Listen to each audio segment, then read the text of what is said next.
Mitchell, Here. Heiser, Rizzo, Zuniga, Present. Harris, Here. McKinney, Here. Tobias. I'm here. All right, 5 members present. We have a quorum. Next up is citizen comments. At this time, I ask anyone in the audience who wishes to come forward and speak on any item to please do so. We ask that you limit your comments to 3 minutes and you direct those comments to the mayor and council. We also ask that you fill out a citizen comments form and submit that to either myself or the city secretary. I do have one signed up to speak, Mr. Kenneth Rocha, or Roca. I'm not sure which way. Rocha. All right. Good evening, Mr. Mayor, Council, with Kenneth Rocha, hometown Kyle. I want to thank everybody, especially city staff, city manager, for all the work that goes into the budget. I know balancing city needs with residents' concerns isn't easy, especially with the proposed tax increase on the table. I understand tonight's resolution is a necessary step in the process. You have to approve it in order to even consider a tax rate above the NNRR. I respect that. It doesn't mean that the rate is final tonight, from what I understand, but it does show the direction we're heading. I encourage you to ask staff to take another look at our capital projects to see if there are projects that can be delayed or funded differently. I ask council to approve only what's essential now, defer what can wait, and be upfront with residents about the impact. Asking questions is not saying no to growth. It's saying approve what's essential and just be ethical and good stewards of public resources. Budgets are about priorities, and our top priority should always be with the people who have to pay the bill. I appreciate y'all. All right, thank you. That's the only forum I have. Is there anyone else who wishes to speak? All right, seeing none, I'm going to close citizen comments. Citizen comments is now closed. Next up is executive session. The City Council will now go into executive session to discuss agenda items 1A through G pursuant to Texas Government Code sections 551.071, 551.072, and 551.087. Thank you.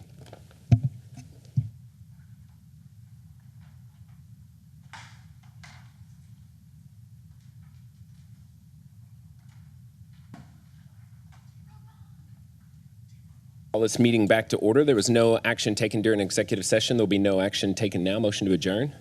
All right, we are adjourned. Good evening, everyone. The time is 7:02 p.m. It is Tuesday, August 19th, and I'm going to call this regularly scheduled City Council meeting to order. Would all please rise for the Pledge of Allegiance? Pledge allegiance to the flag of the United States of America and to the republic for which it stands, one nation, under God, indivisible, with liberty and justice for all. Would the city secretary please call the roll? Mitchell, Here. Heiser, Here. Here. Rizzo, Present. Zuniga, Present. Harris, Here. McKinney, Here. Tobias. Present. All right, all members are present. We have a quorum. Next up is approval of the minutes. Mayor, I'd like to go ahead and make a motion to approve the minutes for the City Council meeting from August 5th, 2025, including special meeting for the same date, and also the special meeting minutes for August the 13th, 2025. Second. All right, it's been motioned by Councilmember Tobias, seconded by Councilmember McKinney that we approve the minutes. Is there discussion on that motion? All those in favor say aye. Aye. All opposed? All right, motion carries 7-0. Next up is citizen comments period. At this time, we ask anyone in the audience who wishes to come forward and speak on any item to please do so. We ask that you limit your comments to 3 minutes and that you direct those comments to the mayor and council. We also ask that you fill out a citizen comments form and submit that to either myself or the city secretary. I have several folks registered to speak. First up is Allie Bockham. Hello, everybody. Thank y'all for your time. Really appreciate it. I'm Allie Bockham, and I'm a Texas Master Naturalist. I'm here to share with you about a program called the Central Texas Plant Rescuers.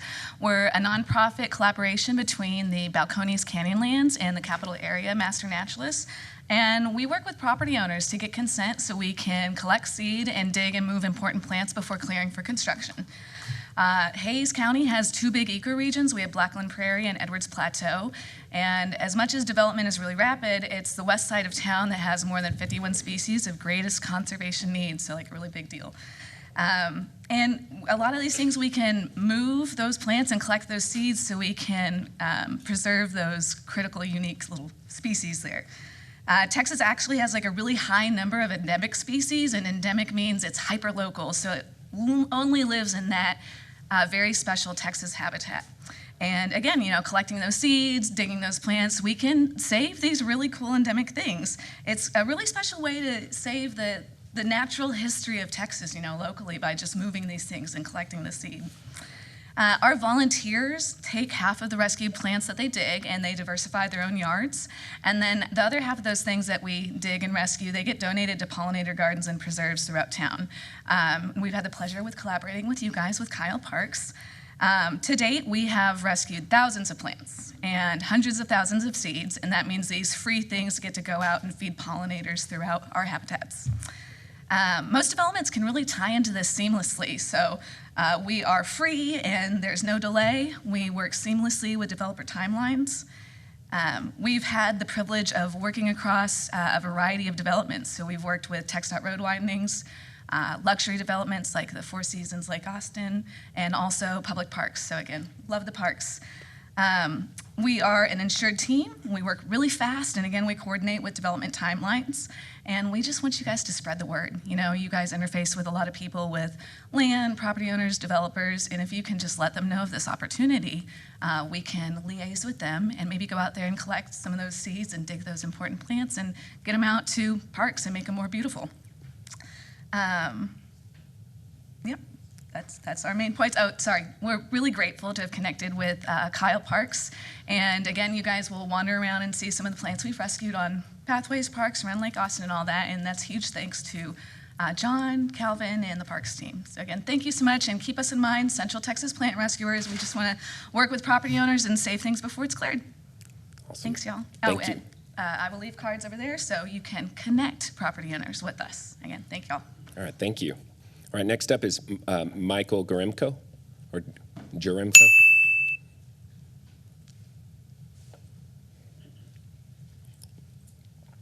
Good evening to you all, and I just wanted to rise to talk a little bit about the proposed water tax increases.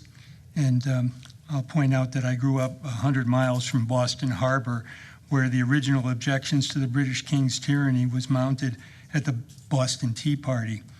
And the patriots who staged that demonstration rallied proudly around the cry of no taxation without representation. This battle cry crystallized the founding purposes of our American Revolution.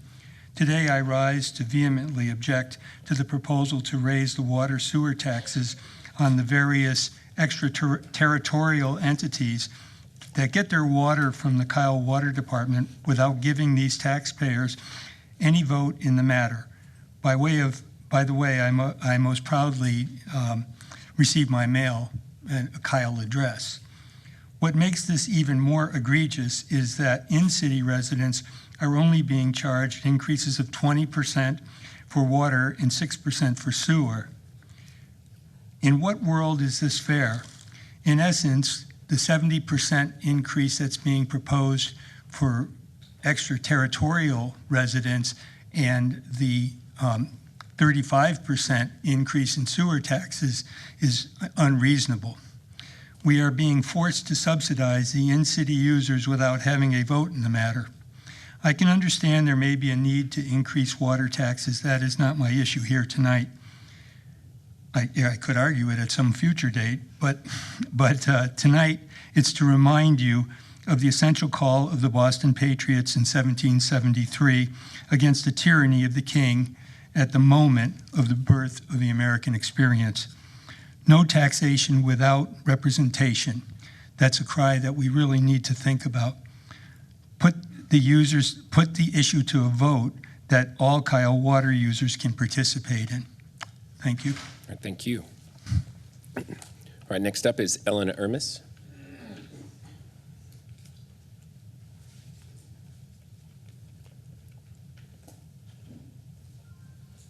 Hi, my name is Ellen Ermis. I live at 5944 Steiner. And this Thursday is National Senior Citizens Day, and we wanted to invite council and all seniors in the community to a luncheon 12 to 2 over here at the Krug Activity Center. We thank you for your service and the time and dedication that you put in these jobs, and we hope you'll join us Thursday. Thank you. All right, next up is Melissa Medina.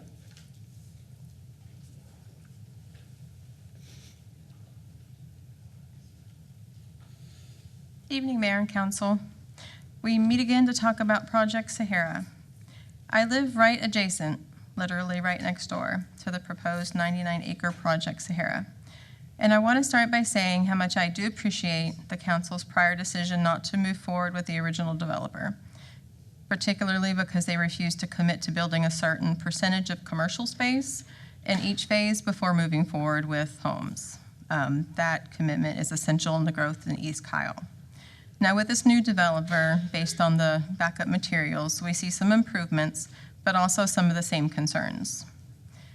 While the proposal to build 960 new homes does include single-family, multifamily, and market-rate homes, that's a massive number of new homes, especially when you consider the new construction neighborhood directly behind us on 158 and the current housing inventory.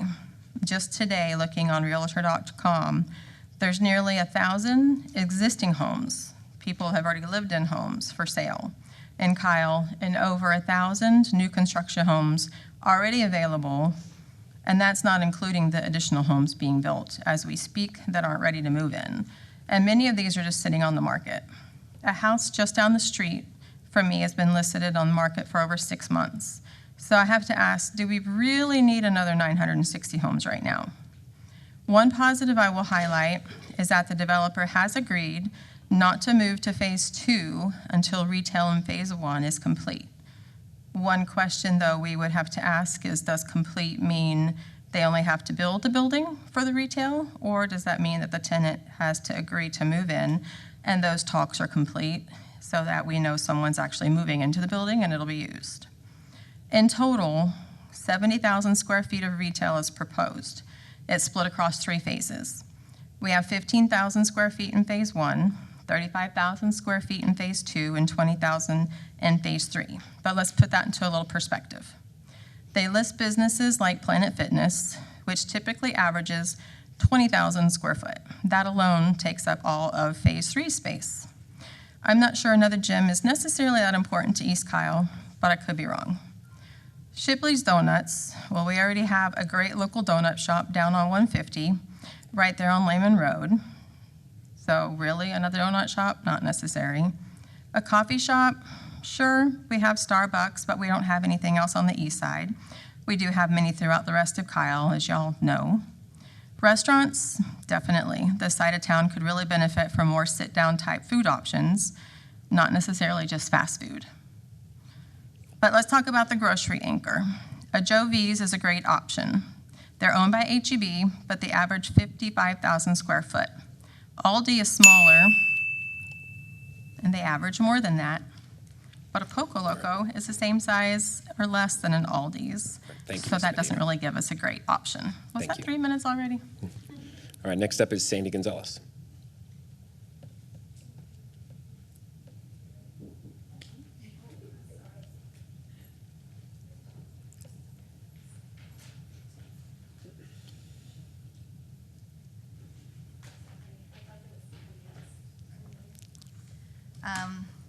So my name is Sandy Gonzalez, and I'm a Kyle resident. I've been here for more than 22 years. I wanted to say first, thank you to the Parks Department for following through on the application to the Tree City USA. And I may have that name wrong, but it's something similar. And so anyway, thank you, David Lopez. And the second thing I wanted to say is I am still deeply concerned about the water and the water shortage in the whole state, not just Kyle, but the whole state. Yes, we had torrential rains in July, but the aquifers are not full. The Highland Lakes benefited tremendously, but the aquifers did not and will not because they continue being siphoned off. So Cal residents, I've been here, like I said, more than 22 years. When I first moved here, I have a small lot. I was paying about $44 for my tiny lot. Overnight, maybe about 2 years after being here, the fees went up from, practically doubled, from about 44 at that time to almost 80. I called the city and I asked why, and the answer I got was, well, everybody's rates went up. So that's just the way it is.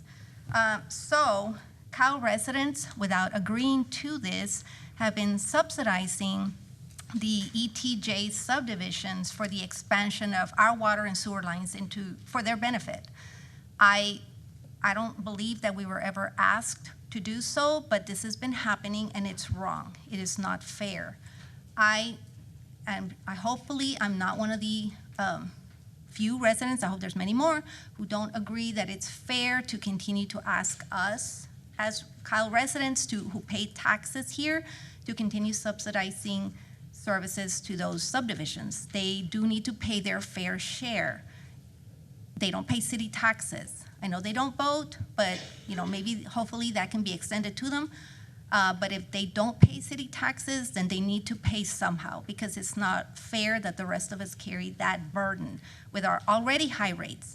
My rate never goes below $125 for my tiny lot.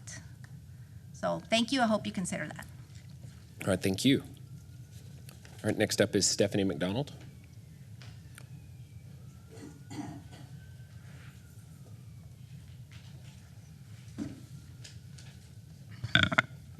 Good evening, members of council. I'd like to begin by thanking Councilmember Tobias for holding a town hall on August the 2nd, 2025. For those who've missed it, it can be viewed on Hayes Free Press's website. Residents had been asking the mayor for a town hall meeting for over a year to no avail. I'm thankful for Councilmember Tobias' commitment to listening and interacting with the residents of Kyle. In this type of setting, you do not know what type of questions you'll get and what you'll have to answer them, unlike citizen comment portion of tonight's meeting where you can speak and not receive answers, although the council is allowed to answer in a variety of ways. Councilmember Tobias also personally funded this meeting. Thank you. I appreciate it. I was going to publicly recognize this at the last meeting, but unfortunately I had it written at the close of my remarks and ran out of time before I was able to voice my appreciation. When residents speak during citizen comments on more than one occasion, law enforcement has been called to silent speech, and some residents have been allowed to speak well past their 3-minute limit. Others have had their microphones turned off immediately after 3 minutes. It's inappropriate to discriminate, and it needs to stop. If and when someone decides to take legal action against the city, all of you will be complicit if you say or do nothing when this discriminatory behavior is exhibited. On another note, at the August 5th council meeting, I spoke in support of the Charter Review Commission's recommendation to have a waiting period for members of council to gain employment with the city when they leave the council. I applaud Councilmember Tobias and Zuniga for listening to the Charter Review Commission. This waiting period is not uncommon, and it's certainly not a punishment. It's a safeguard against abuse and ensures transparency. Voting on a budget that'll pay your salary is not appropriate. Why are you afraid to put this on the ballot to let people decide? I was attacked from the dais by Mayor Pro Tem Heiser, as was another resident. I'd like to say that we don't have a, quote, axe to grind, unquote, nor are we, quote, putting pressure on various people, end quote. This is also not a reaction to the employee that was mentioned. That was simply a great example of how desperately this rule is needed and what can happen and what did happen without it. There were red flags all throughout the example. This agenda item was not our idea. It was the Charter Review Commission's recommendation. We were simply voicing our opinion, our support for an item that the commission you tasked this with they brought forward. Just because our opinion doesn't align with yours doesn't mean you need to attack residents. Please show some emotional maturity. You're in a leadership position in our city and show restraint as we do. Item 30, the Sportsplex. Why pay for the whole plan when you're only having funding and surety for the outdoor portion? Instead of paying for a comprehensive plan, wait till the appropriate time. Those plans may never come to fruition. That happened in 2018, cost us $1 million that was thrown away. Why waste that money?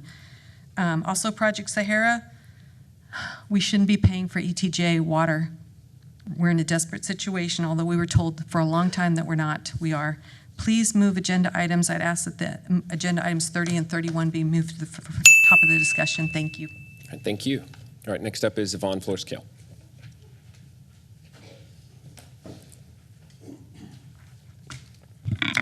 Good evening, members of council. First and foremost, if we could move up agenda item number 33. The budget is too important of an issue to be did last. Also, if I can get everybody's attention, that would be really appreciated. Thank you. I'm going to finish the previous speaker's speech since she ran out of time. Let's talk about the grocery anchor, HOVs. Great option. They are owned by HEB, but they average 55,000 square feet. Aldi's is smaller, averaging around 17 to 23,000. To put the size of Aldi's into perspective, the average square foot of most newer Poco Locos is 19,000 square feet. Realistically, that's not big enough to fully meet this community's grocery needs, meaning we'll still need to be driving to HEB. What she's asking is simple. Take these numbers into serious consideration. If we reduce the number of homes, we could expand the retail footprint and actually make room for a real grocery store, something this side of Kyle truly needs. Really give some thought to the retail factor. You have the opportunity to build something that would benefit the east of 135 if built in the right way.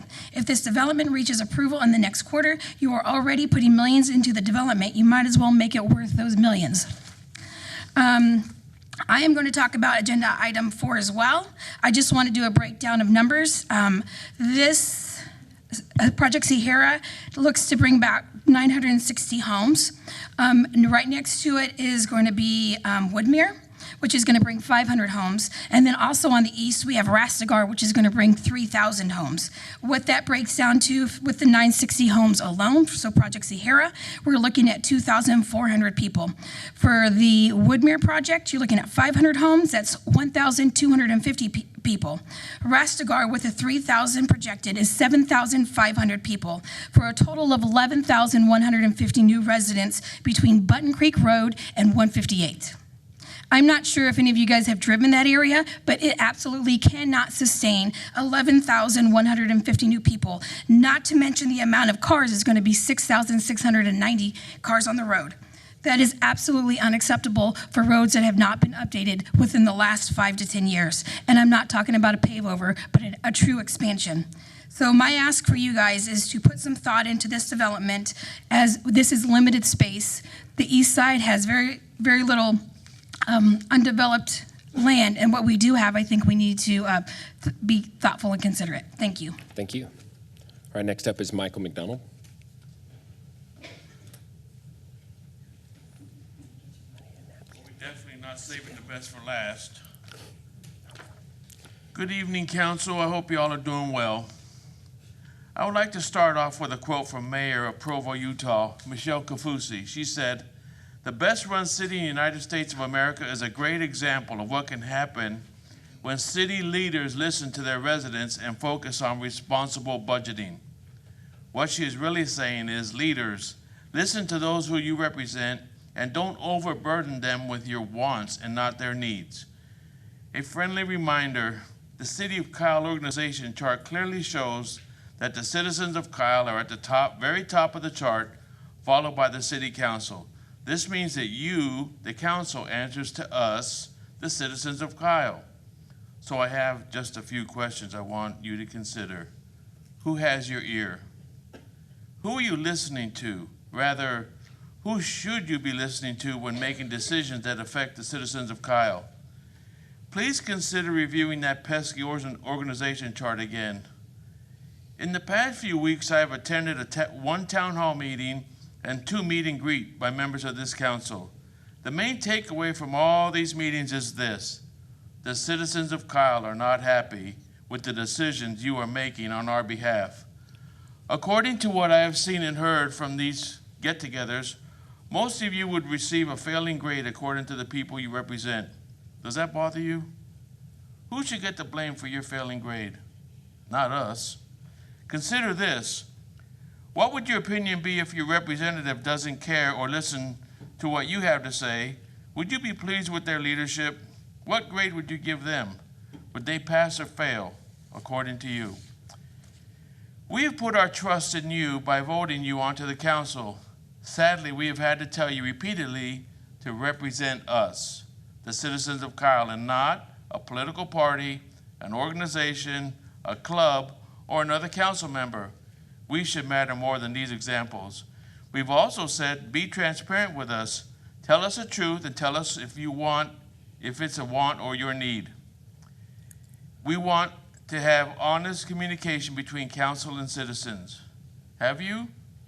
Treat us with dignity and respect, and quit calling those of us who have dissenting opinions names. You represent us and not the other way around.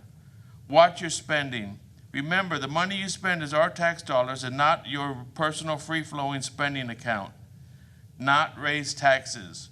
Remember, we are already overtaxed. You must consider all the other fees you've decided to raise and all the other outside entities that we must pay taxes to as well. A little here, a little there, and there, and there. It all adds up to one giant tax bill.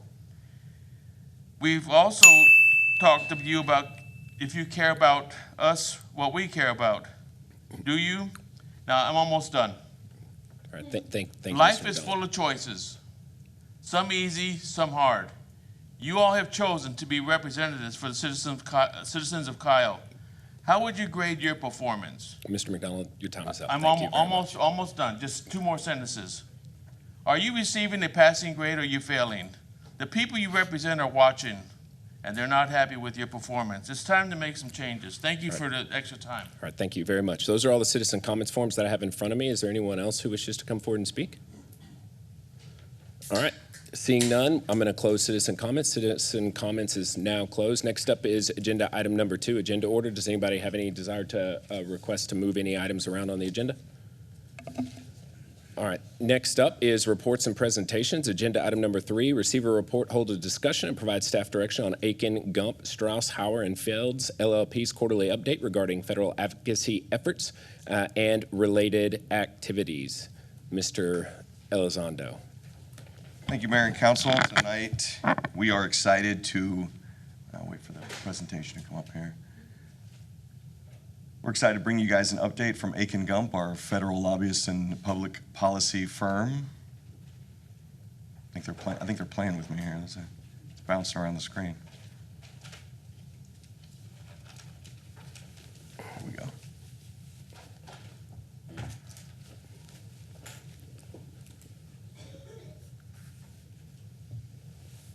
All right, for anyone watching that may not know, the City of Kyle, back in March of 2024, the council did some work and built and adopted the city's first full legislative program. That is, the council worked to outline city council's legislative priorities and put them in order of what the staff would then go after, not only grant funding, but also to build relationships from a municipal level, a local level, a state level, and then also a federal level, who we utilize Aiken Gump, our federal lobbyists, to help with. Every year, we've brought this legislative program back this last year for council to tweak and update and enhance. And so we have as we follow our 2025 legislative program, we use Aiken Gump as our federal lobbyist. They have worked with the city since 2021. And in the first few years of working with the city, they brought over $2 million in federal grant funding. Since we have, in 2024, the city has rolled out the legislative program, we have re-engaged and with Aiken Gump and had them take that legislative program and focus their efforts on what the council's strategic priorities are, specifically at a federal level. We've seen over the last year and a half, $1.1 million in grants come in through those efforts, and through some of the partnerships we've had, cost savings of over $1 million. Additionally, they've been pivotal in us over the last couple years, applying for more than $100 million in federal funding. I wish I could say we received $100 million in federal funding, but a lot of those grants are complicated and there's a lot of competition for those big grants. But going after them, especially for some of our big infrastructure projects, they've been incredibly helpful for us. So we have Aiken Gump with us here tonight. Our representative, Jose Borjan, I'm going to hand it over to him to walk you through not only what's happening at the federal level legislatively, but also a lot of the key projects that we're working on. And Jose has been with the City of Kyle since the very beginning. So I'll hand it over to you. Thanks, Jose. Thank you so much, Mayor Mitchell, members of City Council, all present.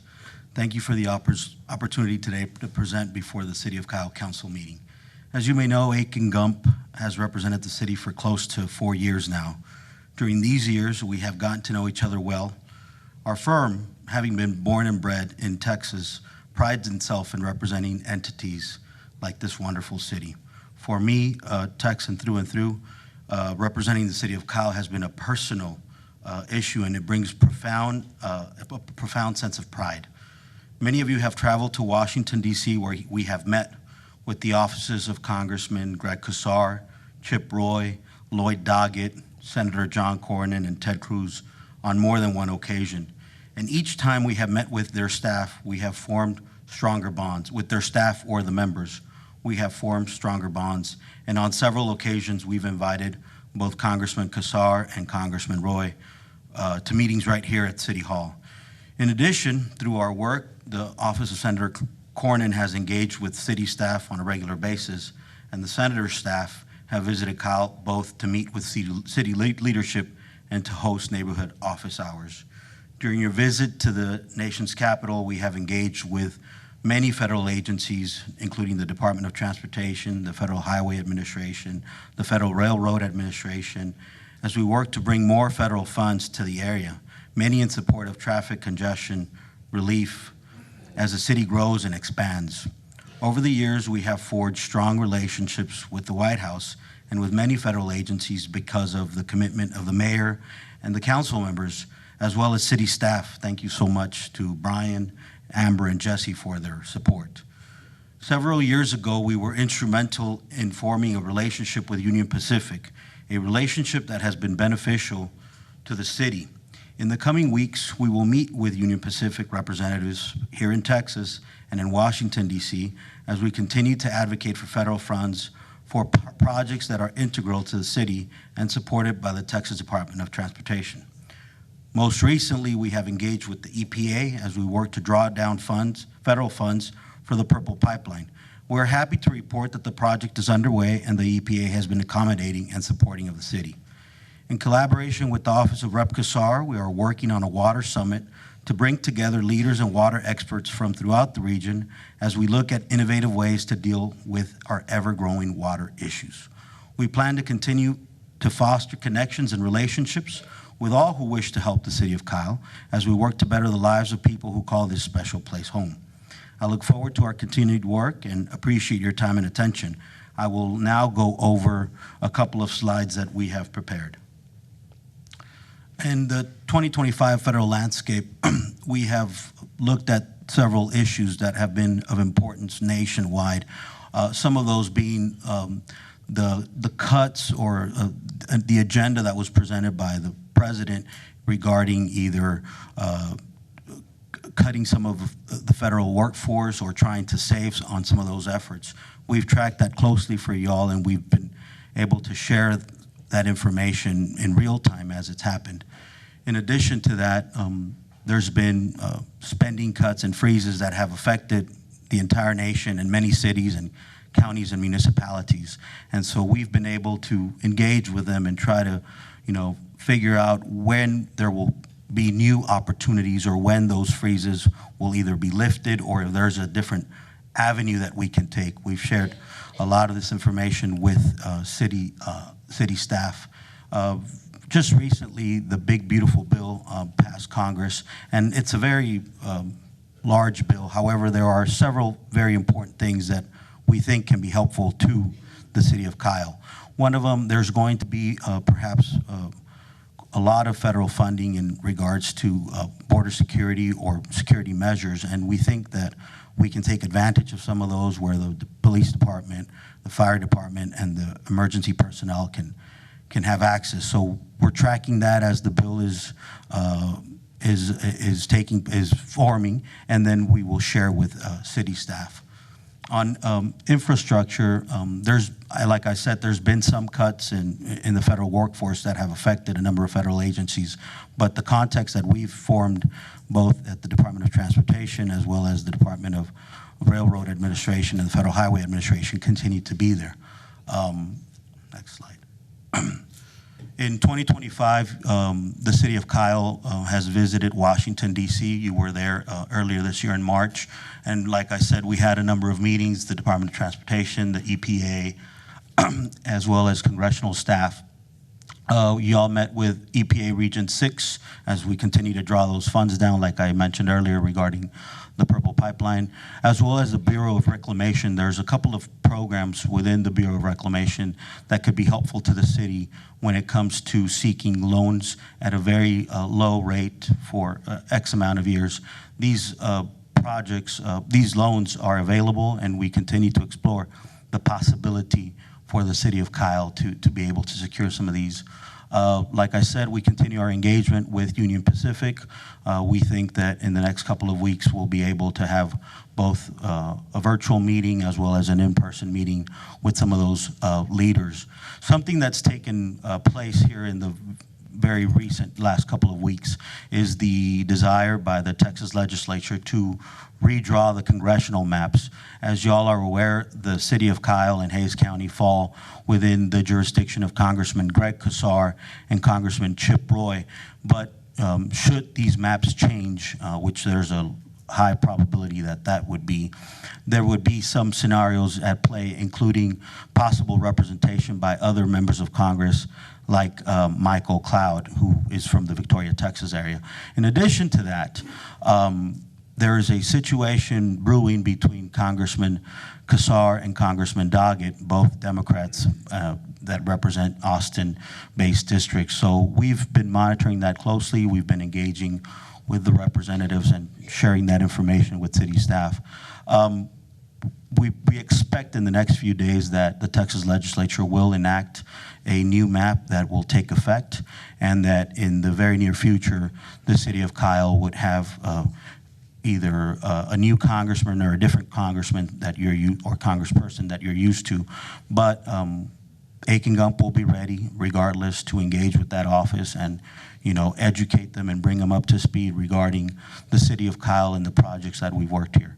So we'll continue to monitor that, and we'll continue to report back. Finally, on a regular basis, we provide updates to Brian, Amber, and Jesse, as well as some of the council members and the mayor regarding funding opportunities. And whenever we see an opportunity that we think would be beneficial to the city, we flag that, we have a call, we start planning things out, and we make information available to the city.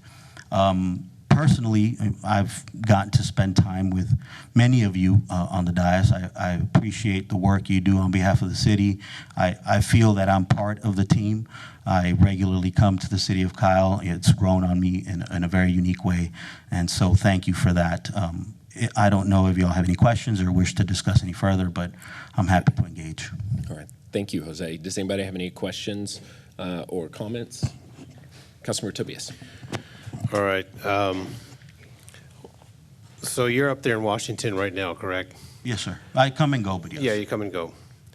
So what's the current environment there when you're approaching these congressional members? I mean, we constantly talk about, we've had you on board for 4 years, and we're talking about going and meeting with these individuals, Casar and Chip Roy and all that. What is what's the vibe that we're getting from them? I mean, as far as we all know that there's been a lot of major cuts from the federal. So I'm just kind of curious to know how, going forward, what projects we have as a city can actually finally see some funding dollars coming our way. And like I said, the redistricting part, I see that too. I haven't been to the Washington trips at all, so I've never met with any of these people.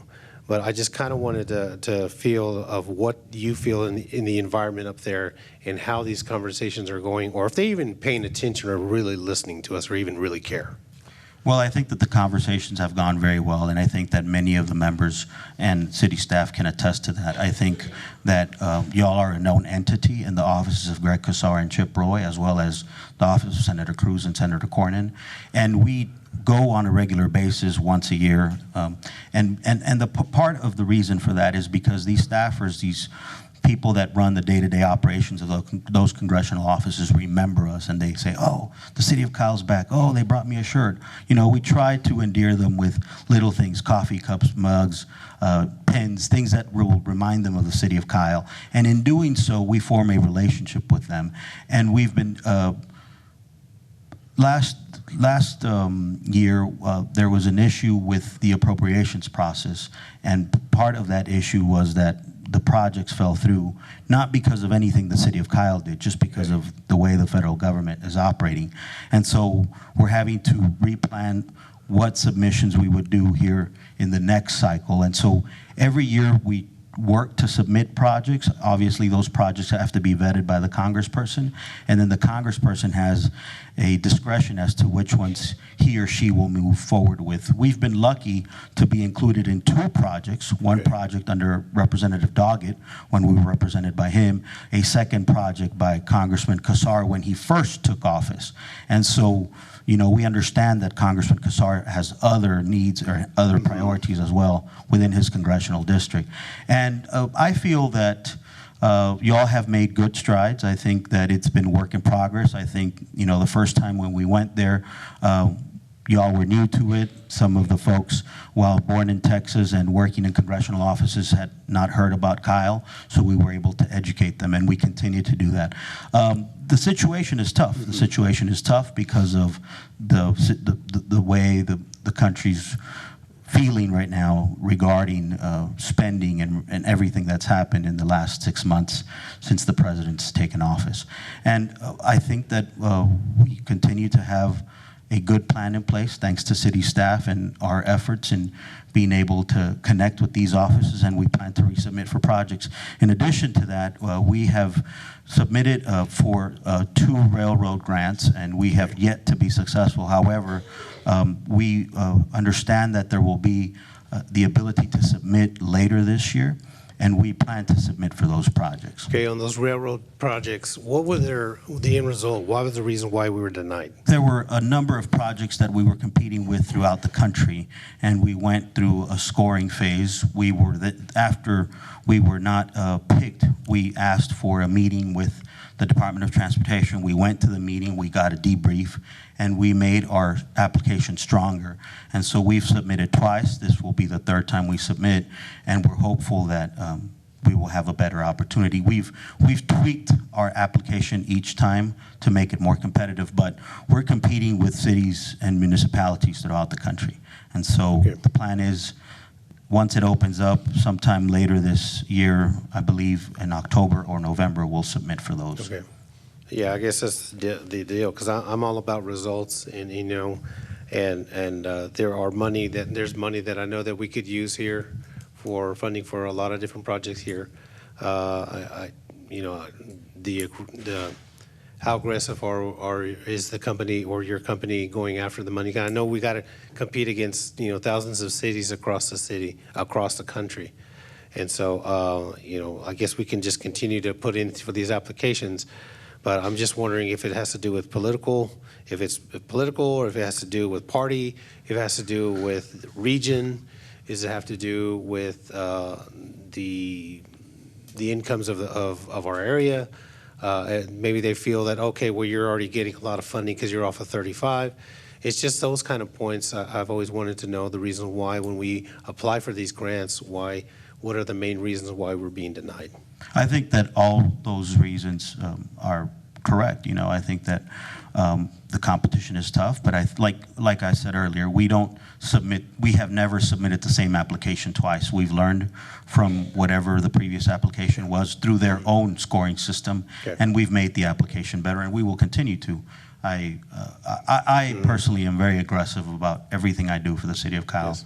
I think about, you know, trying to help you and making sure that our efforts are well spent regarding this representation. Okay. Well, thank you for coming out. Appreciate it. Mira, I yield. All right. Anyone else? Thank you. Yeah, good points, Michael Tobias. Also, we've gone through big wastewater treatment plant expansions here, water infrastructure. So, like, what are y'all trying to target in that area?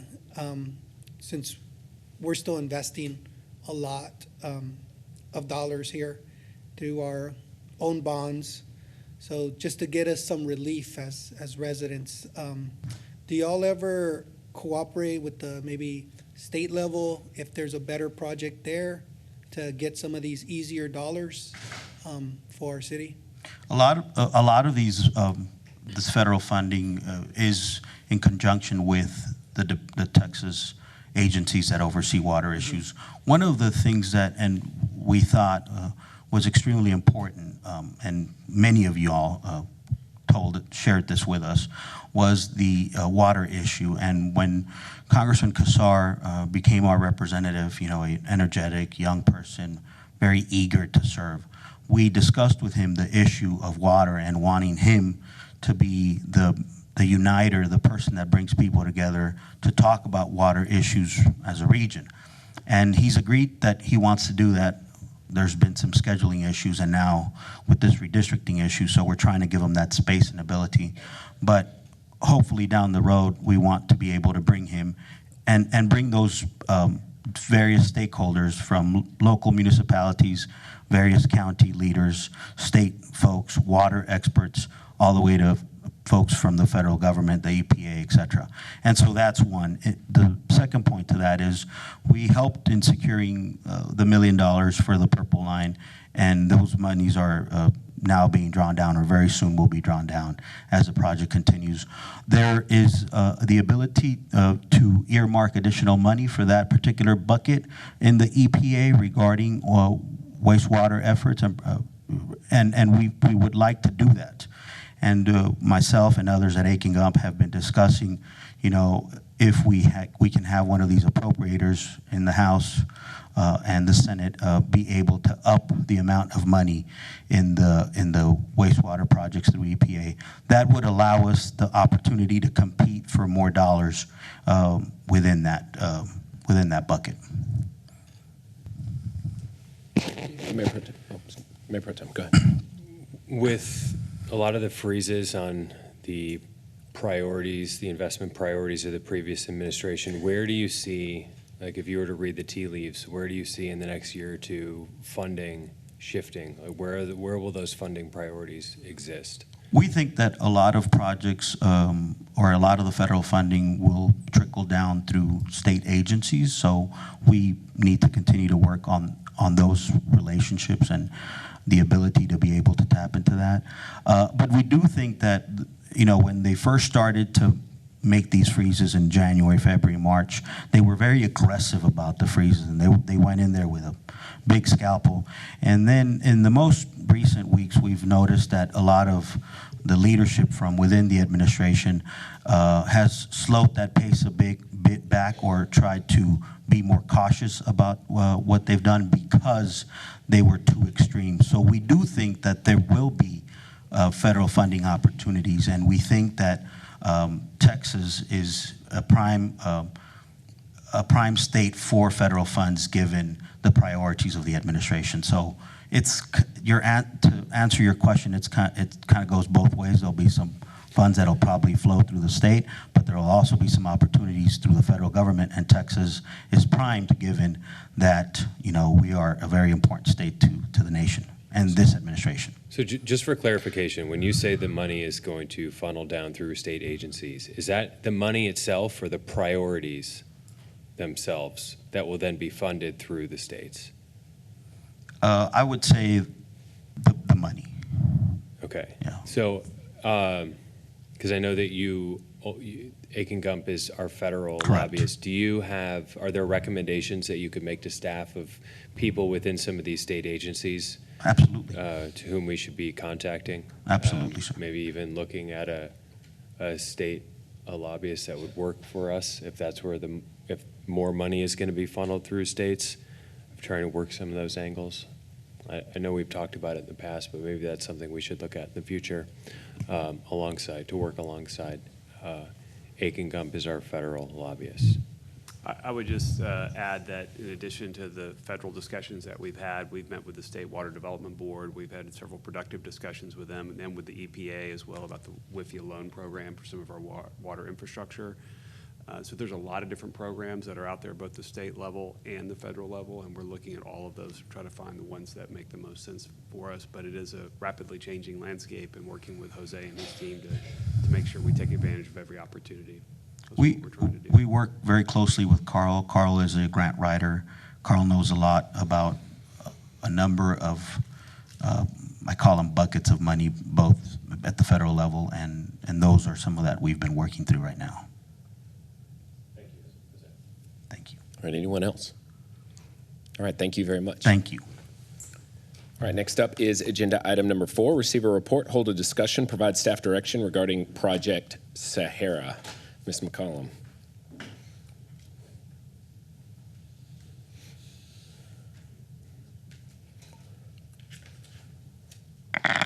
Thank you, Mayor. City Council, Melissa McCollum, Chief Development Officer. This project might look familiar. We actually discussed it, I think, most recently back in January of this year. It has a new potential landowner, developer associated with it. I'm going to highlight the first couple of slides, and then I'm actually going to invite Jorge Cavanti up here with ATX, and he'll be able to kind of go through his project and really showcase what he's wanting to do out here. So the subject tract is highlighted there, really kind of the green and the light blue. It is between 158 and 150. So they are looking at taking that entire tract, and it's right at 100 acres. With that, it's currently in our ETJ. They would look at doing annexation, bringing it fully within the city limits. They would look at rezoning the property as well to support the land uses that they're looking at doing on the property, as well as doing a development agreement, and they're also looking at a PID. So with that, all of the kind of the concepts and ideas that they're incorporating into the development would be refined and really brought forward at a future agenda meeting to discuss all the specifics associated with that. So with that, I'll turn over there you are. And again, they have City Point Kyle as the name for this project.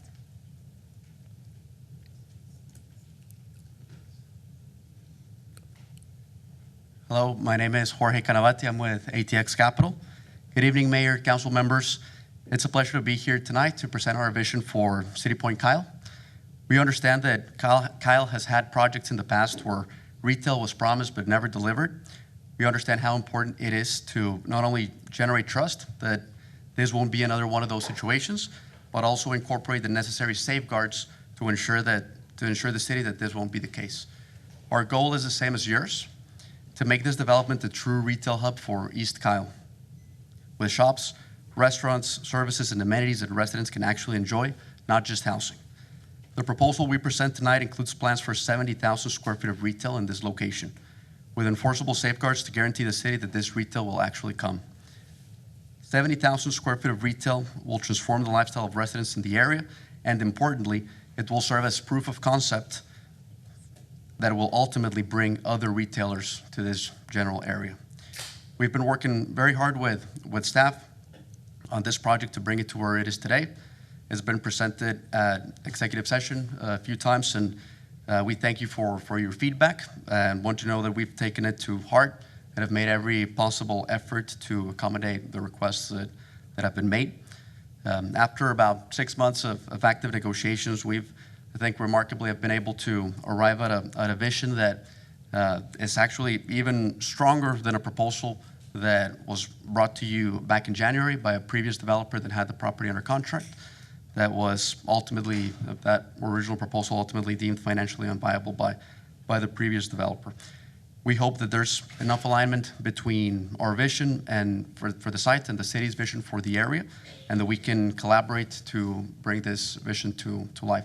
I'm going to hand it over to Abby to run through the presentation, and we'll be here to answer any questions you might have. Good evening, Mayor, Council. Abby Gilfillan with Lionheart, and happy to be here again to talk through this project. So I'm going to go quickly through a few of these slides at the beginning, but this project is located in terms of the land use context. This is in your new comprehensive plan and future land use map. A portion of this is in the regional center up by FM 150, and the rest of the site is within that traditional neighborhood development area on the comp plan. This project has in terms of the transportation master plan, Chevo Pastrano Senior Parkway goes right through.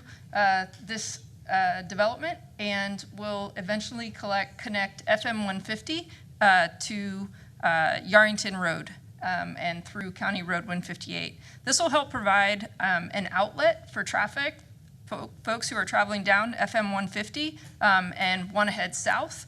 It provides an outlet for some of that instead of everybody heading straight to that intersection at I-35 and FM 150. So it's an important piece. It's also a key piece. As you can see in blue there, that's all the roadway that the City of Kyle has been working on putting together and is under construction and moving forward. And so this piece right here is a key connection. So the project goals, as Jorge was talking about, the number one goal there is really about this East Kyle commercial and civic hub. This project is really designed with the intention of having a civic hub commercial that's done in a way that's creating place.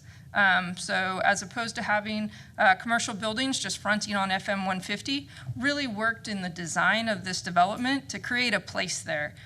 So a place where people can gather, and it also, one of the ways that we're doing that is by integrating the commercial piece with the residential, both the multifamily as well as the single family. So really intentionally designing that space around the residential that will activate that commercial hub.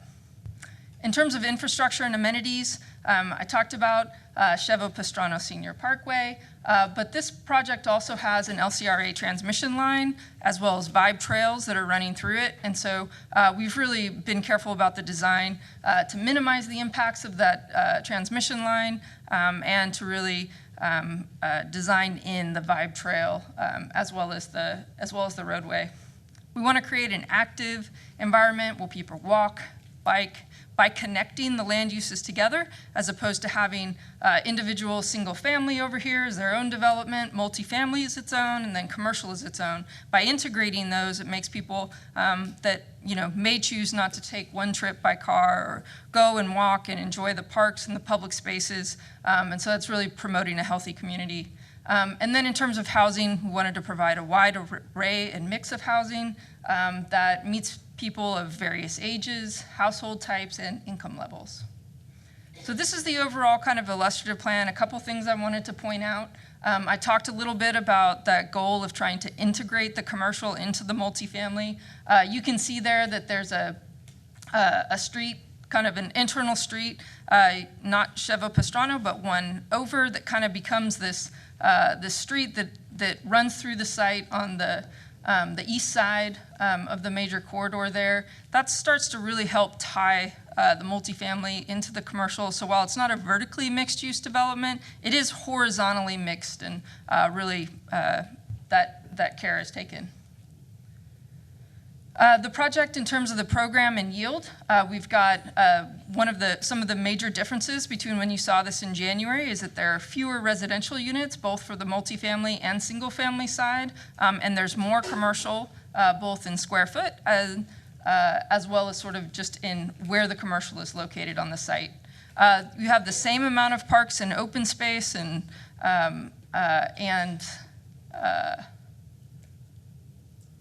let's see.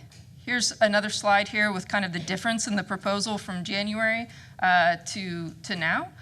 One of the main things here is in that cash contribution through a payment in lieu of taxes associated with the affordable portion of the property. That's gone up from $3 million to $3.5 million. The net present value of that, also it's gone up in terms of the escalating fees from $100,000 to $125,000 at that 3% escalation. So the net present value of that has gone from 3.6 to around 4.3 million. You can see there also that the total LUEs have gone down. That is really in relation to fewer residential units and more commercial. That brings the overall LUEs down.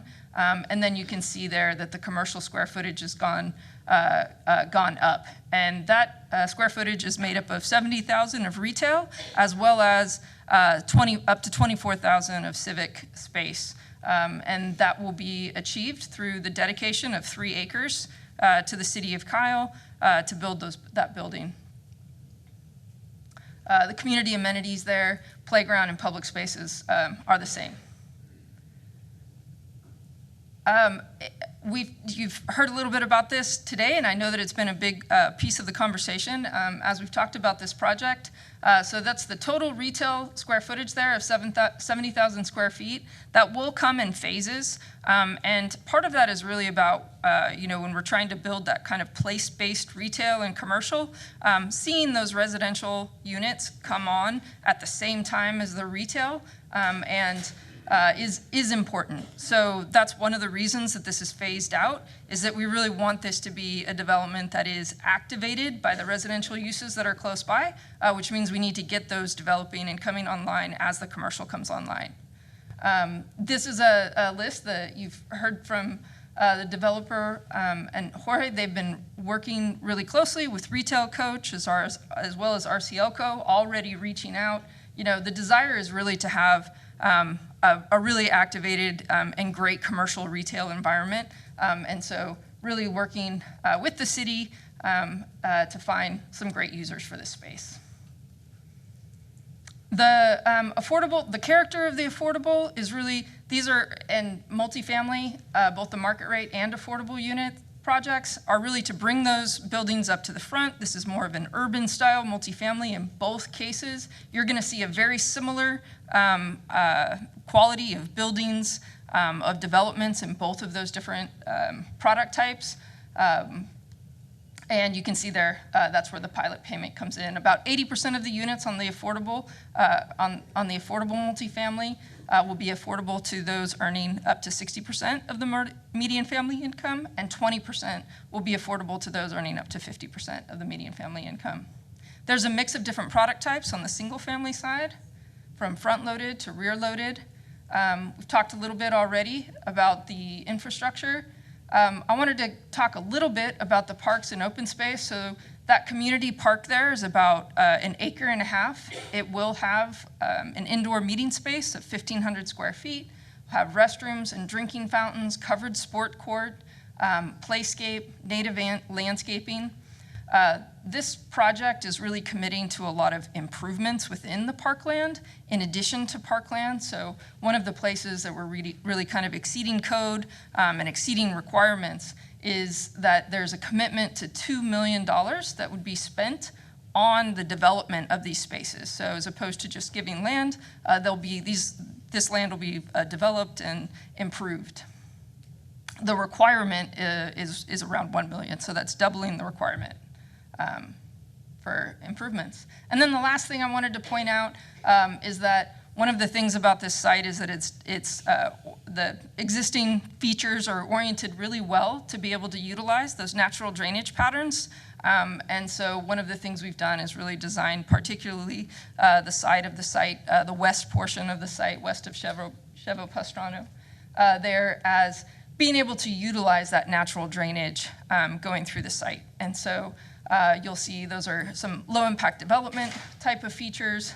We will have regional detention that'll be able to serve the entire property as well.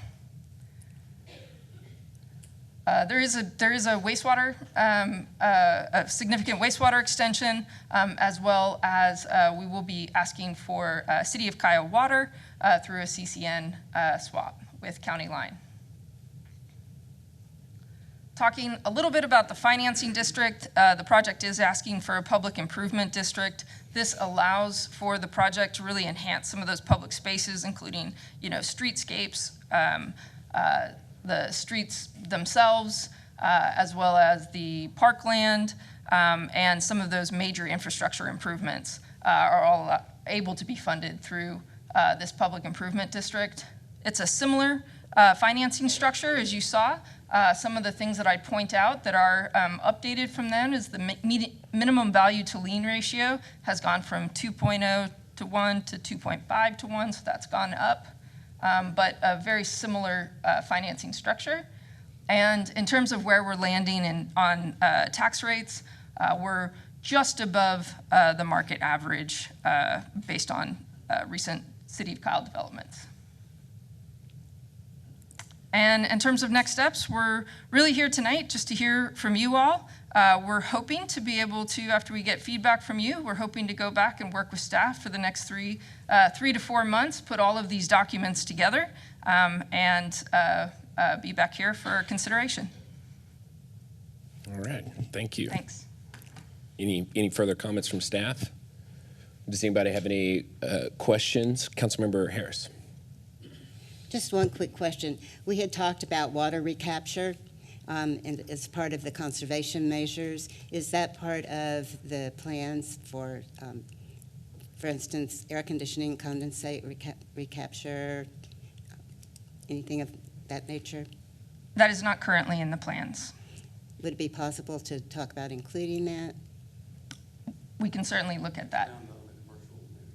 Yeah, we can certainly look Yeah, at with that, the commercial particularly and on the commercial. apartments. Wouldn't necessarily be single family, that's a little harder, but. That's right. The others, it actually will reduce the bills after that is built and implemented.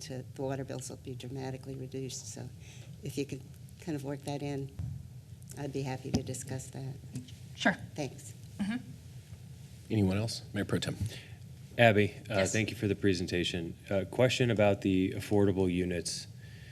How do we make sure, what kind of safeguards can we put in place to ensure that the units will remain affordable once they're built and they're started to be renting out? Like, how can we protect the process, the rental application process, to make sure that they are indeed going for under market rate?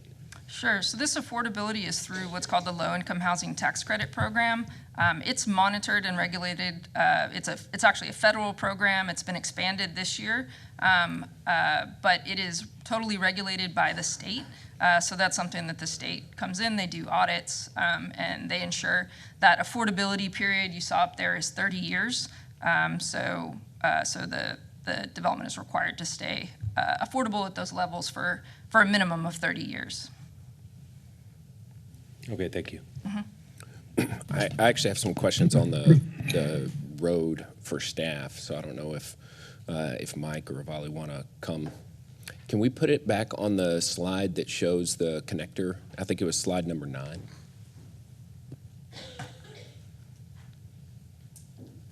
The transportation context slide. You want the one that shows the connection down through Alliance? Is that correct? Yes, that one. Thank you. And first question for Brian and actually maybe Melissa, but I think Pecan Woods was a project that was entitled in August of 2016. So on a full 9 years ago, but I think they are moving forward now for the first time. I just saw that hit my news feed that they're seeking, starting their permitting process. Which project was it? Pecan Woods is the Walton yes, project. yes. So it's moving forward. That's how many homes?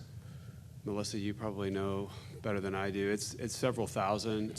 760 acres, Yeah. 2,075 residential lots, and that's east on 150, correct? Yes. Okay, so my question to you, Mike, and that's already entitled and out of city, which means that they won't pay for any bond funds or any road improvements that at least that the city produces. But what is your assessment of how the new north-south road connection from 150 down to Yarrington, what kind of impact will this have on transportation and traffic flow? Yeah, so Mike Trimble, Director of Transportation Public Works. So we had analysis done by WGI a few months back to look at this very issue and look at traffic movements with a potential improvement. And so based on their analysis, they're looking at a potential 5 to 15% diversion of traffic from 150 to go forth and to other parts of the network, given this improvement. And that could be more depending on more growth and development that's coming in. So in other words, more units that come online, potentially the greater the diversion benefit of having this segment put in place. What was that number? I'm sorry. 5 to 15%. 5 to 15, okay. Okay, And that's based on current traffic volumes that we're experiencing. Okay, that means what, 1 out of 10 cars is to something like that? Thereabouts, yeah. If you take Yeah. the average of that, just shoot in the middle, 10%. Yeah, you're talking about 1 in 10 We'll cars. turn off of that, and then also coming the other direction, we'll come onto this initially from going on 150. So are you saying that, do you have a number of what that would be in terms of vehicles you think might be turning off on this as opposed to going into I might bottleneck area? turn to Raul, who actually was with WGI and he did this analysis. I would be talking about my own report. Ravali Kosaraju, sorry, I almost said WGI, Assistant Director, Traffic and Transportation. So yeah, to answer your question, the benefit is greater in the southbound direction, going from 150 towards Yarrington, just because that tends to be the heavily traveled movement today. So any projections and any shifts in traffic we're estimating is going to be based on, the data we have today. So because the heavily traveled direction right now is a southbound, that's where we'll see the most benefit. So if I had to pick a number, right, so I'd probably estimate about 15% going southbound, and maybe on the lower side going northbound, just because we don't have that directionality right now in that area. You're saying it's hard to, because the road doesn't exist, so it's hard to determine Right, what it yeah. might be. And, if you ask me as a traffic engineer, I tend to be a bit conservative, so that's why I had the range in the report. But like Mike just mentioned, as developments come online, so whether that's Pecan Woods or this project or another development, we'll tend to see higher shifts in traffic because now there's destinations along this connector, I'm going to call it, so that it draws more traffic that maybe otherwise would have taken a different route like 35 or all the way out to SH21. So having the commercial uses helps draw traffic to it, and obviously residential. Okay. Does anybody else have any transportation-related questions on this? So, Councilman McKinney. I've been a loud advocate for several years, even before I got on council, of the expansion of 158. I would like to, at least have the potential to expand that be considered while we're in the discussion of this. Yeah, Councilmember, I do want to note that 158 is actually one of the corridors we're going to be looking more closely at as part of the Transportation Master Plan, the Common Mobility Plan that we're working on. Brian, can you talk about the mechanics of the project itself? So the road exists currently up to the back of Quail Ridge, but we have gone through the process of acquiring those lots so that the road can now continue forward, and then it goes into the Meritage track. Yes, sir. And then there's the Loudon track, and then there's this particular track. So the question is twofold. Number one is this project, if it comes online, what are the chances that it gets developed without this corridor being connected? And then if it is the case that we have assurances that the project can be completed before the project comes online, do you have a timeline? So for example, if the developer, says, the market's soft, we're not going to actually build out all these homes just yet, are we still going to be able to build this road? And then also, can you speak to the funding of how the road is being constructed? It's a lot of pieces. Yes, sir. I'll try to go through those. So this is part of TERS number 4. So as you guys may recall, we expanded TERS 4 about a year ago, 6 months to a year ago. We expanded that, worked with the county, got the county's increment to be in this TERS district as well as the city's increment. So 50% of the county's taxes that are collected in this area can go for road infrastructure. So as part of that, we put this particular project in the funding plan to be developed. So out of TERS number 4, this can be funded, and the $3.5 million pilot payment that we've negotiated with the developer, that would be the seed money to start the project, and we would issue bonds out of the TERS to pay for the road, and there is sufficient funds and sufficient increment coming in with the county's portion and our portion to fund that bond and fund that road. So the road would go forward very quickly. As far as a timing perspective, we think probably in the 18-month to 2-year time frame between all of the design and building of the road is probably the time frame we'd be looking at. 18 months to 2 years from when? from the time an agreement is struck with this would include the dedication of the right-of-way for the road, which obviously helps us. It's also cost-effective for the city because that right-of-way is dedicated to us, and it actually makes the project go faster so we don't have to go through an eminent domain process. So that helps us. So as soon as that agreement is struck, 18 months to 24 months, we believe that road could be built, And that's designed and built. You're saying that the TERS for revenues, because we expanded it several years ago over a lot of these projects over here and use county funds as well, plus the $3.5 million will be enough to construct the entirety of the project? Yes, sir.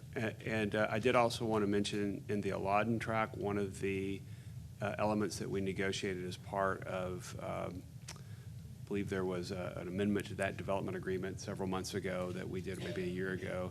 They've agreed to give us a public use access easement through this as we negotiate that track. So we can do it all the way from the Meritage development, all the way through the Aladdin track and through this particular development. Okay. Hopefully that answers all of your questions. So the Meritage project is, when we did that deal, they were responsible for constructing, but we did give them a deadline for when that was going to be required, which I'm assuming is starting to come due. So has there been any discussions about have they been engineering it? Are we going to use the same engineer, or, could it be the case that we build this section of Go Forth, but then their section's not ready in the same time frame? No, I think it would all be at the same. We'd be looking to try to connect and build all of it at the same time. Whether it's the same engineer or not, I don't know yet. We haven't had that discussion. It's something we would need to look at. Okay. Well, I'm asking those questions because I want to make sure that it's very crystal clear what my value add, or what's drawn me to this project to advocate for it for so long. It is because this is probably the first development proposal that will actually relieve traffic more than add to it, because of the new north-south connector from 150 straight down. And to me, it's right at the exact spot that it needs to be. The 150 bottleneck really happens right there essentially from Lehman to I-35. And a lot of that has to do with the fact that people have to go all the way around and down, and vice versa. When they're coming up north, they have to go all the way up and then come down that street. And so I think this is a 4-lane arterial, which is essentially the same as what 150 is. So for the folks who advocate that we need to be making increased capacity on 150, this does it as much as widening it would and adding even more lanes. And it gives a new direction. And then the other thing to consider that I think that's extremely important is the Rick Coleman tract, which is down at the start of where 110 or where Yarrington is, that hard corner where the Tesla facilities are. We expect that to be a major East Side grocer. We expect that to be a lot of things, but imagine the difficulty of anyone who lives on 150. How do you get there? And then also if you lived in all the Waterstone development, which we don't have any control over that development.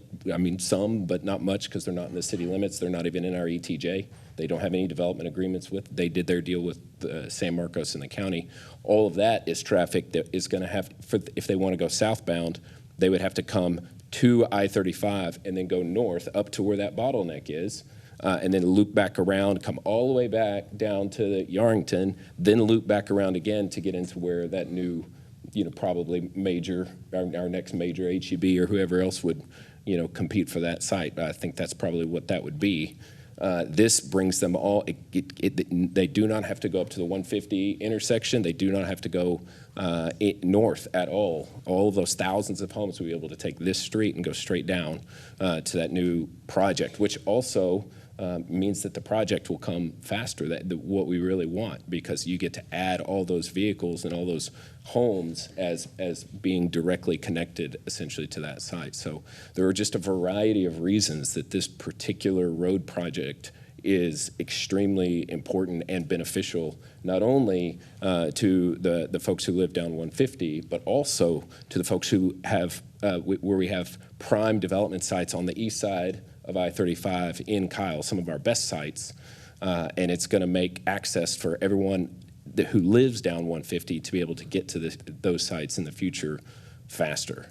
So that's, outside of the context of the development proposal, I know there's residential there. I mean, I understand the Woodmere tract was voted on before, and Pecan Woods was voted on before that. Cool Springs before that. These property owners, they have land and they have certain rights to develop it. We can argue density, but this project is proposing full annexation.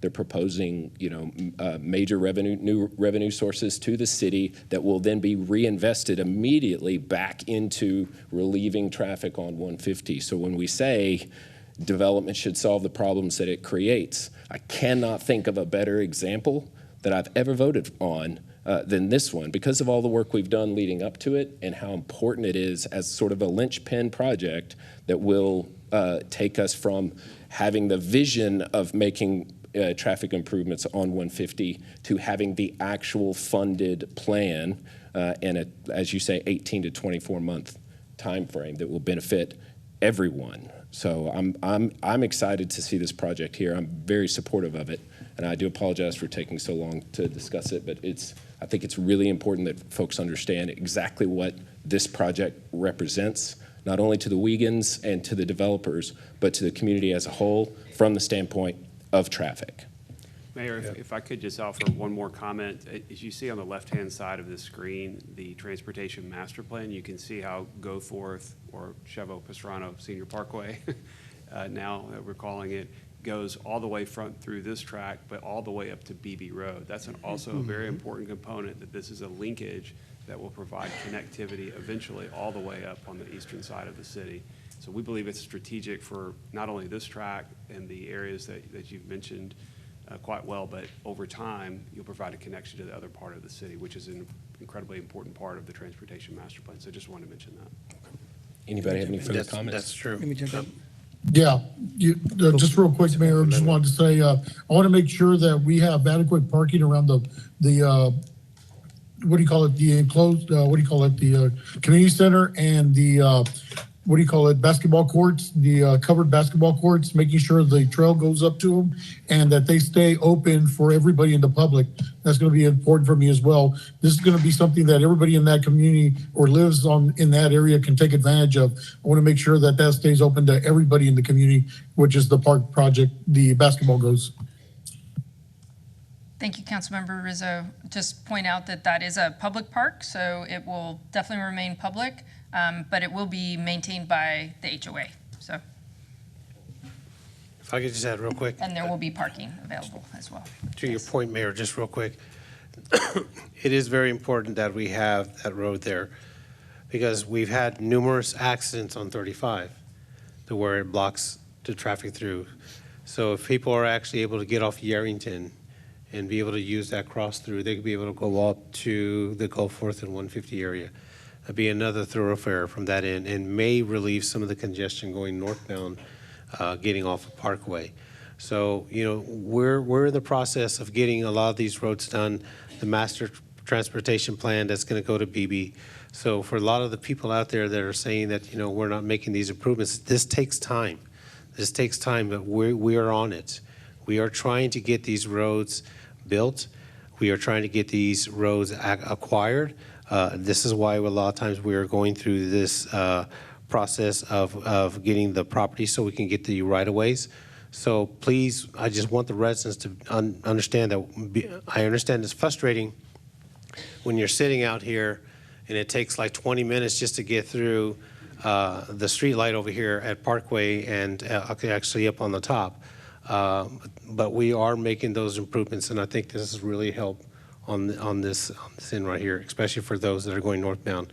Because again, we could have another retail store there, grocery could be coming for all we know, and of course you got Buc-ee's like just less than 2 miles down the road. So this is really going to help on that end. Yeah, just to go ahead. Yeah, I'll let you be the last result. So thank you, Brian, for bringing that up. And I was going to say that the most important piece of this road is connecting the upper and the bottom. So it's all of Goforth. This will alleviate a lot of traffic on 150. And there are a lot of subdivisions in this area, but this is one of those developments that's a smart growth development. I think when you look at are you planning it correctly? This is a well-planned out development, and I appreciate that we're trying to bring in more retail than in the first time that this came forward. I understand that we don't always get everything that we want, but the road is a need. It fixes some of the drainage. It does get us to 158, and by bringing in this infrastructure, we're possibly setting ourselves up to have better development in terms of retail dollars or retail services in this area that needs it. So while I do understand that, we don't all want a lot of housing, this is a development that solves the connectivity and the transportation. So thank you, Abby, for working on this one and bringing it back. I would like to see the good walkability retail that y'all are trying to envision, and I appreciate the phasing that you have. But I do have one question. There's a comment in the presentation about the phase not being dependent on everything completed before it moves to the next phase. Does that mean that we have to complete everything that's brought in? Sorry. So what that means is that the way the phasing works, you'll see that there's some residential allowed as well as a certain number of square feet of commercial in each one of the phases. So it means that the residential and the commercial could be going on at the same time, but before you can move to the next phase and do the next tranche of residential, all of the commercial has to have its certificate of occupancy and be finalized in that first phase. So it's the commercial that's the trigger that lets you move to the next phase. So that means the offices and stuff have to be occupied by a tenant, leased by a tenant? They have to be given a certificate of occupancy, so, obviously, they're not gonna wanna build it if they can't lease it, so they're gonna wanna try to lease it, but there could be some that aren't leased, but the building's been built, the developers fulfilled that obligation, and they're trying to lease it. And Brian, we've had this conversation before, but just so the community can hear it, when land is dedicated to the city can then use it for rec centers, community centers, basically libraries. These are things the city could use this land for. Right, This that's 3 the acres. discussion we've had with the developers. We would have some restrictions around the use, but it would be any of those uses that you talked about, rec center, library, some kind of meeting center, any of those things would be allowed, things that would bring residents to that area is something that's attractive to the developers as well, but it's certainly a need that we have on the east side of the city to have a space to do something like that. And I guess financially, have we looked at whether this is a net positive type of development like we've done in some of the other performas, where we know that there's a sales tax component and a property tax component that pays in value for the city? Right, so all of the commercial is certainly a net positive for the city that generates sales tax and property taxes that we're not getting. On the real estate side of that, we do receive the pilot payment that's been looked at as part of the ROI for the development, as well as all of the single family. So there is a positive net benefit for the entire development. Otherwise, we wouldn't be bringing it forward to you. Can we just tack on to his question, the road?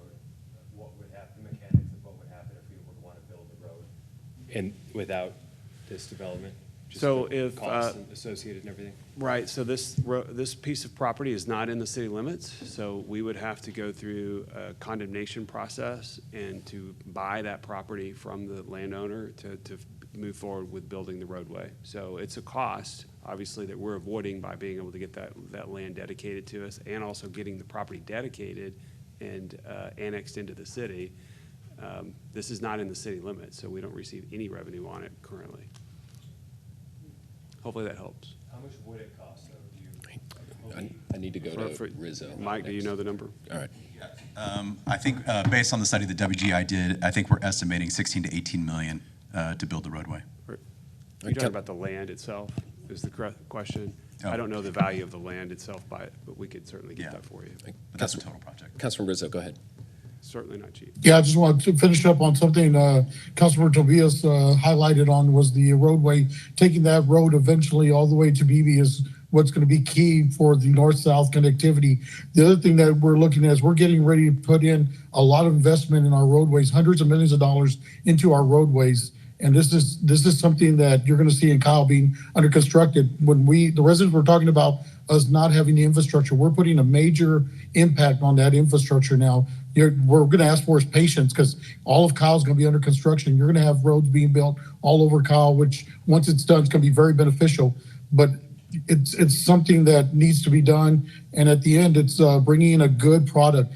I remember in the past when developers would come in and try to develop in the east side, and we told them to bring us a better product, they would say it wouldn't work on the east side. To see better development on the east side and developers wanting to do that is a win for our city and for the people on the east side of Kyle. We've been asking developers to do that. We've been holding them to better standards, and they are bringing better standards as well. So it's really important to make sure that we are holding them to those standards and bringing great development.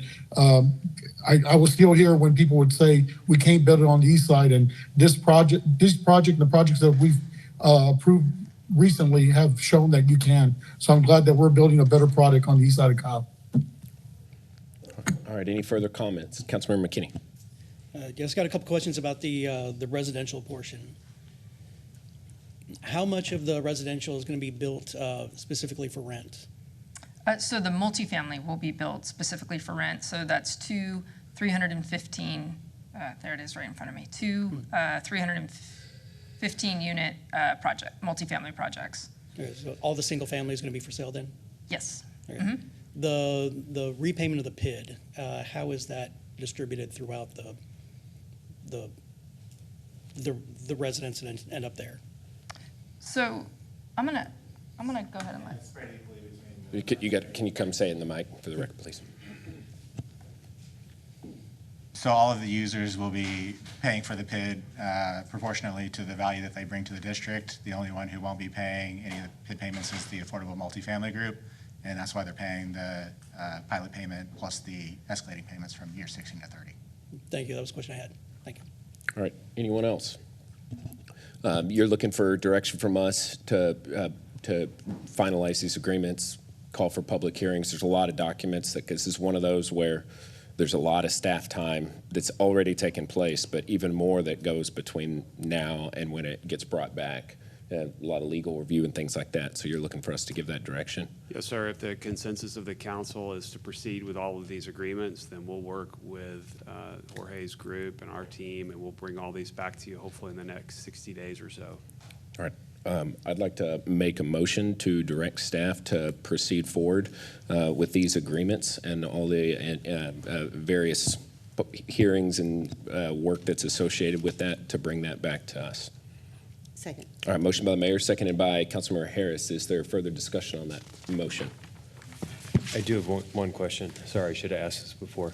Sure. Is there anything that, if we were to want to, as a group here, is there anything that we could do to restrict the uses of the land that is being conveyed to the city? To restrict it to ourselves? Restrict the use, what it can be used for as part of this agreement? Well, I think it's pretty open with the developer of what we want to use. They just want to make sure it's a compatible use, that we don't put a lift station there or some type of fleet maintenance operation, that it's going to be a community use, a library. Those are the things that they want us to be able to put at that location, which are things that we want to have the flexibility to do too. I think ultimately it would be up to us to decide what goes there, right? Yeah, yes, sir. It's our land. Be our land, and we'd be able to develop it according to those areas.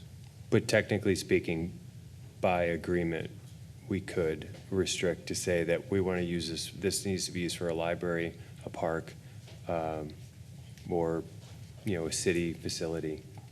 Could we do that if we wanted to? I think that's what it would be restricted to, is to a community use like that. That's the agreement. They would be dedicating or deeding that land to us, and it would have some of those restrictions around it, correct?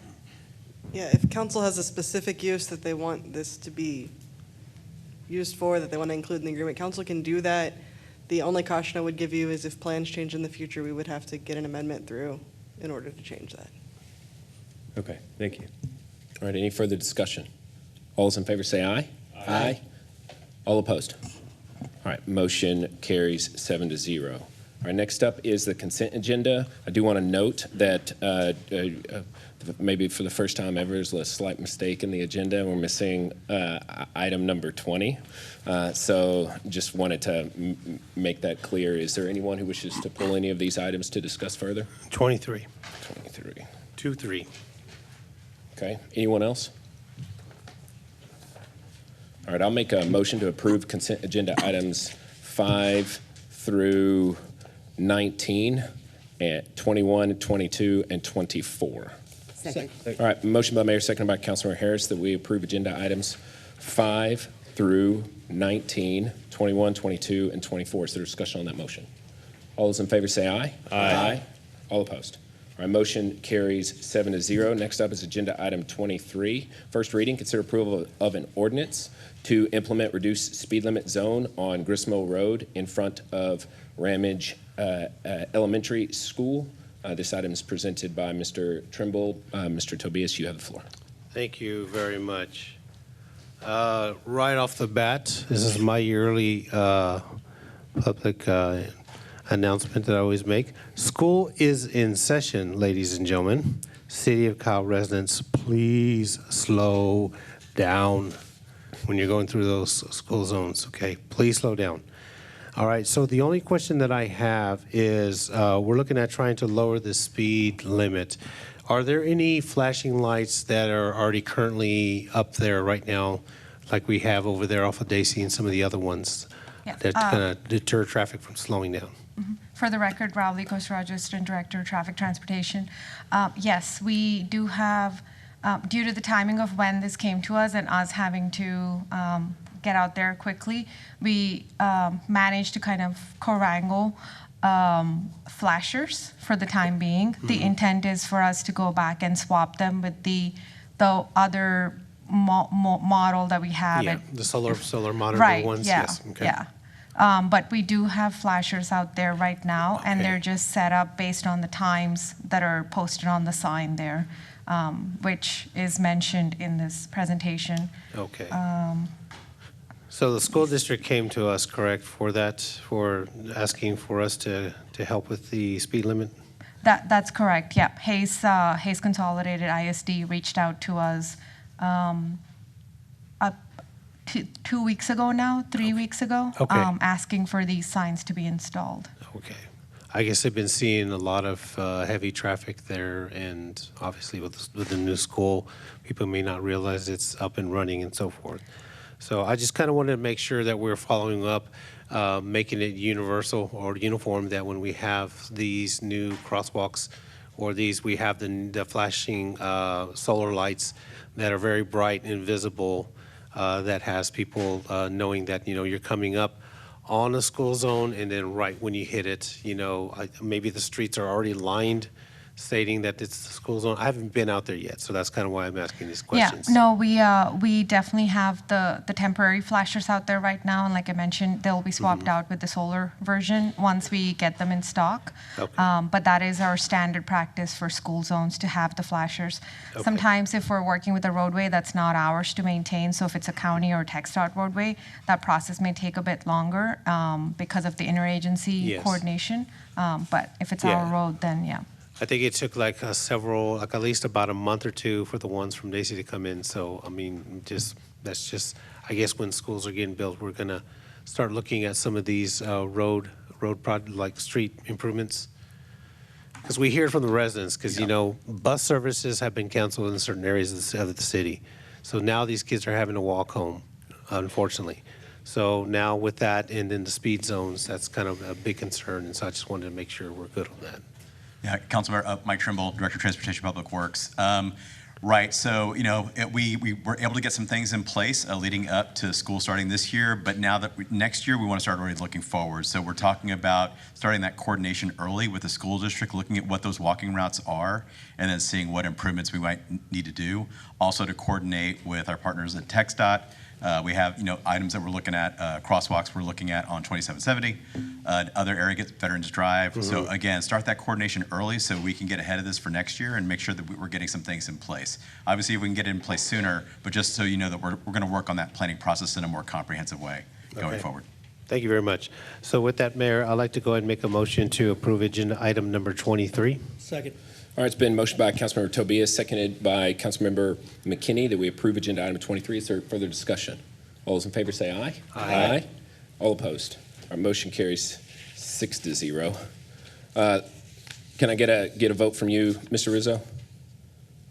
Yes, Mayor, I said aye. All right, then we're going to call that 7-0. And there's, in the rules of council, I just want to state clearly that if an item is passed that's first reading, the rules say we don't have to ask on objections, that they are finally passed if they're unanimous 7-0.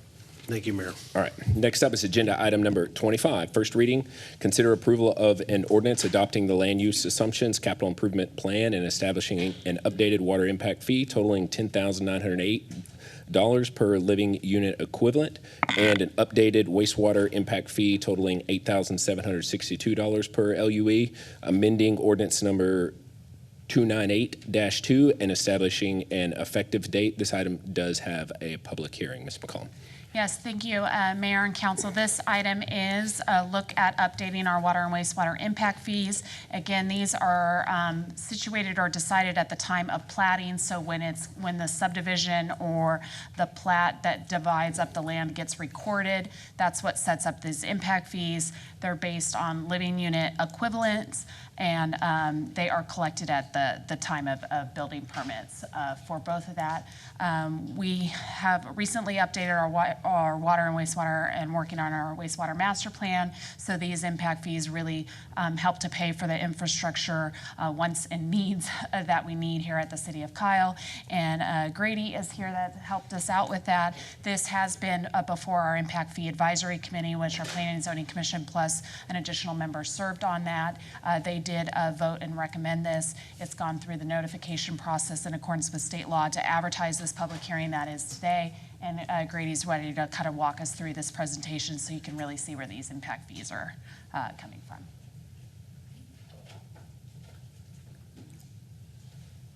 Good evening, Mayor and Council. As Melissa said, I'm just going to kind of go through this rather quickly, at least the first part of this, and then we'll spend a little bit of time kind of discussing the mechanics of how these impact fees were developed.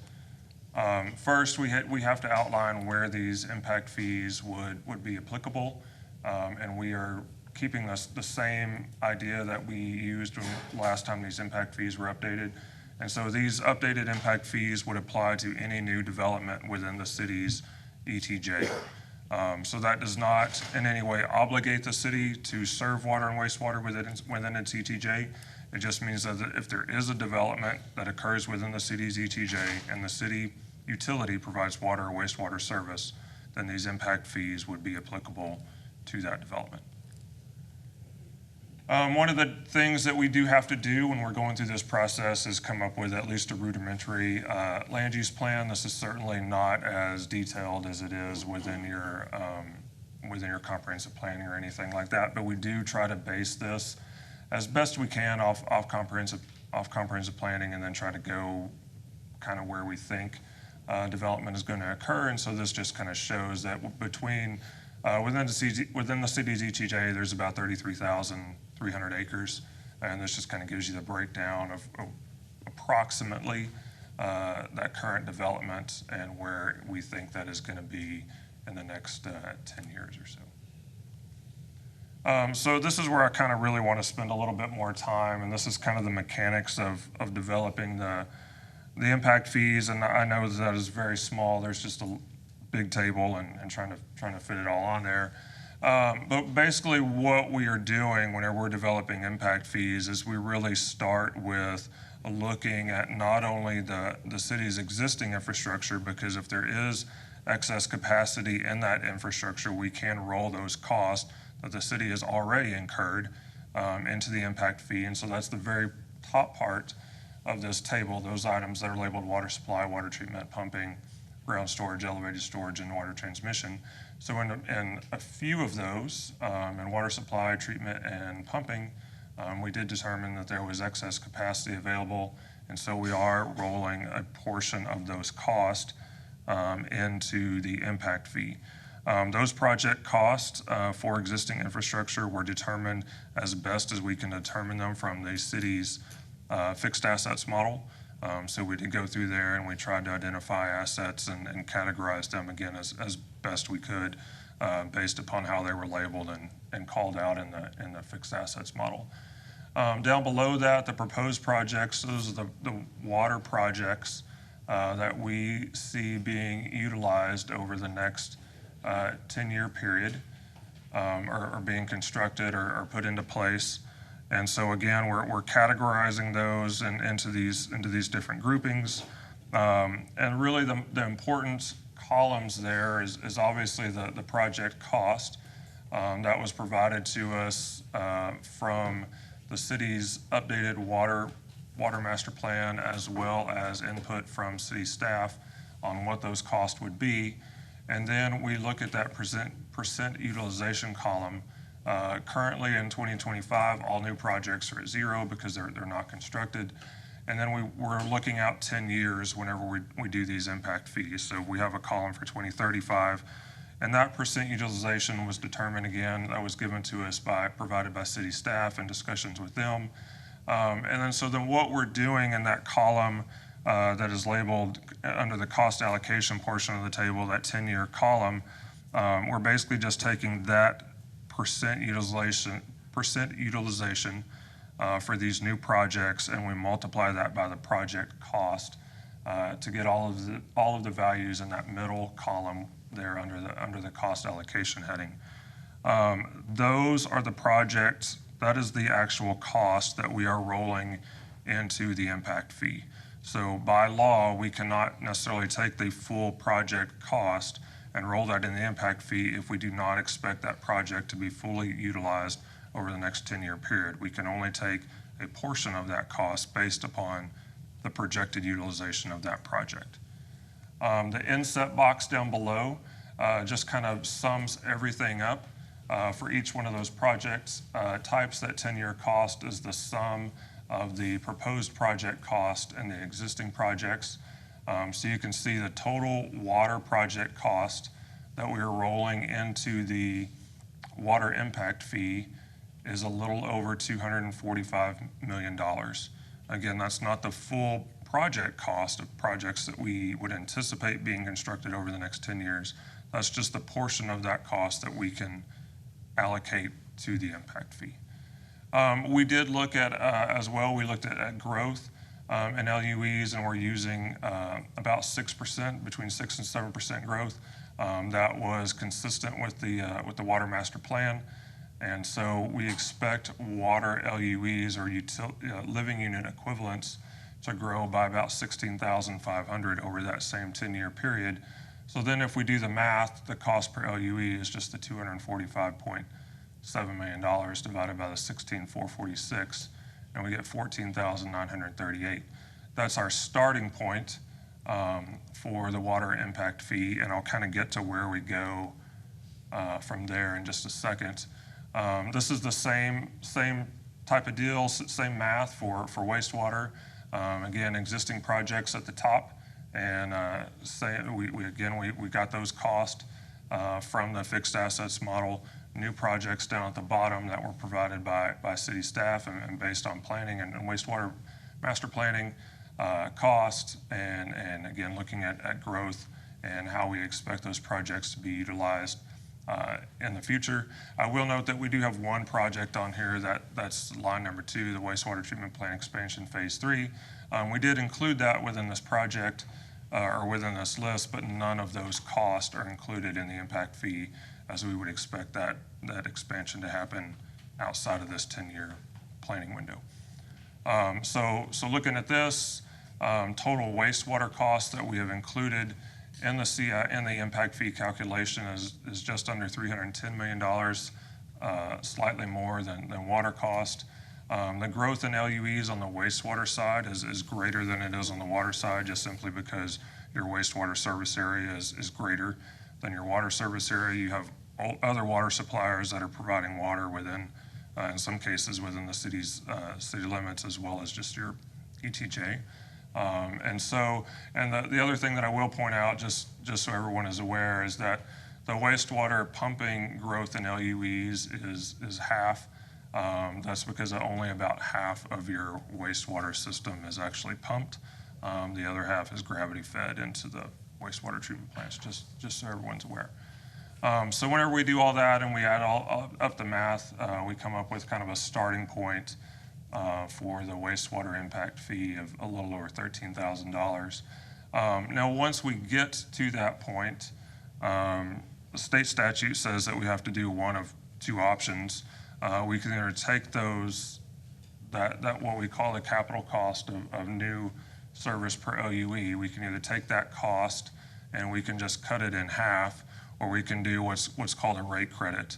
And so the rate credit is basically going in and doing a series of calculations to try to determine as best we can how much of these new projects would be paid for through ratepayers as they connect to the system.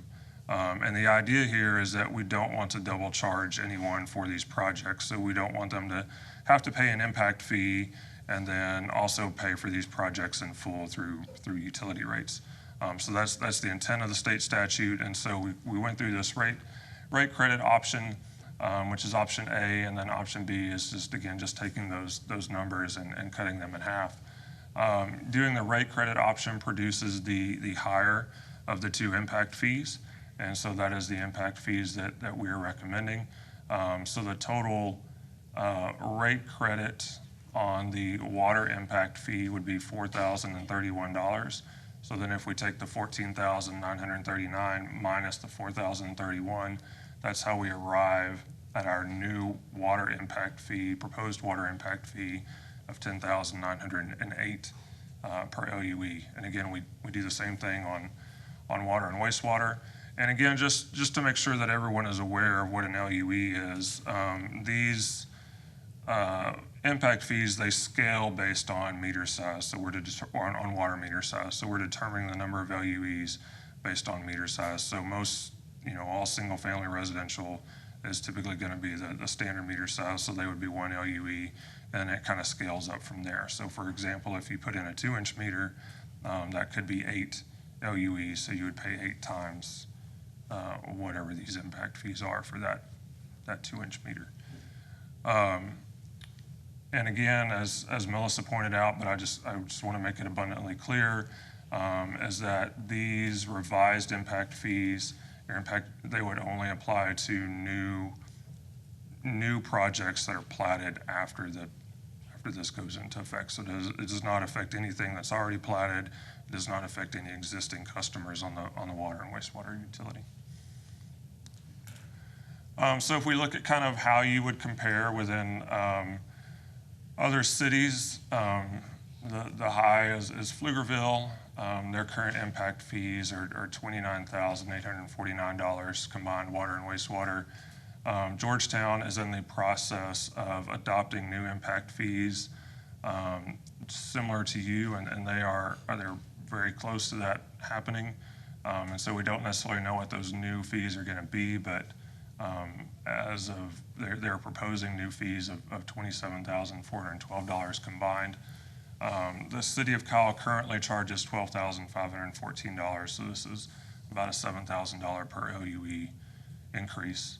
The only other thing that I can say is that even some of these cities that are still below the city of Kyle, they have recently updated their water and wastewater impact fees, and we are seeing pretty large increases in a lot of these area impact fees, and it's just simply because the cost of building new infrastructure is getting, unfortunately, it's just getting more and more expensive, as well as rolling in the cost of new supplies, which I don't have to tell y'all, but it's getting more and more expensive to bring water into Central Texas. And so that's driving some of this increase that we're seeing in area impact fees as well. So kind of what this means is if all new 2024 permitted homes were paying that impact fee, the current impact fee revenue would be about $12.9 million at the $12,514 per OUE. With the proposed impact fees, that that would be a little over $20 million. So it's about a difference of $7.4 million. And again, that's just if all the 2024 homes were paying this difference. So as it was stated, this has gone through the what's called the CIAC or Capital Improvement Advisory Committee. We met with them a couple of times and walked them through this process in very great detail. And we went through. They did approve the impact fee report, and by approving their report, they did find that the land use basis appeared to be reasonable, that the CIP has been reasonably defined, that these fees appear to be reasonably calculated, and that the new maximum allowable impact fee is at $19,670. The Impact Fee Advisory Committee, or CIC, also did recommend that council adopt a maximum allowable impact fee and then consider a fee update in 3 years. That does not mean that that's what you have to do. It's just what they recommended. You, as the city council, can approve an impact fee anywhere between $0 up to this maximum of $19,670. All right, this item does have a public hearing, so if there are no objections, I'm going to open the public hearing now. All right, seeing none, the public hearing is now open. Is there anyone who wishes to come forward and speak on this item?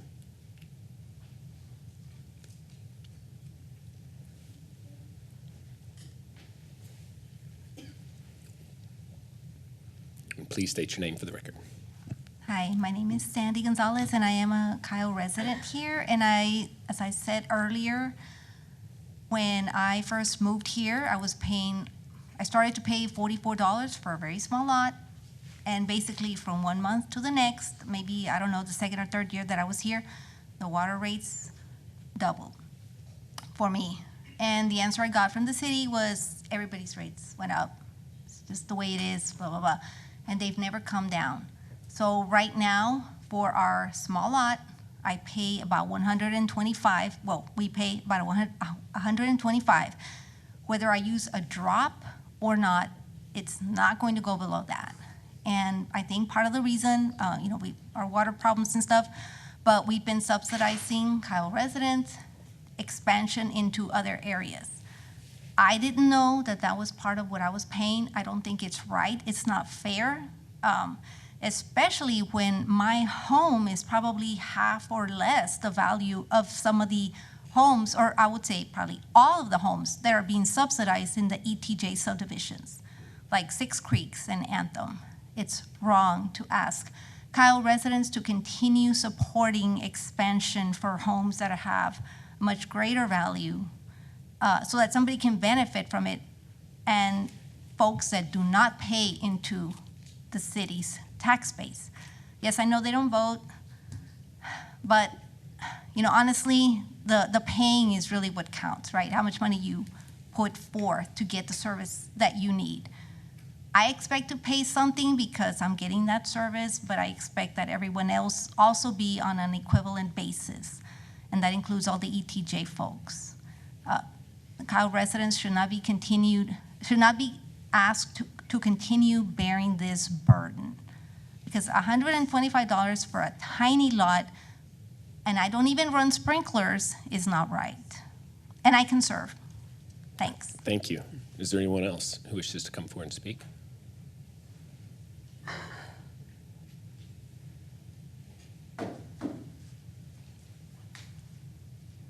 Please state your name for the record. My name is Michael Guremko, and I'm a resident of Anthem. And I just will point out to the council that we already pay more money in these extraterritorial locations. The cost inside the city is $122 on average, and we pay $167 on average.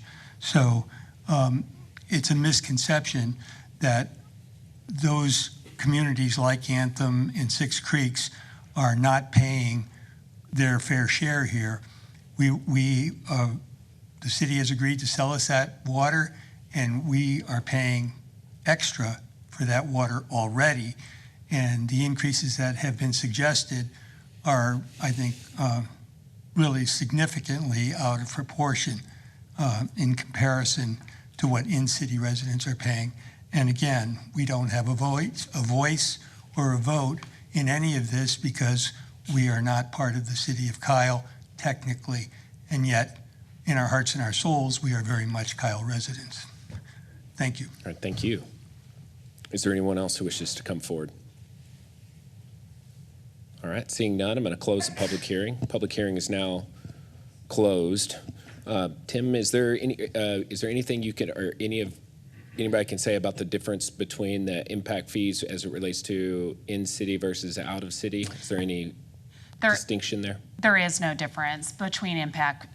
And again, these are one-time fees paid at the very beginning of service. So if you live in a home, because it's a significant raise in the fees, this isn't a fee that's coming on anyone. Correct. This would not be included in a utility bill. So this is a one-time fee that's usually paid at the time the home builder pulls the permit. So don't get me wrong, the homeowner does pay, with the price of the home, but it's not an additional fee or something that's included with the utility bills. I do believe there's a difference in tap fees for inside and outside a city, but that's different from these impact fees. If I could, just to make sure it's clear, I think that's exactly right. They're not paying added on to utility bills, but if not for the impact fees, utility bills would be higher because those costs that we outline in our capital improvement plan, they would have to be made up with exclusively utility fees if not for the impact fees.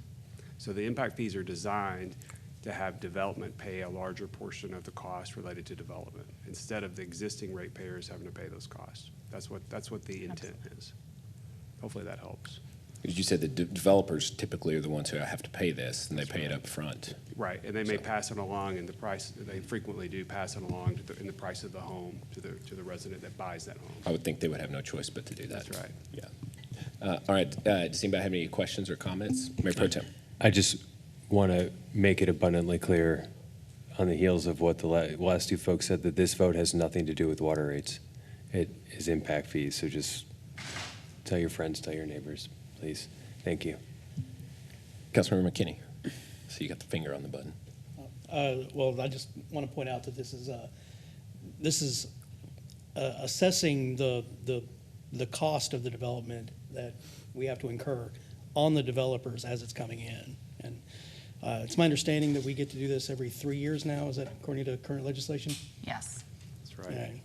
My only regret is we couldn't account for the next 3 years of cost increases, but we don't know what those are yet. So this is the most fair way that we can assign the cost of these things to the incoming residents. So it doesn't fall on existing residents' shoulders to subsidize the new developments. That's actually a good point.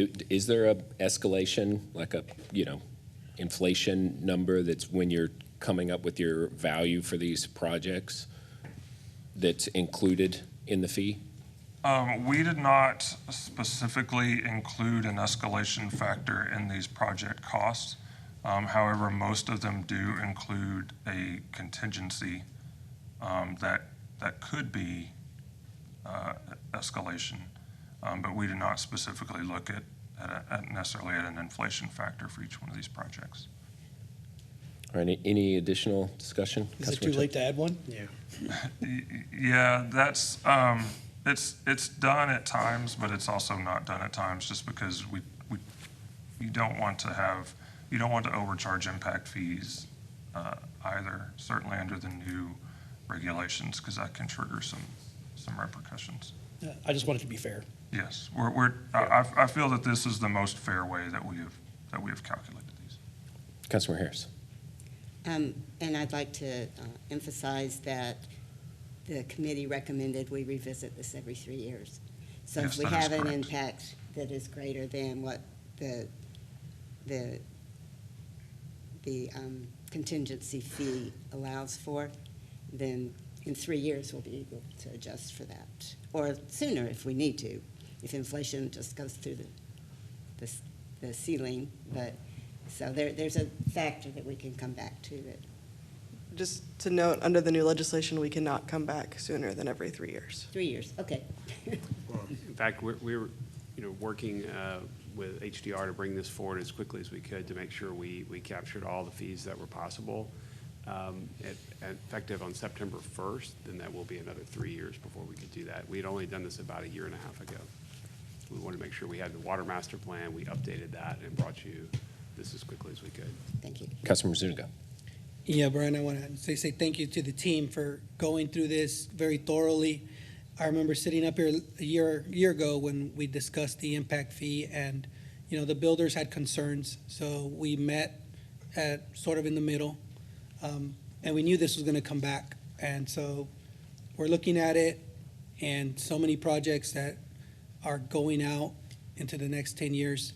So I think it is fair to assess that impact fee. And you mentioned that you don't want to go overboard with it. Is that because maybe would development stop if they thought the impact fees were too high? I mean, because it's only a one-time fee, No, it's more, and again, there's some recent changes and that will be coming in the impact fee legislation that are going to be effective September 1st. And part of that, and those changes are being made in under kind of being more open and transparent about the way cities are undertaking their business. And so part of that is going to be that, for example, before you can update your impact fees again in 3 years, the city will have to conduct an audit of your impact fee funds by a certified public accountant.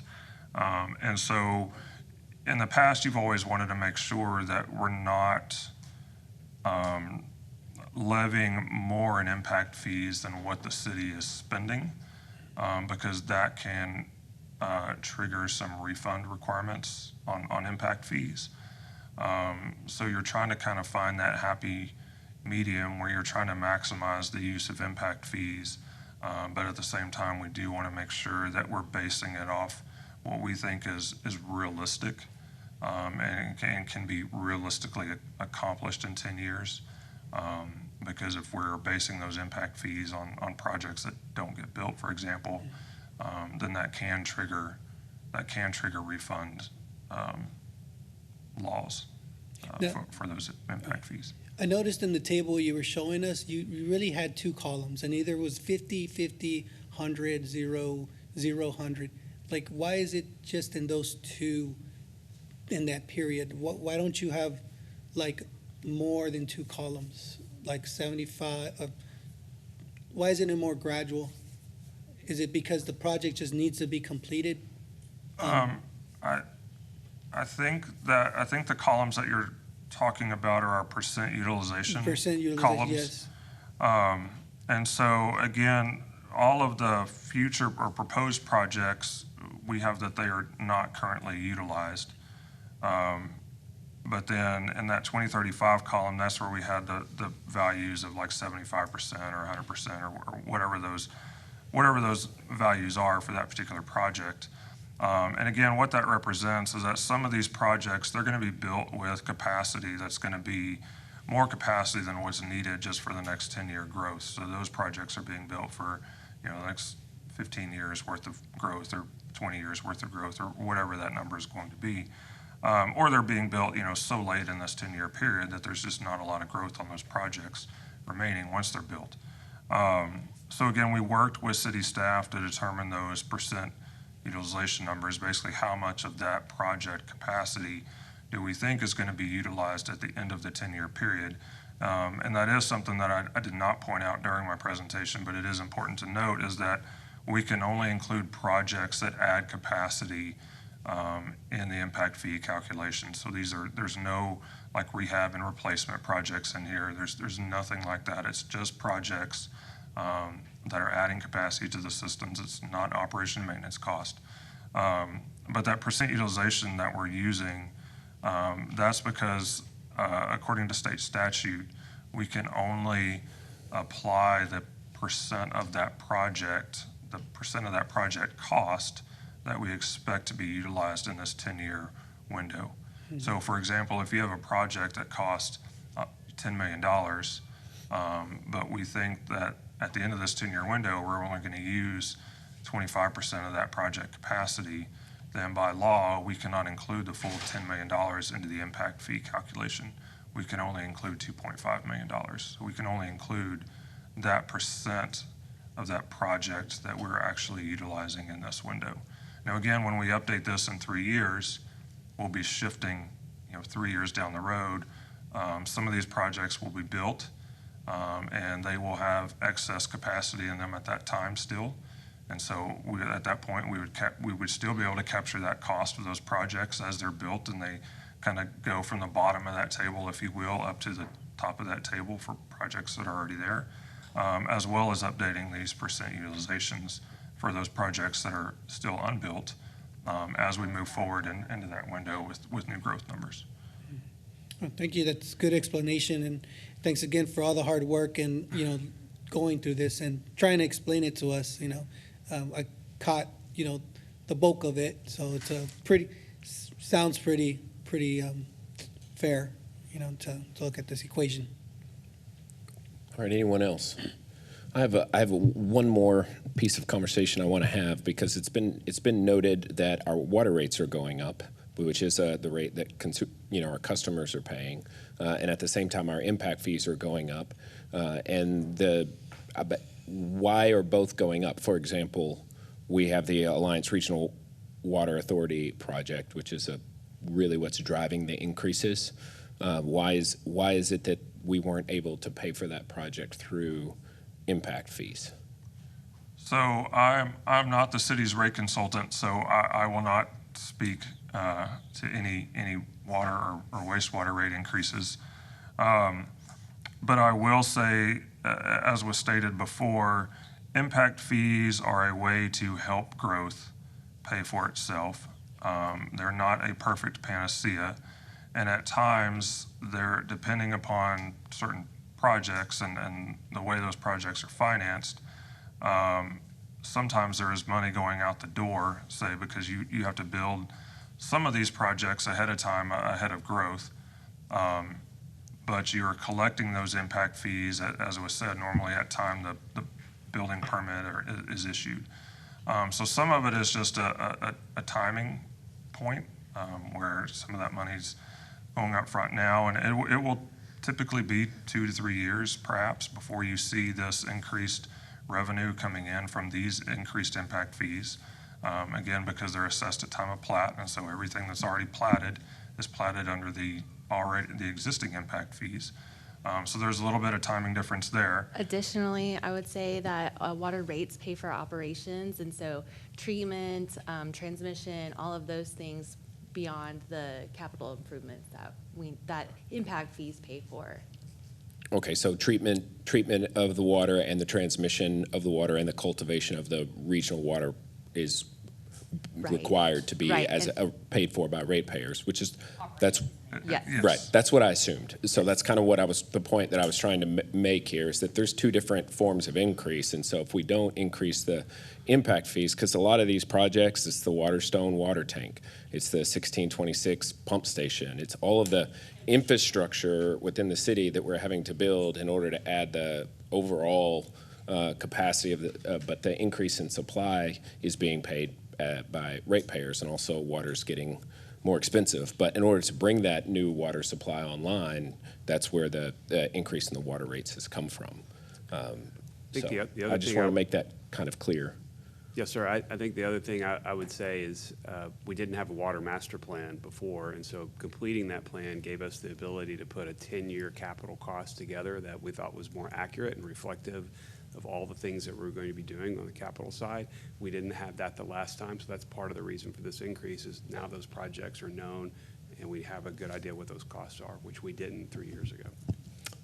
I want to make one more comment about Anthem in particular, because Anthem was entitled, I believe, in 2015, maybe right at the end of 2015, beginning of 2016. So it was before anyone here, except maybe Jennifer, our secretary, was here. I don't think there's anyone else. Tim, you might have been here actually when Anthem was done. So Anthem is actually not in Kyle, it's in Mountain City. So, and that was something that, that if you go back and actually look at the records and the conversations that took place at that time, it was the city of Kyle was very much trying to make Anthem a part of the city of Kyle. And there was an agreement that was initially conceived for ETJ swaps and annexation. But it involved Buda, it involved Mountain City, it involved the city of Kyle, it involved the developer. And ultimately, if any one of those entities objected, then essentially we weren't able to put that project together. So the city of Kyle's responsibility to Anthem is purely as a water supplier, as opposed to in-city projects where we have a lot more responsibilities to them. So there is a difference there. And I will say, I would say that the city of Kyle probably would not do that deal today. So like if this council was having that proposal without being able to achieve the annexation, we would not have approved it at all. So there would be no Anthem. Anthem exists because of the decisions of a different council at a different time, and they had their reasons. And it was, and they wanted to see those particular types of homes come into the region, and they thought that that was important enough in order to dedicate and commit the water supply. But at the same time, this city council, and for many years, this council has been, very committed to stopping the proliferation of ETJ development and out-of-city development, because it is very harmful on our finances. And it's been pointed out, it creates an undue burden on our local infrastructure that the folks who live there don't have to pay. So, for example, you also don't have to pay a Mountain City tax. You pay a mud tax, and that is what the developers charge you to have built out Mountain City, but you're not required to pay for any of the city infrastructure. So that's why that came to be. Six Creeks is also an example, and if you go back and look at the Toll Brothers, which is the only project that has been voted on since I've been here. Six Creeks was entitled before I got here. It was in like April or May of 2016 when Six Creeks was entitled. It's probably one of the most sweetheart deals that any project, maybe second only to Anthem at the time because of the way that deal got put together. But it very much, we had to go and have a bond election to improve Stagecoach Road, and essentially the developers and anyone who lives in Six Creeks does not have to pay for that. And so when the Toll Brothers proposal came, as they're putting in their additional phases, the council was very resolute in saying we're going to do anything. And they already had an interim development agreement, but we worked with them for full annexation. And it was very difficult for us to get that project approved, but we did, and they are now annexed. And so they are going, as those homes come in, they will be taxpayers and voters and paying for Stagecoach and getting lower water rates. And so if there was ever a way to get Anthem to come in, but at the time, the law did not allow it, which the law was recently changed with Senate Bill 2302 that would have allowed it. If that bill was in place, Anthem would be a City of Kyle project, because essentially they got held hostage by Mountain City, who refused to release the ETJ. So that's the history of Anthem and how that project came to be. And I wish it was different, but that's just the way that it is. So, Councilmember Harris. Just a quick comment about the water and wastewater bills. The water and wastewater departments are actually enterprises. They are required to pay their own way without taxpayer subsidies. So setting the rates depends on how much it costs to bring that to the rate to the taxpayer or to the customer. It's not taxpayer, to the customer.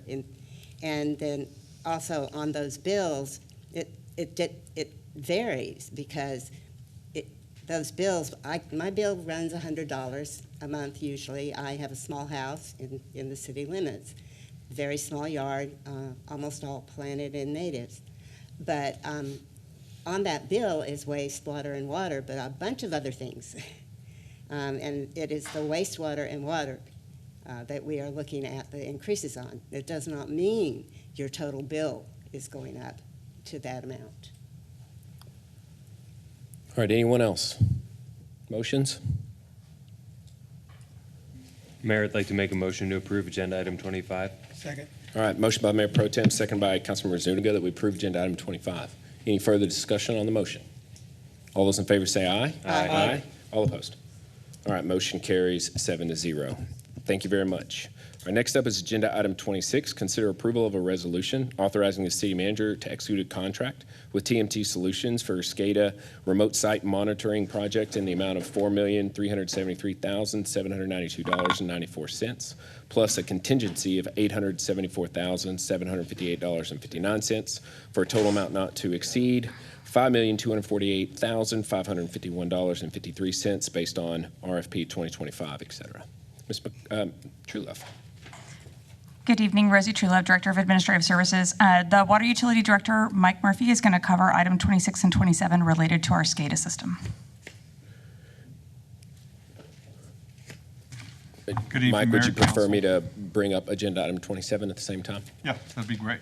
All right, we're going to bring up agenda item 27 also. Consider approval of amendment number 1 to task order number 5 with HDR Engineering for SCADA upgrades project in the amount of $294,639.36 for a total task order amount of $519,039.36. Go ahead. Good evening, Mayor and Council. Mike Murphy, Director of Water Utilities.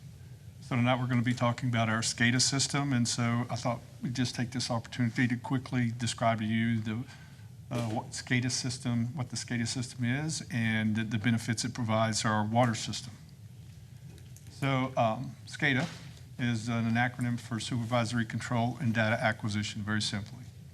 It provides a centralized remote monitoring and control of the city's water and wastewater infrastructure.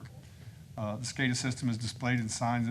We'll talk about that in a second. But so what that means is the SCADA system is like the central nervous system of our water and wastewater operations. We have our pumping system, which has several pumps and motors and all that stuff, good stuff located around the city. We have our transmission system throughout the city. Everything that we use and operate to deliver water and treat wastewater is controlled by our SCADA system. And currently, the SCADA system has displayed signs of aging and failure over the years, including persistent communication failures, loss of functional control capabilities, outdated, unreliable hardware. So kind of what we tried to come up with on the age of our SCADA system is, can you compare the cell phone that you had 20 years ago with the cell phone that you have today? That's sort of where we are with our SCADA system. The SCADA system, what it does is it controls tank levels, system pressures, water quality, and metrics, infrastructure status, operational status, and the system-wide power status. It's how we get our information. It's how we address things once it comes in to us remotely so that we can operate our system successfully. The project will be completed in 2 phases. Phase 1 is the detailed design of hardware, software, and an implementation plan.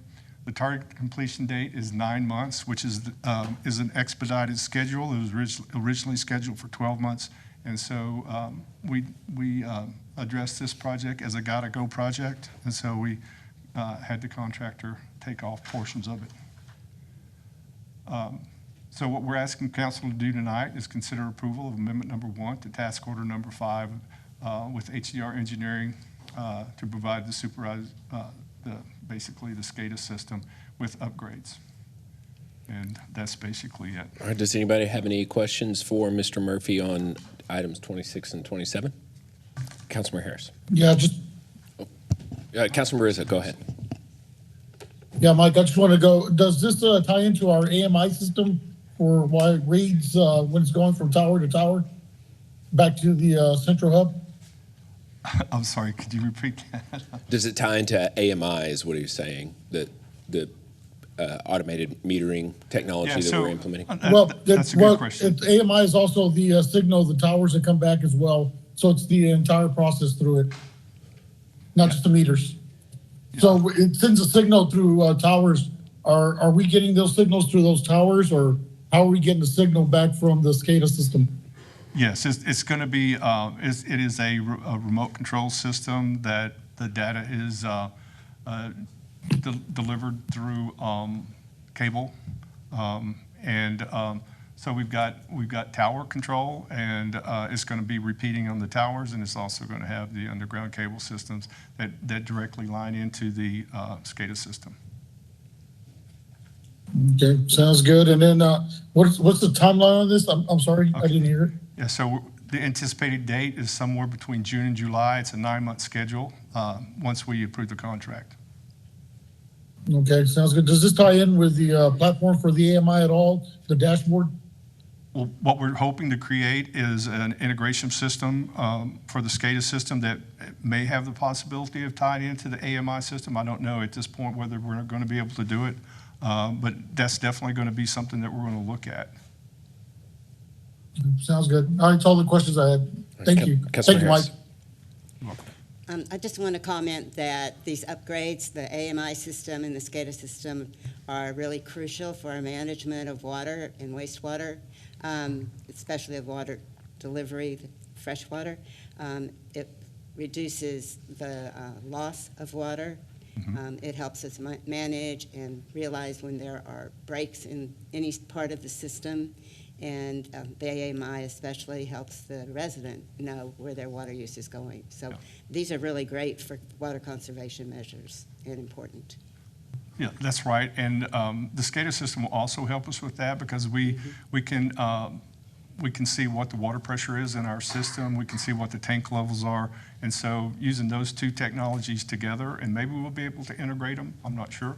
But using those two technologies together, we should be able to identify any emergency situation like that quickly. All right, anyone else? I make a motion to approve agenda items 26 and 27. Second. All right, motion by the mayor, seconded by Councilmember McKinney, that we approve agenda items 26 and 27. Is there discussion on the motion? All those in favor say aye. Aye. Aye. All opposed? Aye. Okay, thank you. All right, motion carries 7-0. Thank you, Mike. All right, next up is agenda item number 28. Consider approval of a resolution finding public convenience and necessity and authorizing the use of eminent domain to condemn, if necessary, a 2,973 square foot parcel of land in fee simple and a public utility easement over an 879 square foot parcel of land is described in Exhibits A and A1 to the resolution from certain real property owned by Michael A. and Mary C. Lehman for the public use and public construction of public roadway improvements and public drainage and utility infrastructure improvements for the Button Creek Road Improvement Project. Ms. Schmeitz. Good evening, Mayor and Council. Amber Smides, Assistant City Manager. We just have one of these for you tonight. So this is on Button Creek Road. In 2022, City of Kyle voters approved Proposition A, a road bond for 8 transportation projects across Kyle, totaling 10.3 total miles of new location, reconstruction, and widening projects to improve the city's transportation network. This project will improve Button Creek Road from Lehman Road to Porter Cove. Here you can see the limits of the project in the parcel. The alignment and design features were approved by council in January of 2024. Task order to BGE to complete preliminary design approved in March of 2023. And the task order to BGE to complete final design was approved in April of 2024. This is information about the site. We need parcel 14 and 14E here. You can see they're indicated in green and purple. To acquire the right-of-way and easements needed for the roadway, a survey was completed and an appraisal was performed on the needed track.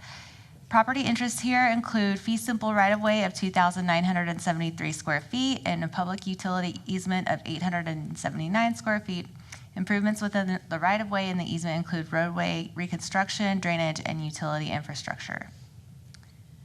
Summary, a public convenience and necessity refers to the council determining whether the city's acquisition of an interest in a specific piece of real property, such as an easement or fee simple title, is necessary to effectuate a particular public use for the public's convenience and necessity.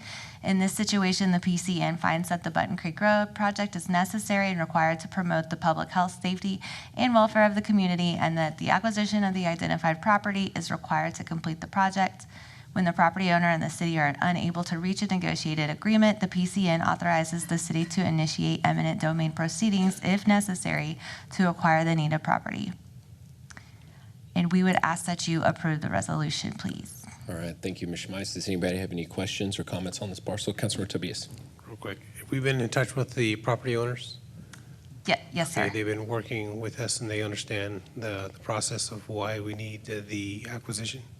Yes, sir. We work with them, and we'll work with them right up until the end. So. Okay. Thank you. All right, anyone else? All right, I have to make a specific motion. I move that the City of Kyle authorize the use of the power of eminent domain to acquire 2,973 square feet of land in fee simple and a public utility easement over 879 square feet of land from property owned by Michael A. and Mary C. Lehman as described in Agenda Item 28 for the public use of constructing and operating public roadway improvements, drainage improvements, and utility improvements for the Button Creek Road Improvement Project. All right, motion by the mayor, second by the mayor pro tem that we approve Agenda Item 28. Is there discussion on that motion? This is a roll call vote.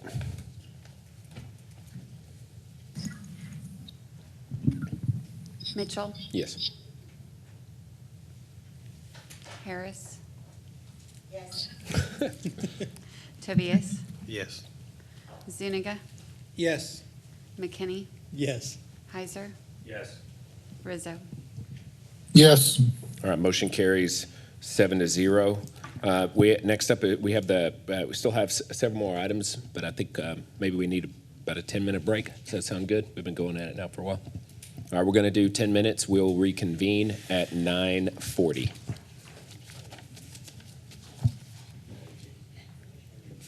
Next up is Agenda Item 29. Consider approval of a resolution to record City Council's vote to place a proposal on the agenda of a future City Council meeting as an action item to adopt an ad valorem tax rate that is higher than the no new revenue tax rate for tax year 2025, fiscal year 25-26 for the City of Kyle, making findings of fact and providing for related matters. This is Mr. Mohit's item. Roll call vote is requested.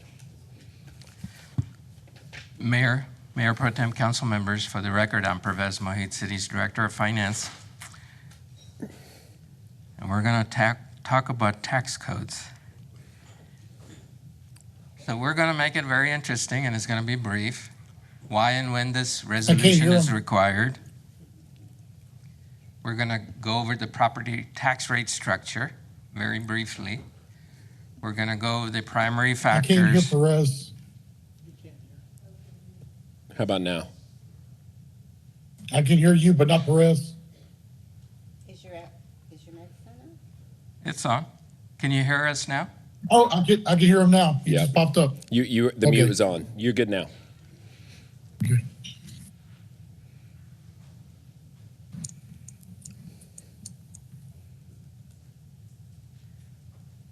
So whoever's in the control room, I'm unable to move the slides. Can you move the slides for me? Back to the, there you go. Slide number 1. Thank you. So we're going to talk about the property tax rate, how it's calculated real briefly. We won't go into the very technicalities of it. The change in the average valuation for 2025, and the key dates for public hearings and tax rates, and then we'll wrap up with the recommendations for council. So why is this resolution necessary? Why are we doing this tonight? So when the city's proposed tax rate exceeds the no new revenue tax rate, based on the Texas tax code, a resolution must be considered by City Council before this governing body votes on the property tax rate. You must vote on this resolution prior to that you're going to place a proposal to increase the tax rate for the City of Kyle. And I'll go in a minute, why is it considered a tax rate increase and what the no new revenue tax rate means. In addition, the governing body, you as a council, must adopt this resolution before we place the agenda item for the property tax rate on September 2nd for the first reading, and then again on September 16th for the second reading. The tax code further requires that when we issue or publish the public notice for the tax rate consideration on September 2nd and the public hearing on the tax rate, when that notice is published, we have to publish your record vote, how you voted on this resolution. Yay, nay, or you were absent, or you abstained. That is required by tax code.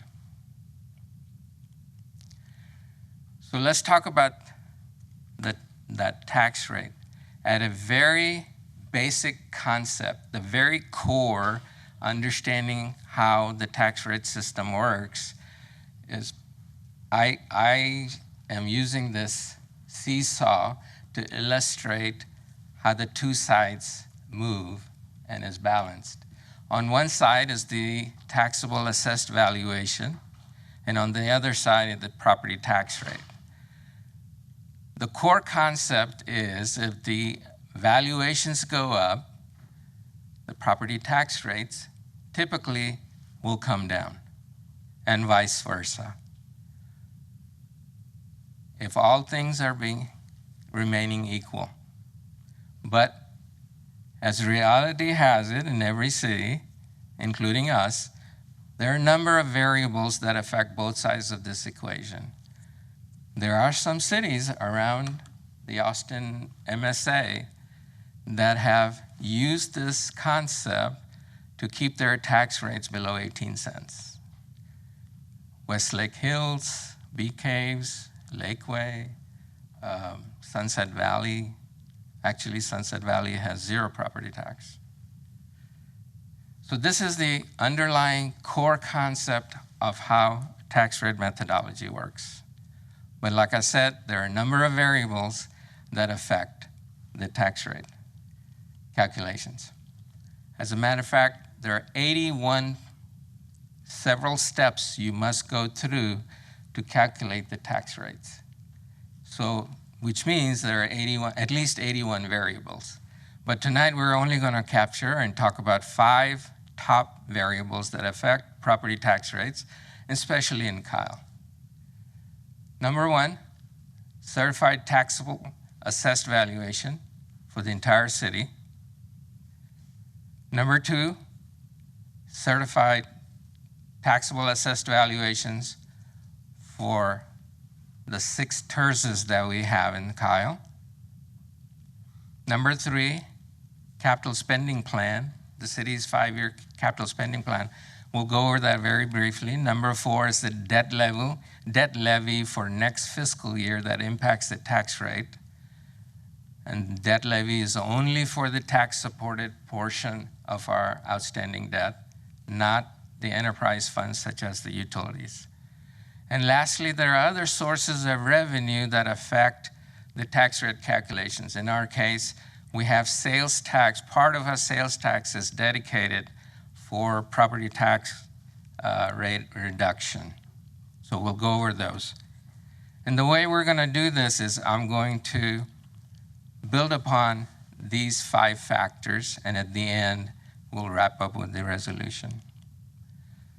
So before we begin, and my goal here is that there will be some new nugget of information for you, for staff, and for the folks in the TV land, that they will learn something new out of this presentation.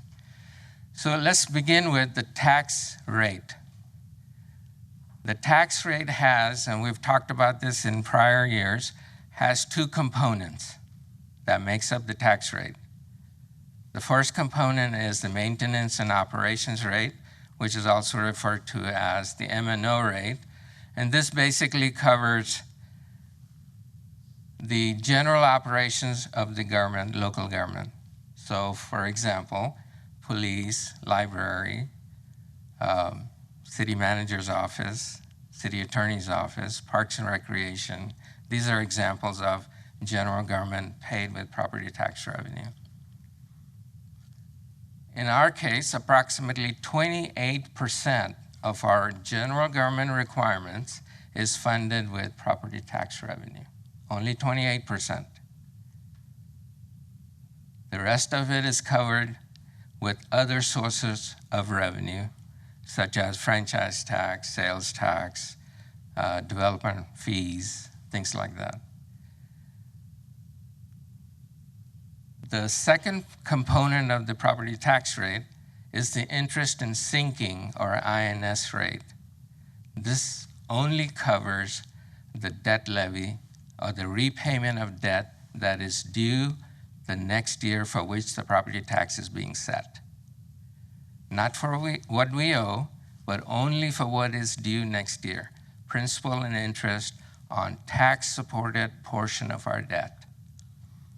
So in our case, we have outstanding bonds for road bond program. We built the public safety facility with bonds, so we have those bonds outstanding. And then we have, when we built the public library, we had bonds issued for that. So these types of bonds that are for general government, tax-supported activities, or capital infrastructure, the portion of principal and interest due next year is included in the INS portion of the tax calculation. So those two components make the tax rate for any city, any county. So M&O plus INS is the tax rate. So now that we know what the two components of the tax rate is, here are the three types of tax rates that we talk about every year when we begin to set the tax rate.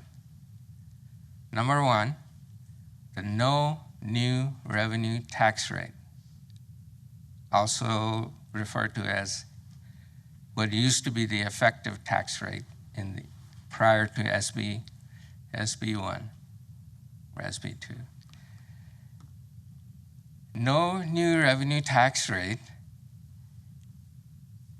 is the tax rate that will raise the same amount of tax revenue that we raised from the year before from the exact same properties on the tax roll. So it is one tax rate that will raise the same amount of money or tax revenues as in the current year or prior year from the same properties on the tax roll. So that is the no new revenue tax rate, meaning it's not raising any additional new revenues. This rate is also used as the threshold or the yardstick by the tax code to determine if a taxing entity is proposing a tax rate that is higher than the no new revenue tax rate and is considered a tax increase. So this is the yardstick or the measuring stick for that test. The second type of tax rate we talk about every year is the voter approval tax rate.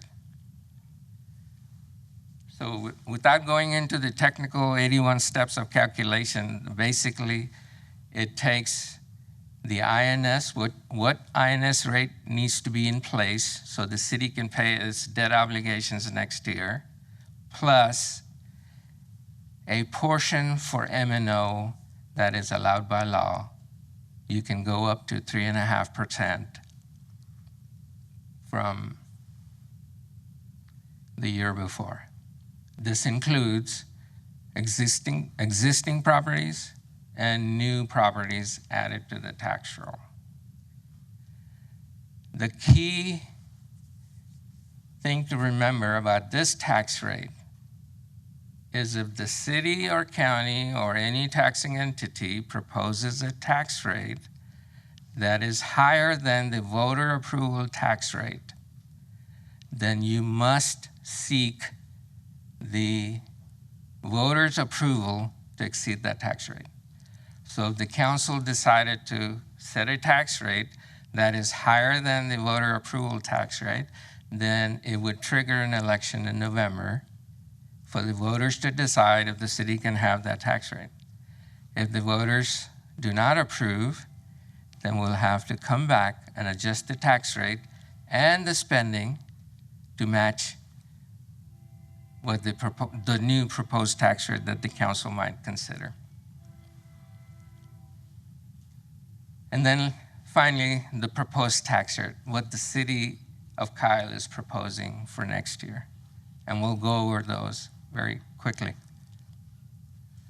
So we're going to go into these building blocks that makes the tax rate calculation. So we'll start, remember those 6 factors that we talked about. We'll talk about each one of those very briefly. The first one is the valuation. Certified taxable assessed valuations. So in this first slide, I'm showing you the entire city of our certified tax valuations, which includes the 6 TERSs. The TERS, if you recall, is the tax increment reinvestment zones that we have created within the city of Kyle. So when you compare the 25 to 24, we had a net increase of 4.13%, or $284 million in our total taxable assessed valuation. And I overly emphasize taxable assessed valuation because that is the portion of the certified tax roll that we can assess the property tax rate against. There are a whole bunch of other properties in our certified tax roll that are not taxable. They're exempt, they have waivers, they have property loss exemptions, so on and so forth. So this is the net taxable assessed valuation for the entire city. $284 million net increase, or 4%, slightly over 4%. So what does it look like for this city when you carve out TERSs, the valuations inside the 6 TERSs? Because if you remember, the TERSs are based on the portion we have agreed to share in the increment of the tax revenues. Some are, TERS number 1, for example, is 100%, TERS number 2 is 50%, and so on and so forth, and we'll show you in a minute.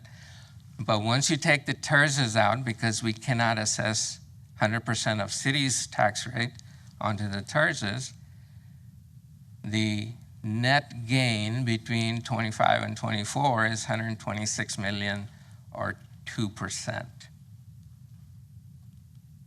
So if you look at, okay, where's the growth happening? If you look at the TERSs, within their TERS, if you remember the total for everything, city and TERS, is 284 million, right? So keep that number in mind. When you look at the 6 TERSs, the net increase is 158 million, or 20% of the growth is happening within TERS. So now we drill down to where exactly, which one of those 6 TERSs is the super king.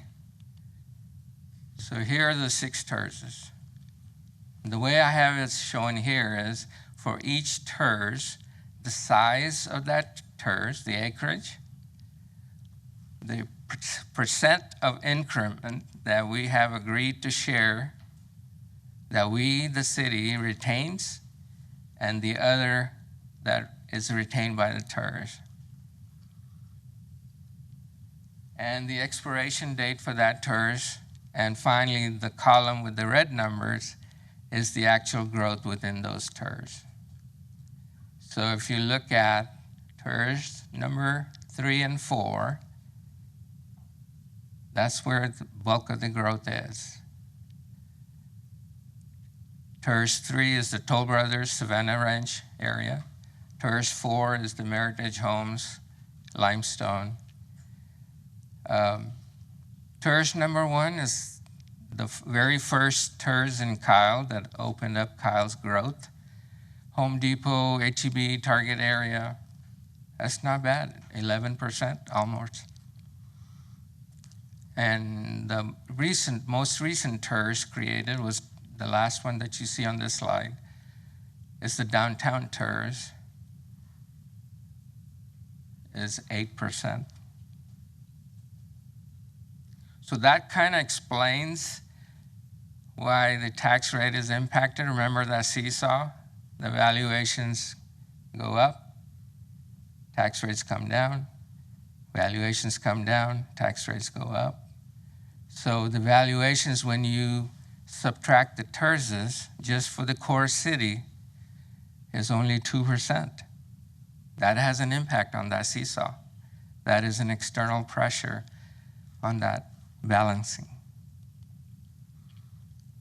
The next factor that impacts the tax rate is capital spending, our CIP program, because CIP spending, capital spending, translates into debt, right?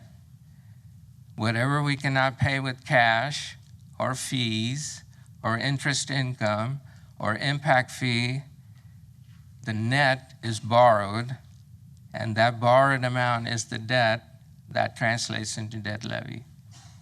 So our CIP spending plan is line number 4, $1.3 billion over the next 5 years.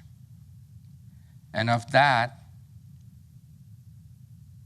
40% or $490 million of that is tax-supported capital projects, meaning they will be paid with tax-supported revenues, whether it's in the form of principal and interest, or it's in the form of cash contribution, or something in between or combination thereof.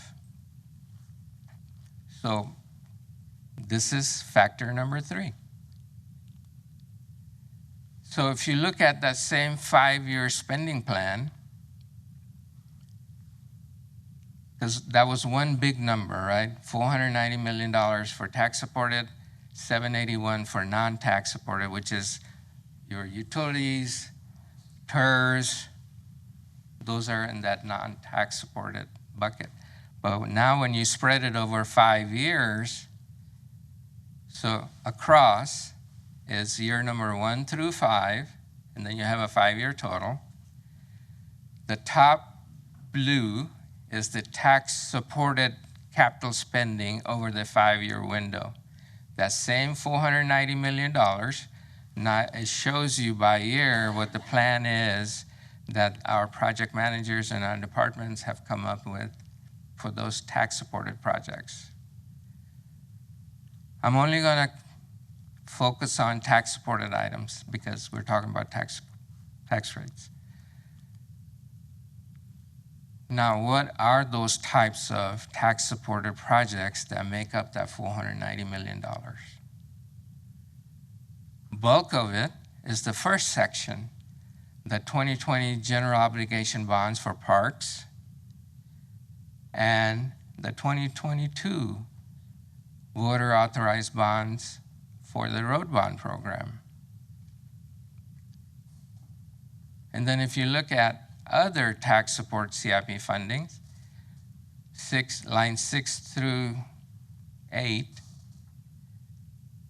general fund CIPs, these are sidewalks, other streets, intersection improvements. These are the types of examples I can give you. The projects are. There are over 100 projects in our CIP program, but the types that relate to general fund CIP, they are sidewalks, other roads other than road bond program, intersection improvements, roundabouts, lighting improvements, things of that nature. Number 7 is park development CIPs. These are related to and dedicated to park improvements. And the third category is the transportation CIP. The city plans to, we talked about it earlier when we were talking about Aiken Gump. that city intends to apply for a grant, transportation grant, that requires a match, and that's the match funding that the city is planning to have. So that's the $490 million over 5 years in the different types of tax-supported CIPs.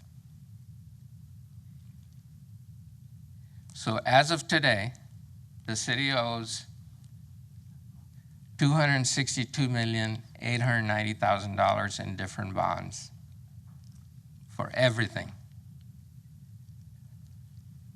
I won't go through each one of them, but just to give you an idea, at the tail end of each bond, there is a year designation that just simply shows when those bonds were issued or when those bonds were refunded.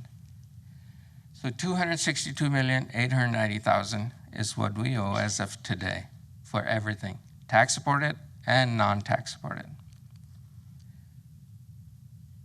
So this takes the same $262,890,000 in debt, breaks it up by what's going to affect the tax rate and what is not going to affect the tax rate. So 59% of that debt is tax supported. So it needs to be in the calculations of the annual tax rate.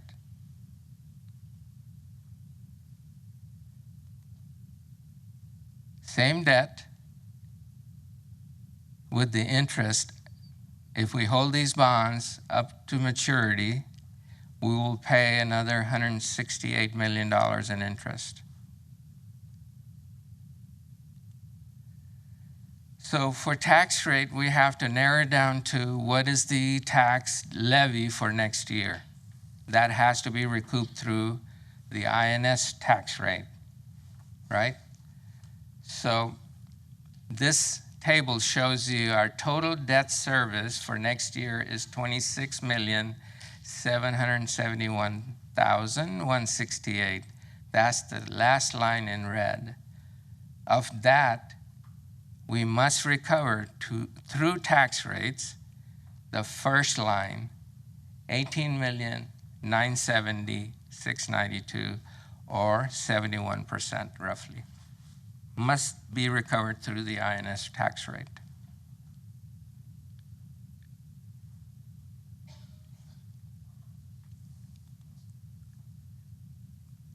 And the last factor that I talked about is other sources of revenue that affects the tax rate. So in Kyle, we have a portion of our sales tax dedicated towards offsetting the property tax rate. So the sales tax is 8.25% in Kyle, and the way it's shared is the state receives 6.25%, the city receives 1.5%, and Hays County receives the remaining 0.5 or half of 1%. In 1989, the voters in Kyle voted to dedicate 0.5% of the city's 1.5 towards property tax rate reduction. So every year we set aside 0.5% or a third of our sales tax income that we receive to offset the tax rate, property tax rate. For 2025, next year, the tax rates, we are including $6.3 million in sales tax revenue to offset or reduce the tax rate. How much does it reduce the tax rate? It reduces it by 9.857. That's a huge number, almost 10 cents from sales tax. If we did not have this feature built in, our tax rates would have been 10 cents higher. So now we're going to get down to the real tax rates that we're building up to. So the two tax rate components that we talked about earlier, maintenance and operations tax rate, and interest and sinking tax rate. And then we talked about the 3 tax rates that we look at every year and compare. So the first column, I added the current tax rate just to give you a comparison as to where we are starting with. So current tax rate for this year that the City Council has adopted is $46.93 per $100. The no new revenue tax rate for next year is $48.85. And the reason you see those next 2 columns in 6 places, because our certified tax rate calculations are currently completed by the Hays County Tax Assessor Collector's Office, and they go up to 6 places. However, when the City Council adopts the tax rate, City of Kyle only uses 4 places because it's easier for our ratepayers, our property owners to understand. They can calculate their tax bills easily if it's 4 places rather than 6 places. Some of the calculators don't go that far that people have at homes. So anyway, the no new revenue tax rate for next year is $48.85. The voter approval tax rate is $59.57. And the proposed tax rate that the city manager's budget is built around is $59.57. The last 2 lines simply compares the tax rates, the proposed tax rates to each one of those columns. So for example, the first column, 1264, the proposed tax rate is 1264 higher than the current tax rate. That's the difference between 4693, the current adopted tax rate, and the proposed tax rate of 5957. 12.64 cents, or 26.9%. Same thing with no new revenue tax rate. The proposed tax rate is 10.72 higher. The proposed is higher than the no new revenue. And if you notice, the proposed tax rate is at the same level as the voter approval tax rate. We wanted to make sure that it did not exceed that. It would not trigger the election requirement. The INS rate is all the same across because you have to get from your INS rate, recover enough money, tax revenue, to pay your principal and interest that's due next year.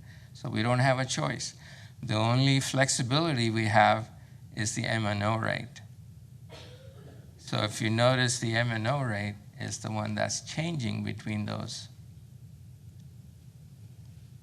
So the takeaway from this slide is the proposed tax rate for City of Kyle for next year is $59.57. It does not exceed the voter approval tax rate, so it does not require an election, but it is higher than the no new revenue tax rate or the state's tax code threshold. So how does that impact our average home value and the tax bill impact for an average valued home in Kyle? So on this slide, I have the 2025 average value and the 2024 average value. You will notice that the average value for 25 has decreased as compared to 2024. So if you look back or think back to the seesaw, we are having a reduced valuation over time, and it's very clear here in the average value of a home we have lost $9,305. So using the tax rate, the proposed tax rate, 59.57, as compared to the current approved tax rate, the tax levy for next year on an average home that is valued at $315,422 is $1,878.97. This is just the city of Kyle's portion. We're not talking about any other jurisdiction on that tax bill, such as the school district or the county or the Austin Community College or the groundwater district or the conservation district or ESDs. Then I have shown you the homestead. City of Kyle provides $40,000 in homestead exemption. The value of that homestead exemption at the rate that we're proposing, it reduces their tax bill. So the net tax bill using the 59.57 tax rate for next year, the net tax bill for an average valued home in Kyle is going to be $1,640.69, as compared to, for 24, it is $304.47 higher. So that's the average valued home tax bill impact. Here are some key dates to keep in mind. City Council meeting dates for public hearings and adoption of property tax rates. September 2nd is our first public hearing and the first reading of the adoption ordinance. September 16th is our second public hearing and the second reading of tax adoption ordinance. So back to the resolution we have on hand. For tax year 25, line number 2, the no revenue tax rate of $48.85 is less than the proposed tax rate, right? So the proposed tax rate is higher than the no new revenue tax rate, line 1 compared to line 2. The tax code now requires the City Council to vote on this resolution that you are willing to consider a proposal on a future council meeting date, which is September 2nd. You would consider a tax rate increase because it's higher than the no revenue tax rate. A resolution is now required. So that's why we're asking you, as the governing body, to vote on this resolution. So the basis for our recommendation: on April 1st, Council gave the city manager direction to maintain the tax rate at $61.71 per $100. Based on the actual certified valuations we received, the tax rate is now at $59.57, which is 2.14 cents less than what was estimated back in April. Based on the above, staff recommends approval of resolution. And as we always do, we give you options. So the options for City Council are approve the resolution, and if you do, we request that it be a roll call vote. You can deny the approval or something else. With that, that concludes my presentation, Mayor and Council. All right, thank you, Pervez. That was very good teaching, so appreciate that a lot. I have a couple things I want to add to what he just said, but before I did, if there's anybody who wants to go first and has anything to say just yet, Councilor Tobias. Just on slide number 21, because again, it's for me, it's taxes for dummies here. So if I have a resident that's going to question, let's say the tax rate for the average home was $324 last year, and then this year it went down, and then the tax rate went up, and last year was at 46, this year is going to be 59. What can I explain a little bit more on when their average bill is the average home value is lower than last year's, and why there's an increase on that leverage there, 22.79% change. So the first thing I would show that person that the tax rate is changing, even though the value has come down, the tax rate has gone up by 12.64 cents, right? All right. And as we built on the building blocks earlier, the debt has gone up. So INS portion of the tax rate has gone up, Okay. right? Yeah. So you can't really look at the home value. You have to look at the actual debt. The pieces of the cost factors that go into the tax rate calculations. Can I Yeah, give a go to that as well? Because people are going to say, hey, how come my value of my house went down, but the taxes are going up? The answer is because of the 2022 road bond. Okay, We asked the voters to go up to 60 cents, and we put you see how much debt we have. It's 200 million, but how much are we going to issue this year? 120, 150? Yeah, something like that, 130, I think. Yeah, our debt's about to double. So, and that's because we asked the voters if they wanted us to do that, and which is, what Mr. McDonald was saying earlier about we answer to the voters. Well, he was saying it like we don't, but the truth is we asked the voters what they cared about the most, and they said fixing our roads, and we put forward a proposition, and we said it's going to cost up to 59 cents, and which is a big increase. Do you want us to do that and fix your roads? And they overwhelmingly, 65%, I mean, it was not close, said, yes, that's what they want. And so we've been working through it, but it's not an immediate increase. That question in 2022 is coming due now when it's time to issue the debt. We did all this work to get here, and that's what happened. And so that is the answer. In fact, if you look at the O&M rate, it's going way down. So the taxes aren't going up so that we can give everyone raises, we can hire more, staff members and, those kind of things. That part's going down. That's a 3.5% increase capped by the governor or by the government, the state government, and we can't go above that without a tax rate election, which is what Austin's trying to do. And we're saying, no, we are going to stay within the voter-approved rate. Because we're looking at 61 cents at one time, but now we're right. going to. Yes. Yeah.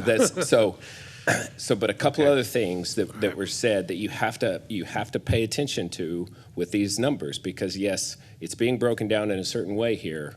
But if you want to say, for example, compare us to Buda. Buda has a tax rate that's like more than 10 cents below ours. So you think, oh, Buda is more affordable because their tax rate is so much lower. No.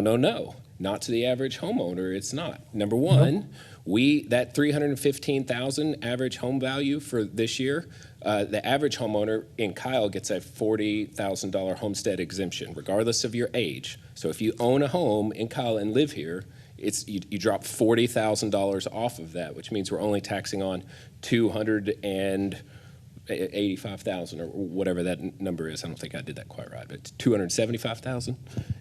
So that's in the average value in home value in Buda is $100,000 higher than ours. So they're at $415,000, and they do not have a homestead exemption for the average person. They give it to 65 and older. Well, for us, if you're 65 and older, you get an additional $10,000. So if you're over 65 or disabled or a veteran, then you're only being taxed on $275,000. Whereas the average resident, and so when you combine the value, remember that seesaw that he showed? When you multiply the average tax value in Buda and take away all their deductions times their rate, it's going to give you a number that is higher than the city of Kyle's when you do what the average person pays, even though their rate is lower. So that's one thing that's really important to make clear. It's how much the average person is paying. So that number on the far right is very important. But Buda's, for example, is $100,000 more. And then the second thing I wanted to say was Pervez said that we take a lot of money out of the general fund and put them into these various TERSs, right? And the argument was that puts pressure on the tax rate to go up. And that would be true if we didn't set them up the way we did. We do not have set-aside TERSs where the city of Kyle just puts money away. What we have are TERSs where the city of Kyle and Hays County puts money away, and then that collective pool of money pays for infrastructure projects, like the one that we just voted on, where we're going to vote on, but we told staff to go forward. That was how much? $16 million project. All right, so if we don't have that TERS, then we pay for that out of our general fund, 100% from the city of Kyle, which has upward pressure on our tax rate. But the fact that the TERS is paying for it means that half of those dollars are coming from the county as well. So the amount of money that's having to be spent to pay for that road out of the city's funds, that starts in the general fund, then goes to the TERS, it gets reduced by half. So it's actually, because of the county's contribution to these projects, the Kohlers Roundabouts projects, all of that, we're actually bringing in money from the county to pay for that. So if you wiped the TERSs away and then funded those projects with general fund, that would actually make the tax rate go up higher than the way that we're currently doing it because of the way those projects are put together. And would that be accurate if you assume the dollars? Yeah, if you plug in the county's portion, yes, you're correct. Right, so you have to consider what we're doing with those TERSs in order to tell the story accurately. That money does not go nowhere. It replaces projects that we would otherwise pay for out of our general fund. We can control the general fund a lot better that way. Correct. Okay. So I want to put all those things into consideration. And then one other thing to say is, it is a big jump here, but this year and last year, we voted to defease debt. And what that means is we don't technically have to go up to the 59 cents now, but in order to fulfill the voters' the approved bond program projects, it will eventually go up. But because we're going ahead and going up to the 59 cents that the voters approved by paying down debt early, it's going to allow for us to actually not have to exceed the 59 cents, which I don't think we would have had to do, but for the fact that the home values are going down. So it's kind of a multiple leverage points are impacting our tax rate at the same time. One is we're issuing a lot of new debt that the voters approved. Two is we're defeasing debt. And then three is home values came down.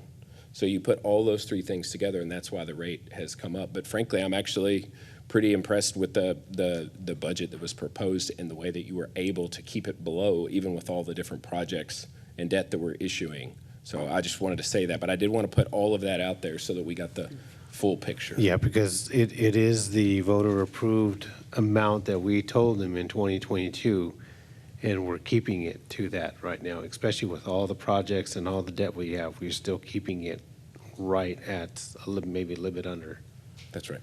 And Perez, if I may, we could have still gone up another 3%, correct, that the state allows us over the 59, because the 59 is the voter approved, but we still had the wiggle room of 3% if we chose to do that as a city, correct? But we decided to keep it at the voter approved. Am I correct on that?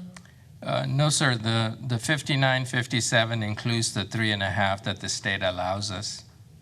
Okay, I was just making sure. I didn't know if that was, because I know that there was talk about 61 point something, so I just wanted to make sure that we were staying at the threshold that we're allowed to and not going over. Even if we could, we promised the voters 59%. I'm just glad we stayed there. We could have had a tax rate of approximately 62 cents. Correct. So, I mean, I think that's the point that we're making on the debt and how the debt could have been structured. And we worked very carefully with our financial advisors to try to get us under the 60 cents that we had promised the voters. It could have been higher. That's it just correct. wouldn't have been on the M&O side, it would have been on the debt side. Right. Can I just jump in? Yes, sir. Yeah, so, to slide 21, I think, Michael, one of the things I wanted to clear up is, we are in an economic slowdown, so you could see why the housing market would feel the pressure to sort of come down. And right now, it's more of a buyer's market. So these things kind of change around. A couple of years ago, it was more of a seller's market. So this allows more people to buy a home, at a lower price. Only issue is, they have to get wages up too. But I guess the only caution is, to a lot of homeowners who did buy at a very high price, they would start to feel worried, right, with the market values or with the home values dropping quite a bit, because then they could go backwards in their loans. But these are things that, they're really related to the economy, to lending, to developments. So I guess when we approve developments, we sort of create a supply, right? And that also affects some of the houses that are on the market right now, because now you have more competition to buyers, for buyers. So wouldn't that be a lot of what's going on with the home values Sure, I think if, in any city? all else equal, right, if you had more Right. supply, then that would drive down the price. But we're continuing to see the area grow. It's just at a slower rate than what it's been in the past. And this is cyclical. Housing prices, if you've seen housing over the last 10, 20 years, you go through some moments where it dips a little bit and others where it goes up. Long term, the housing market is still very strong here in Kyle and the Austin metro area, so we feel good about that.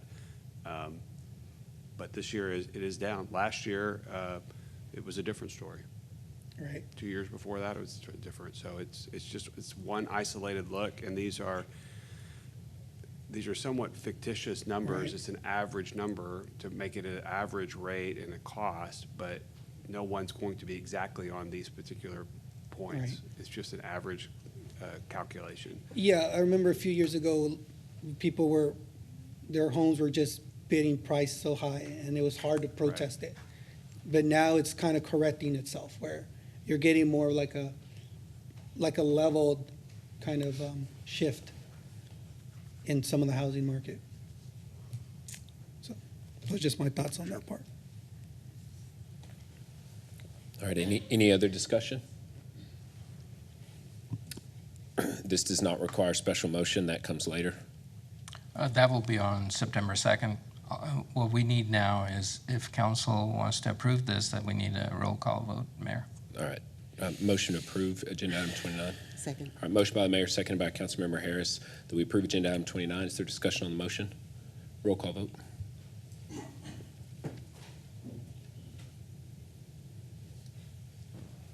Heiser, Yes.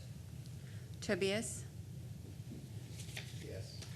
McKinney, Yes. Rizzo, Yes. Mitchell, Yes. Harris, Yes. Zuniga. Yes. All right, motion carries 7-0. Thank you. Thank you, Mayor. All right, next up is agenda item number 30. Consider approval of an agreement with Urban Alchemy Collective LLC for design for Phase 1 of the adopted Kyle Sportsplex Master Plan and programming and preliminary design services for the proposed indoor recreation center in the amount not to exceed $2,419,000 and $419,700. Ms. Truelove, it's late. I'm going to turn it over to Mark Maldonado with Urban Alchemy Collective for the first part of the presentation. Thank you, Rosie. Mayor Pro Tem, Council, good evening. It's a really exciting night as we continue our journey from the transforming the Kyle Sports Complex from a vision into a reality. Just to give a little bit of project background, so November 3rd, 2020, Kyle voters approved the $7 million bond for the regional Sportsplex development. The same year, we had that interlocal agreement with Hays County for another $7 million of contributions. Then in early June of 2024, we kicked off the feasibility study, which engaged the community at the same time as we did the overall PROS master plan, the Parks, Recreation, and Open Space master plan, really kind of identifying those gaps, those opportunities of how we could really elevate the Parks and Recreation system, but also really listening to the community in regards to what are their top needs and desires. And then just last month, we presented the Sportsplex master plan, which got adopted, and here we are tonight to present the Phase 1 scope of that implementation process. Our scope has been broken up into two major parts. Part 1, which includes all the exterior components of the Sportsplex master plan, which are approximately 40 acres. And then Part 2, which really focuses on the indoor recreation center piece, which is more of the master planning effort that we need to conduct to learn a little bit more of what the program, what the recreation elements, and what that interior really looks like that could cater to the community. So spending a little bit more time on Part 2, we have 4 major milestones. So the first phase is visioning and discovery. So this is where we're doing our due diligence. We're collecting information from the task force with different partnerships or potential partnerships, stakeholders, and we're bringing them to the table to discuss, what is the vision, what are the desires, what are those opportunities for those partnerships, but also in regards to programming, architectural elements, and land uses. Phase 2, here we look at more conceptual design alternatives where we have 3 different alternatives looking from different lenses. One might be a specific user group, one might be strictly just catering for the community, and the other one might be a hybrid of potential stakeholder groups or partnerships to really maximize those uses of the space. Throughout this whole process, the task force and the stakeholder groups would have feedback and be engaged in a presentation and workshop of these concepts. But at the same time, we would launch a community survey and have pop-up events, town halls, where we're presenting these concepts to the community, really engaging them on what ideas we have for the indoor recreation sports complex, looking at what the community likes, in response to their survey that they participated in last year, how we can revise some of these concepts and what they want to see more of, what they like, what they dislike, et cetera. All in all, we have 2 community town halls to be determined at a later date where we're presenting these alternative concepts. And then we also have 6 community pop-ups where we're presenting these ideas, again, soliciting feedback, as well as the online engagement platform where we'll be soliciting feedback and doing an engagement survey where the community can be involved and provide feedback on these alternatives. Once we conclude that phase, we're going to synthesize all of that data, get back with the stakeholders, with the task force, and present a final program, final concept, and the first master plan draft of the indoor recreation center, which at that point we'll do any revisions, address any comments that we want to, talk about phasing, potential implementation, funding strategies, operating and maintenance costs, high-level analysis, and then do a final delivery of the indoor recreation final master plan for y'all's review. The 2 parts definitely are moving concurrently. What you see on the screen right here is the anticipated project schedule.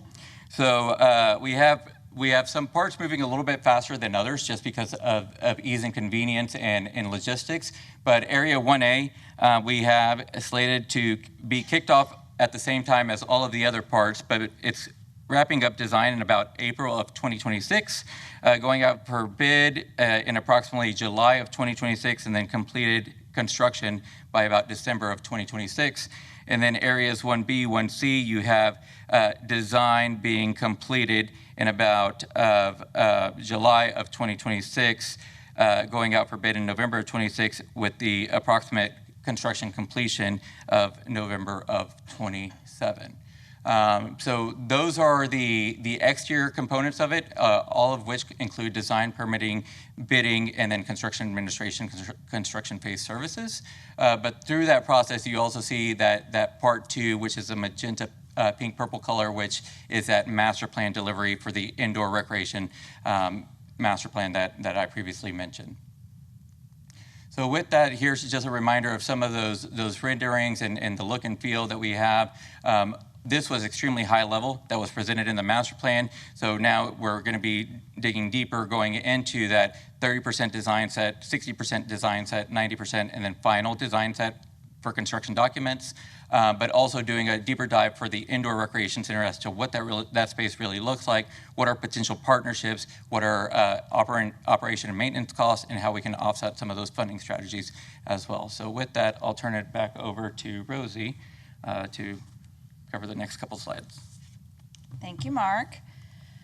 For this particular contract, we're using a professional services exemption intended to keep the team intact. This is the same team that completed our initial design, and we want to maintain consistency and keep the project moving quickly. This approach ensures that we are making the most of our voter-approved funding while following the plan that the community supported. The options that you have in front of you today are to either approve the agreement in the amount of $2,419,700 or deny the agreement, and staff recommends approving the agreement. Thank you. A couple questions on the financials, because I know that's what most people are questioning. So number one, the $160 million proposal is in multiple phases, and the later phases are as the money becomes available or we go back to the voters. That's right? Yeah, that's correct. The $160 million is a conceptual plan for the area over potentially a 10 to 20 year period as it's built out. In this year's proposed budget, we've included the $7 million from the 2020 bonds for the project. And then we do have other monies identified. I think it was up to $33 million over that 5-year window for the sports complex, but not the $160 million figure that you've seen in other the areas. design that we're doing, I understand that we're designing for the whole thing, but this isn't a design for anything outside of phase one, right? 1A. So we're designing for what we're funding. That's correct. So the only amount of debt that we're going to be issuing that will be backed by the general fund will be $7 million, Right. which was voter approved. And that was issued in August 5th. Okay, so that money's already in the bank and it has to be used for this. On the way. It's be here in On the minute. way. Yes, sir. The additional amounts that we're going to have to pay, like it gets designed, and we move forward, it's going to be more than $7 million. So there'll be another $7 million that we'll be asking the county to contribute, which they also have voter approved bond dollars for. Right. There's $14 million between our 7 and the county's 7. So there's $14 million, and then there were other sources of funds that we had identified for up to approximately $33 million for the project. So is that primarily cash, or is that also, like, for example, TERS 2 backed debt? For the up to the $33 million? Up to the 33. I'll ask Prabez to comment on the pieces. So we have $30 million in the 5-year window for the Sportsplex project. $7 million is from the city's 2020 GEO bond, voter authorized. We have another $7 million matching from the county. That gives us $14 million. And the remaining $16 million is going to be either from Park Development Fund fees that we collect over time. And if we don't, then we have two options.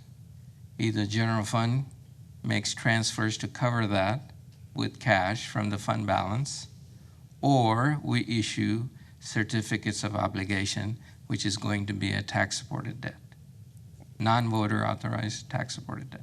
Okay, but for example, the Kohler's roundabouts, that's CO bonds, but they're being paid for by TERS number 2. That's correct. Correct? That's correct. And I'm not suggesting that TERS number 2 should be trying to pay for a regional sportsplex all on its own, but there would be, conceivably over the next 5 years, as we're rolling this out, funds available to have the TERS back, because the TERS board and the county said that they want us using their funds that they contribute into TERS 2 for capital projects like this. That's correct.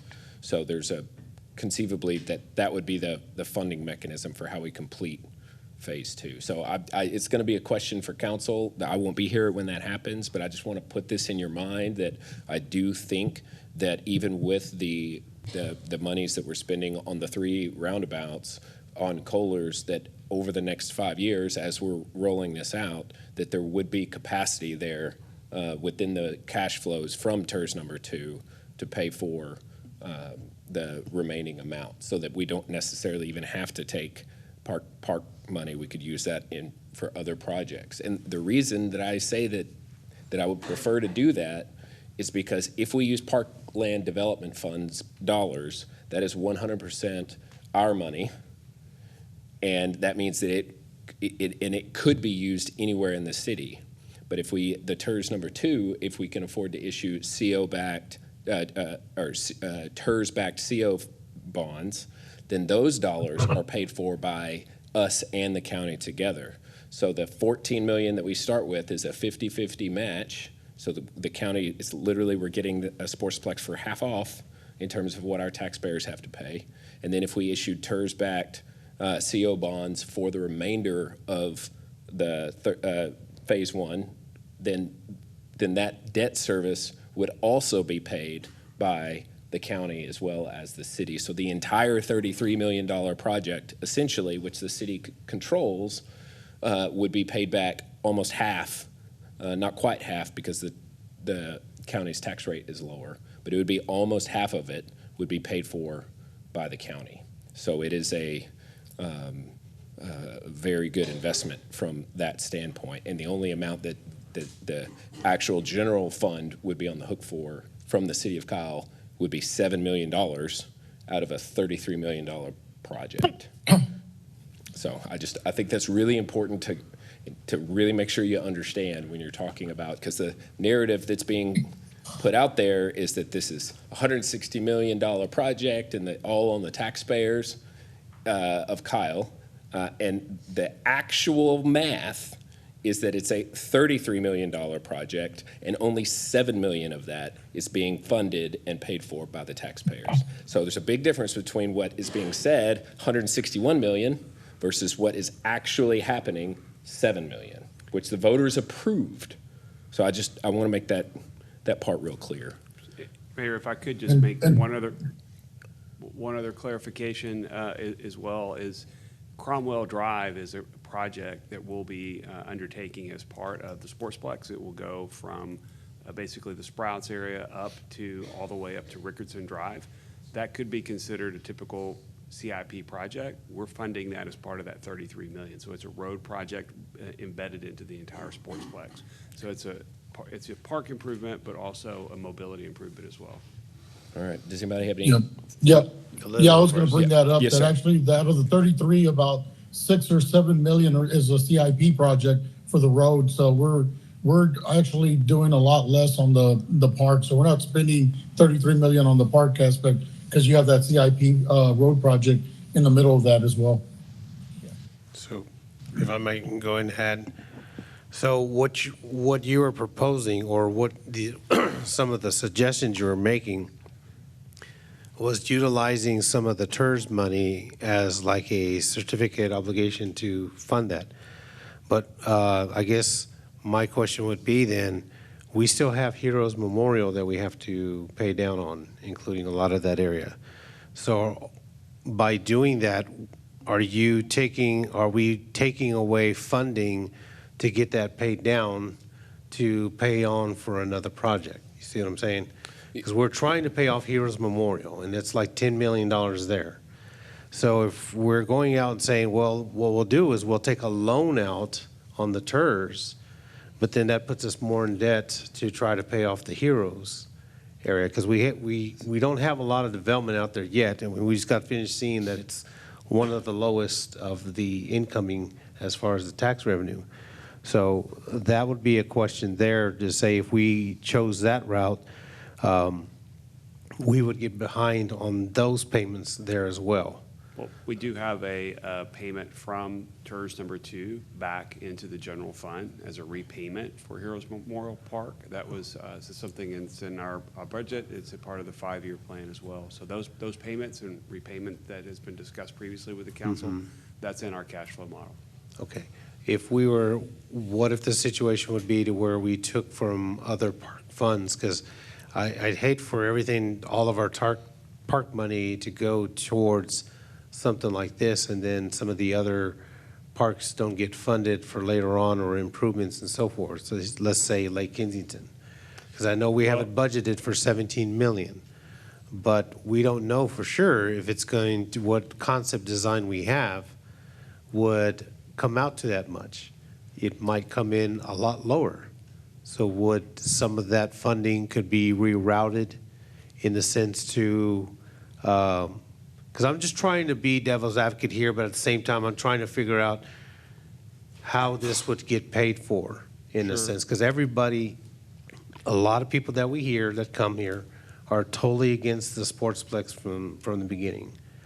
They still don't know the concept design, if it's going to be run by a third-party company or is it going to be actually funded or ran by our City of Kyle Parks and Recreation staff?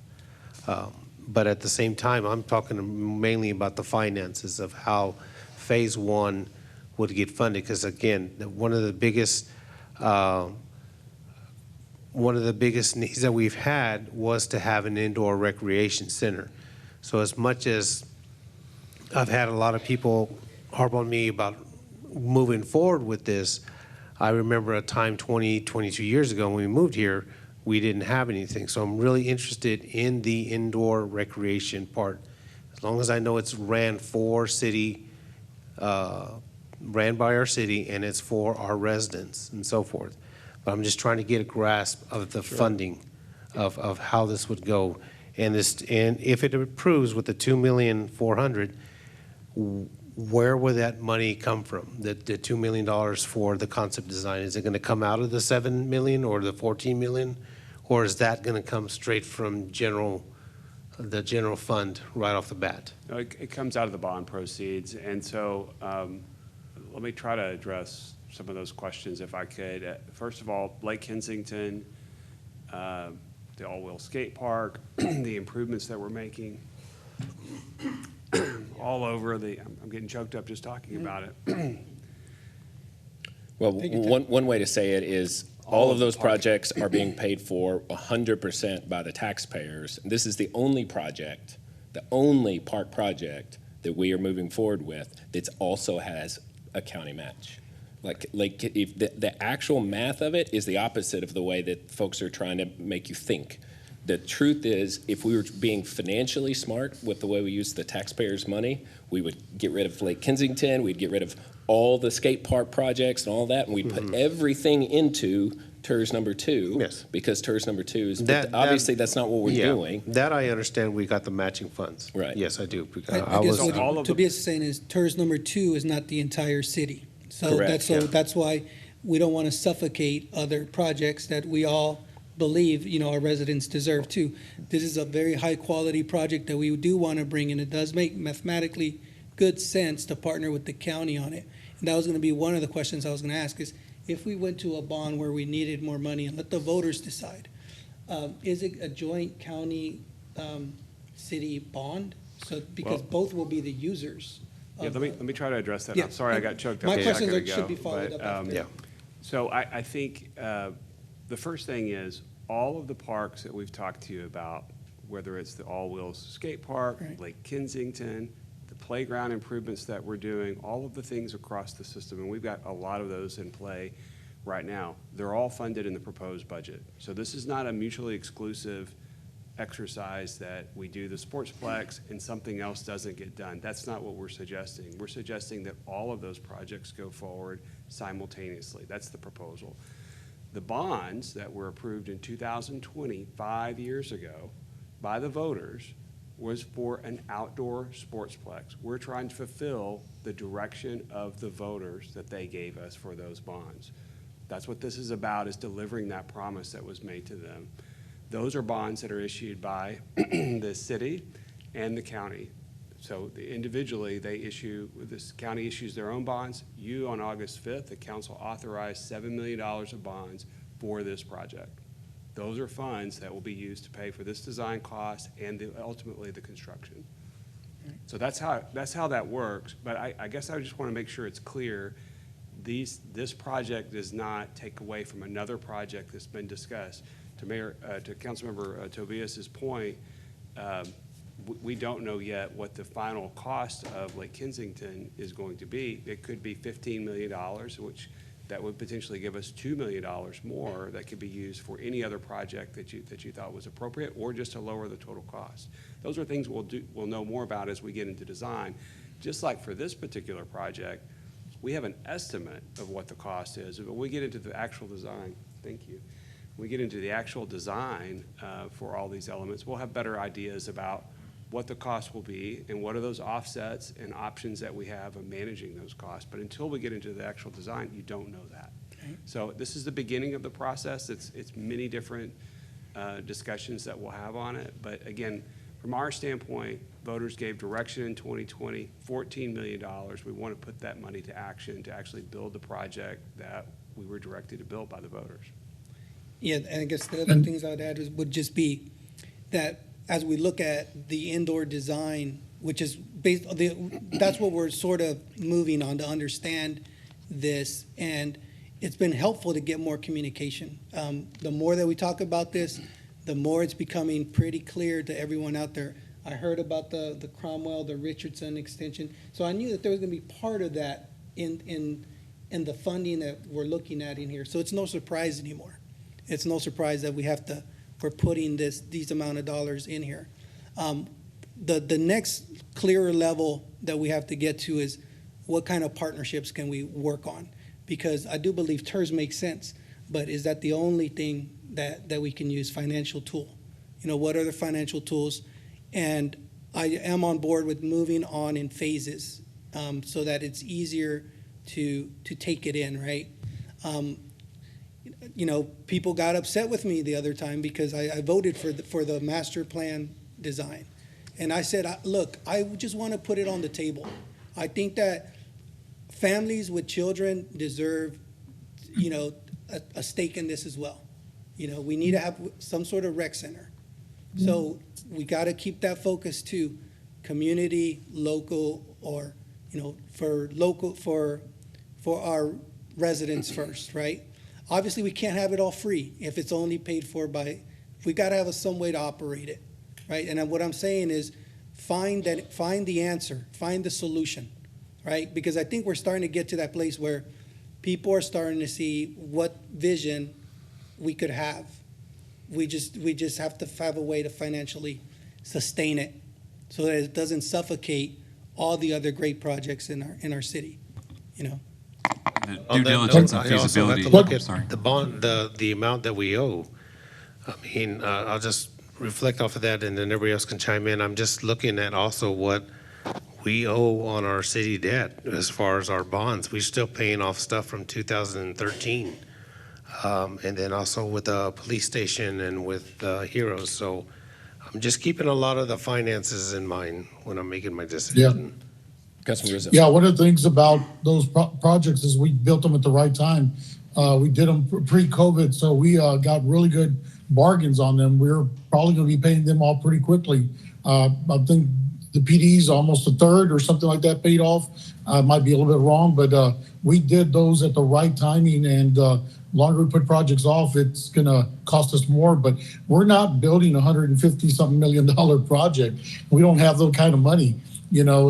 Anything we do outside the bond, we're going to have to go to the voters. So there's going to be a lot of input. If we decide to do an indoor sportsplex, it'll go to the voters. They'll have all the information, and it's not going to be the 7 of us deciding on that building. It'll be all the voters that come out and vote on it, whether we get that building. And it'll be public input. It'll be everything on that building. It's not going to be the 7 of us deciding on a building or the next 7. It's going to be the voters that decide on that building.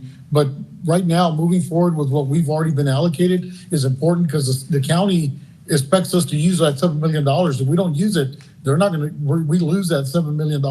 So it's important to remember that. So we need to take advantage of that $7 million. And I like the mayor's plan about paying a lot of this through the TERS, what we can. It'd be great to get the county participation. But at the same time, I mean, we're not going to build something outside of what we can't afford because we don't have that kind of money to build an indoor sportsplex right now. It'll have to go to the voters, and the voters will decide what kind of building they want. And it's the way the process will work. Yeah, I'll just add one more thing about the Lake Kensington comment, because why was it budgeted at $17 million? Because that's the amount that we spent for Heroes Memorial Park and La Verde. So the goal was to make Lake Kensington be as premium and premier of a project as the combination of Heroes Memorial Park and La Verde. But what's the difference between Lake Kensington, 17 million, and Heroes Memorial Park and La Verde's 17 million? We don't have a TERS in that area. That's right. We are not putting a special tax on the people of Kensington Trails and South Lake Ranch and the various folks there and telling them that they have to pay it back to the general fund. So the financials of the situation are doubly geared in favor of the folks from Lake Kensington, because guess who has to pay for Lake Kensington?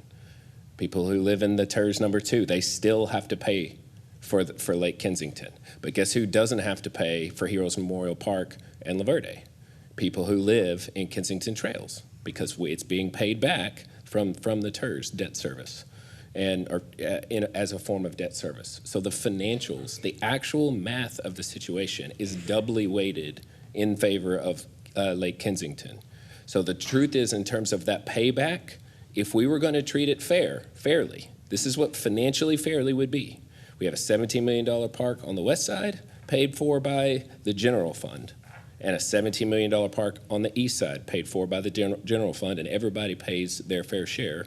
And then we take those funds, those payback funds that were currently the TERS is paying back to the general fund, and use them for something else. That's what fair would actually be.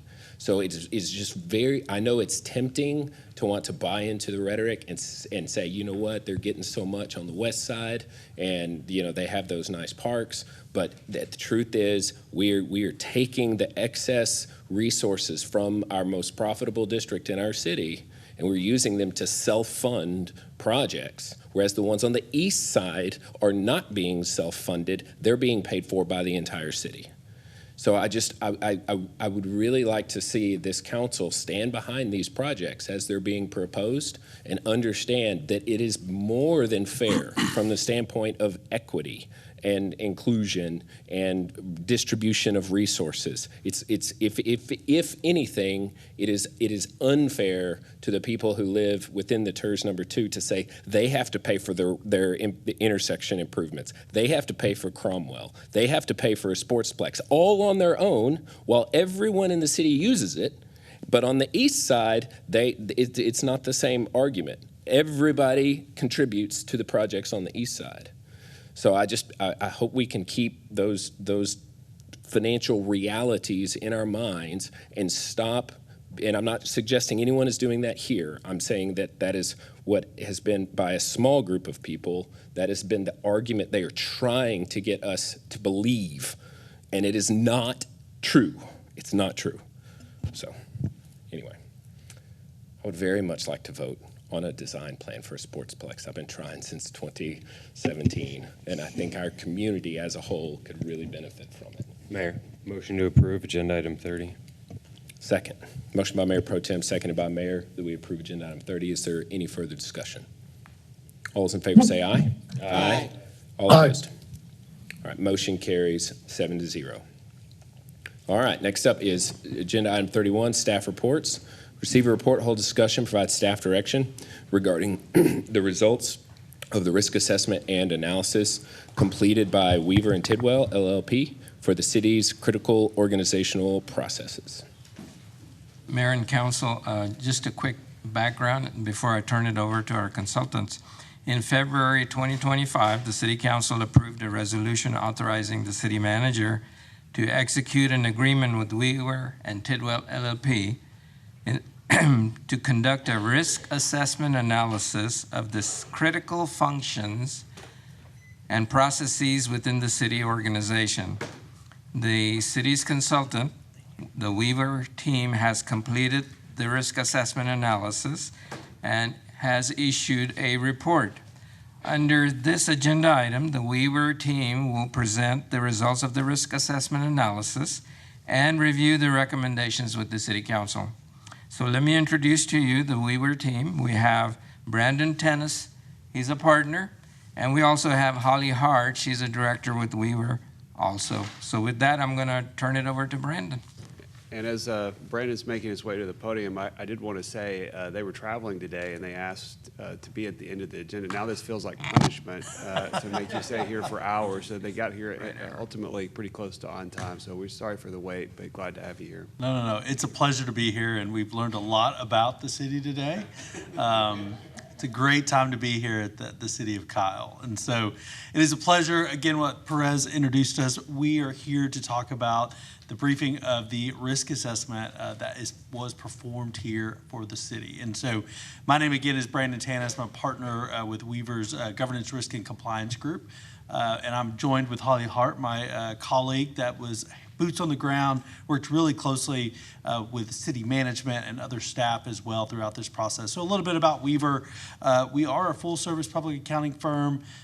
We've been around for 75 years and serviced, of that 75 years, governmental entities much like you all. We are headquartered here in Houston and Texas-based and Texas-proud. And so we are excited to be here today to talk about this risk assessment. And so you all on the council are definitely thinking of what does it mean to do a risk assessment? And when you think risk, you're always thinking, what are slips, trips, and falls, things that are going to get us in legal trouble, things that are concerning that may come to you all at the podium to hear to vote on. And really what the risk assessment helps in, especially of a growing city like Kyle, is to understand what are the key things that we need to be aware of. What are the areas we need to focus resources, budget, staff, things that we know that are continuing to grow that impact. And so of that risk assessment, you think not just financially or legally, you think really about the different operations and the processes that we perform. And so with this risk assessment, we take this very collaborative approach. Again, this is not Weaver coming in to say, these are the risks of the city. It's a collaborative approach with management to really talk through all the different processes and operations that we have and where are the risk and where are the areas that we need to focus our time and priorities as we continue through the years. And so the process level risk assessment approach really is a comprehensive assessment of all the different functions, not just financial, not just operational, but really all types of operations, including citywide, administrative, operational, and so forth. And we look at risk in the sense of probability and impact. So what's the probability of a risk occurring and also what that impact would be on that specific function. And so this risk assessment was designed to really evaluate that probability and impact in an inherent risk environment. And so you may think, why do we do all these things today to really prevent the bad things from happening? But inherently, we do that because they are risky. And so we look at everything in inherent risk, and then we evaluate what those risk mitigating factors are and what are the residual risk that remains. And so we're going to walk through kind of that process a little bit more here tonight. Again, we worked closely with city management, and we did really in what we call a four-phased approach. And so our first one was planning, where really we got to really just understand more about the city, your structure, understanding your key strategic objectives, and also worked with what we called a risk assessment team. Those are the folks that are higher up in management that understand the ins and outs of the city. And so that about 4 folks that joined that team, and we worked with them to identify what comes into phase 2, which is really our risk identification. And so there we identify what the relevant and comprehensive risk events are and what those risk categories and ratings are. So we have those in the appendix here, but when you're evaluating risk, you look at not just your rating scale, which in our case we do a 1 through 4 scale, because if you're at a 3, people like to sit on the fence. And so we look at a 1 through 4 scale, and then we have 5 different categories that blend together the different elements that we think about all the time when we're looking at our functions. Those include things like our financial and economic risk, our IT risk, regulatory and compliance, operations, and our human capital. And then finally, citizen relations, political, and our reputational risk. Again, everything you do today and all what you've talked about here tonight in council, you're continuing to think about the citizen relations and the reputation that comes with every decision you make. And it's not just you all that's on the podiums tonight that are thinking about that. That's every person in city management when they think about the decisions and the processes. And so we looked at those different categories and rated 1 through 4 of all the different significant activities. And so we're going to talk a little bit more about that here in a minute. But we developed that risk profile, and we started conducting work sessions with that team to make sure we're fully aligned. Again, this is a risk assessment for the city.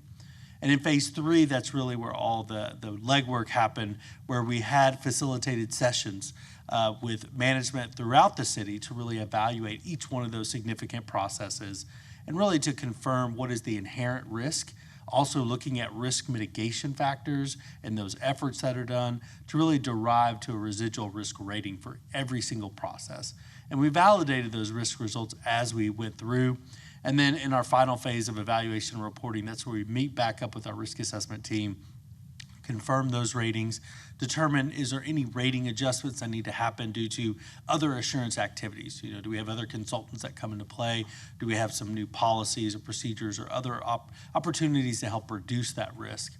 And then we actually drafted the results, not just of this risk assessment, but also what a internal audit plan could be. And when we talk about internal audit, that could be advisory, consulting type services. Those are things that could also be done internally with existing city staff, or where do you need to be able to outsource potential assistance there?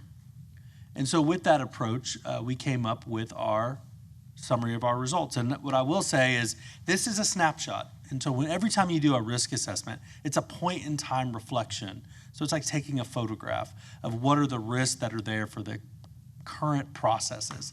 And so when you look at this, you'll also, and I want to show, we have red for high, orange kind of moderate, yellow, and then green for low risk. Not to be alarmistic in the coloring, what we really kind of think is red is our highest priority, where those are the areas we need to focus on because there's rapid growth in that area, or there's a heavy reliance by citizens and so forth. For example, number one that we have here, engineering and capital project delivery. We talked a lot about those types of things today. It has a large impact throughout the city, not just internally with staff, but also to the citizens. And so when we look at this and say, you'll see there's significant activity on the left. So those are all the different processes we do here at the city, from engineering at the top, from payroll, revenue management, et cetera, all the way down to our strategy and customer service, our 311. Each one of those were risk rated with a facilitated session of key leaders throughout the city to really understand where do those risks lie, where do we need to have maybe additional focus on our control, design, our policies, our procedures, our systems, and also how we're able to progress in the future with those areas. And so what this gives you is that snapshot to say, well, where should we be focusing our efforts? Where should we have more assessment to make sure we're not just efficient and effective, but we're also compliant and we're being consistent? And so those are areas that you strive for every day in your city, no matter who's operating that area. But those are the kind of things that you're looking for. And those are the kind of things that we assessed. And again, when you take these results and give them to city management, it gives them also a roadmap of areas to consider that, hey, we need to spend some time looking at this because those have the greatest impact. This is just another slide of a visual. And when I like this visual, because you can see on this plotted map where the risks lie and kind of the natural separation right about where that yellow line is to tell you where the highest risk versus more the low risk. And this helps build out your risk profile and management using this information to help not just identify where to address in the future, but also what could be those potential scope and objectives if we're going to evaluate an area. If you have things like payroll, how we're making sure that pay is consistent and it's accurate, not just pay, but our benefits and how that is in our system, because we have to make sure we're paying our people. And so taking this risk profile and be able to evaluate and assess this throughout. And so with that, I'm going to turn it over to Holly, who's going to briefly talk about what we say is a recommended internal audit and advisory plan. These are plans that can really take some of those high-risk areas and address into certain types of projects that are going to be the most beneficial. So taking that very high-level area and breaking that down to what that engagement could look like, also what are the type of recommended objectives. So I'm going to turn it over to Holly, who's going to give you a little bit more information. Thanks, Brandon. So we talked about this robust risk assessment process that we did collectively together, and I will say we had a very engaged leadership team. We don't always get on the scene and get the type of participation and engagement that we got with your team. So just kudos to your management team. They were transparent, they were direct, and they really gave some really good insight into just the natural risks that you guys are dealing with in your environment today. And so these next couple of slides are really this, so what? What does all of this mean for us? This is really the outcome of the work that we did collectively for you guys. And I'm not going to go through all the detail and minutia of the plan. You guys can see the recommended objectives, but there's a couple of things that I'd like to just orient you to whenever you're thinking through these recommendations that we've provided. And so each engagement itself does lend itself naturally to a certain type of project, whether that be internal audit, whether that be an advisory project. And I'll tell you, the way we kind of look at this is if it's a process area such as payroll, for example, where it's kind of, we've had payroll forever, right? We've got structured processes in place. We know that we have controls in place, and so an internal audit may be better suited for that, and because it's a more mature process, generally speaking. And also, we would advise internal audits for specific risk concerns or specific areas where we know we have gaps in internal controls already. And so, structured approach, very traditional, professional way to roll out findings and recommendations. On the other hand, advisory projects are more, well, it's either something that we've newly implemented, or it's very much in flight, or there's just a lot going on, lots of activity within that process area, and perhaps an advisory engagement might be something that would be a little bit more value add, more compelling. The results might be a little bit easier socialized, and also we can kind of have a conversation about the best way to prioritize those recommendations. And so that's kind of the differentiating factor in those two at a high level. We also provided just, proposed year plan. Right now we have 3. This could certainly change. This is up to you guys, of course, is how you want to implement something like this. But also we provided the level of effort and expertise as well. And that's really to help you understand not only your prioritization, but what can we do internally as a team to address some of these engagement objectives and risks that we identified as a management team, or what do we need to outsource or perhaps call on outside external resources to help us with evaluate, and really bring in that subject matter expertise that perhaps we would be better served using outside of the city. And then, of course, those recommended objectives, like I said, those are a starting point. They're a starting point for a conversation of what we would like to really achieve within each of these proposed engagements.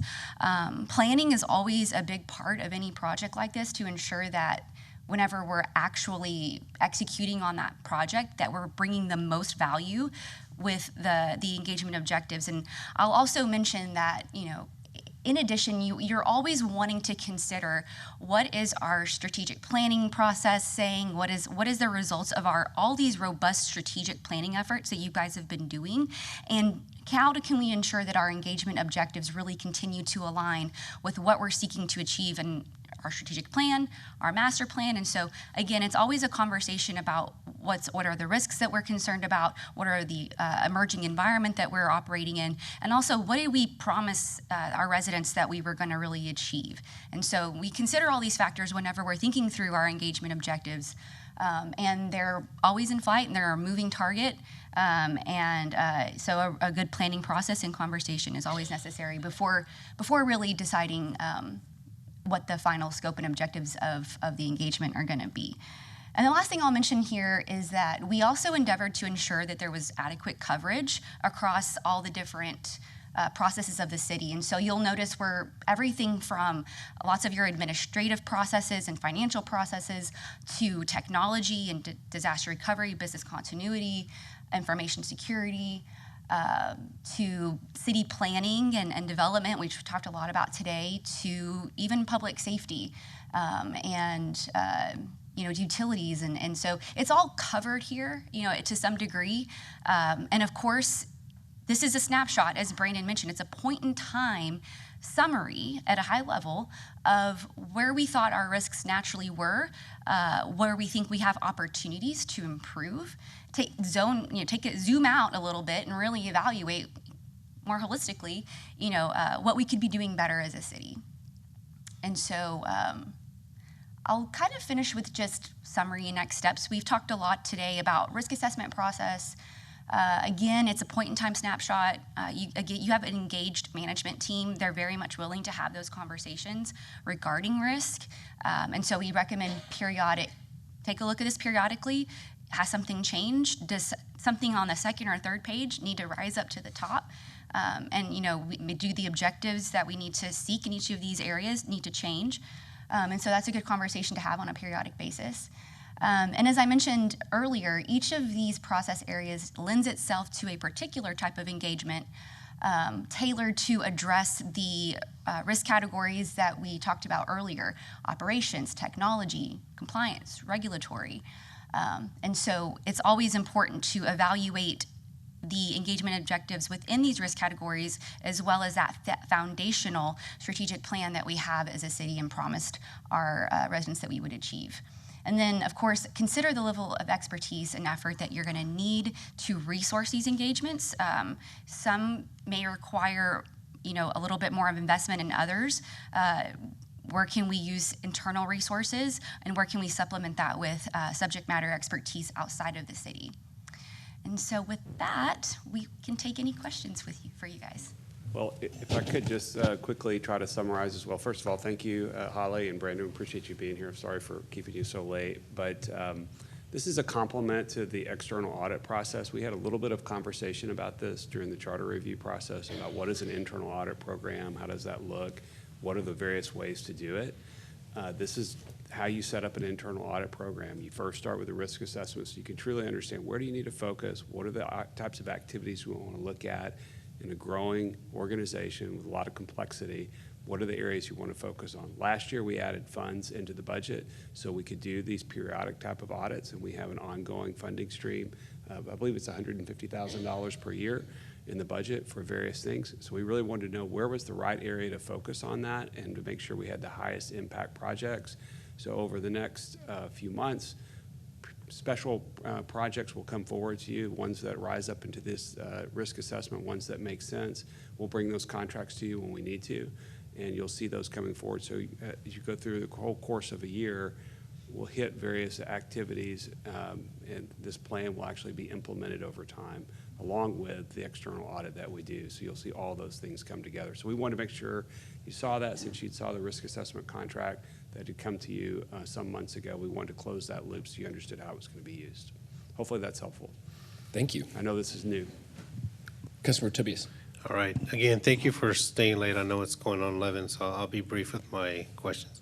I'm looking at your report, and so I'm just trying to look and understand how you measured the matrix itself. So I'm like looking at the entity-wide activities map, and it says like you're ranking from 1 through 17. Your high matrix position was your capital engineering and payroll and revenue management, disaster recovery.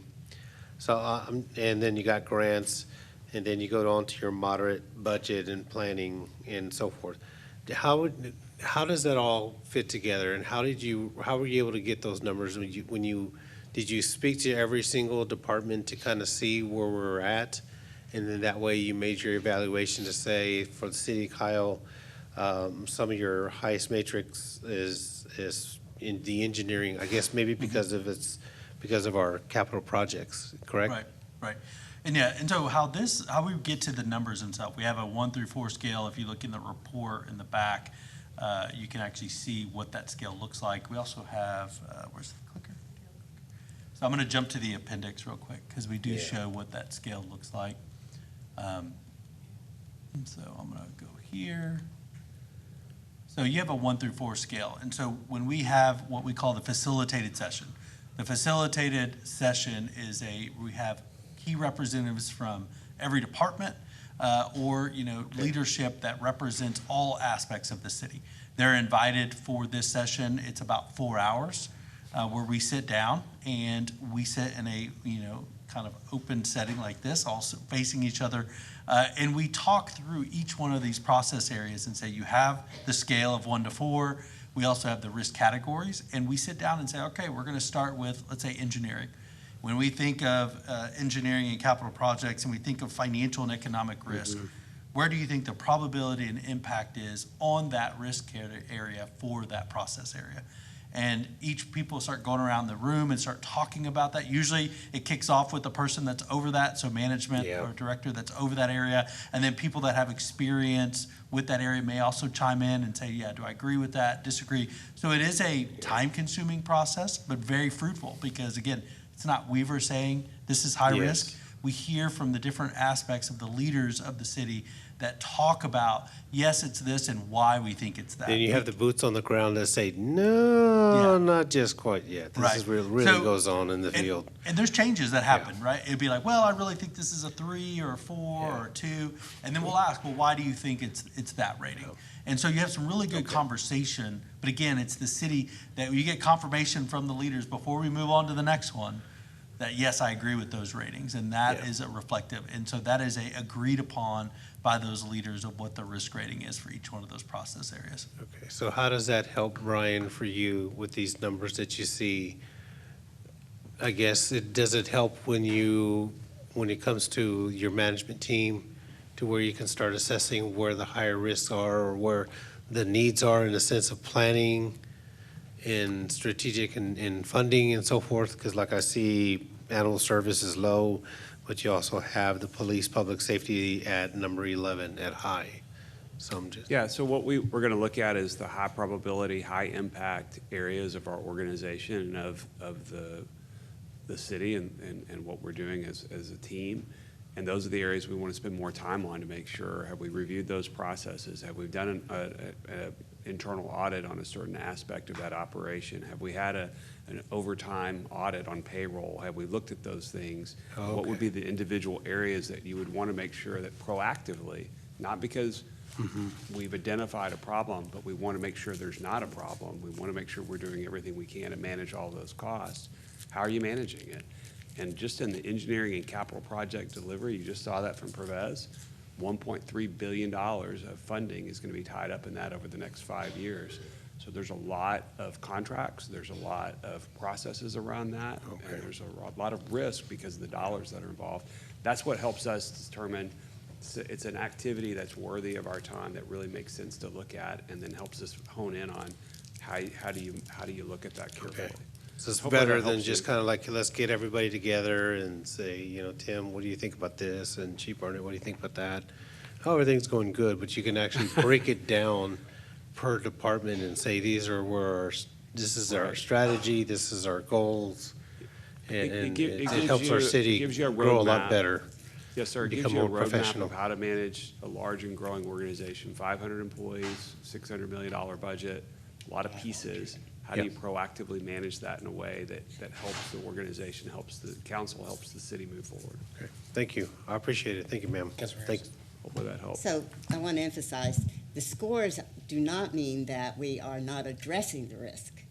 It just means that it's an area of the business that can be associated with high risk. It doesn't mean that we're ignoring it.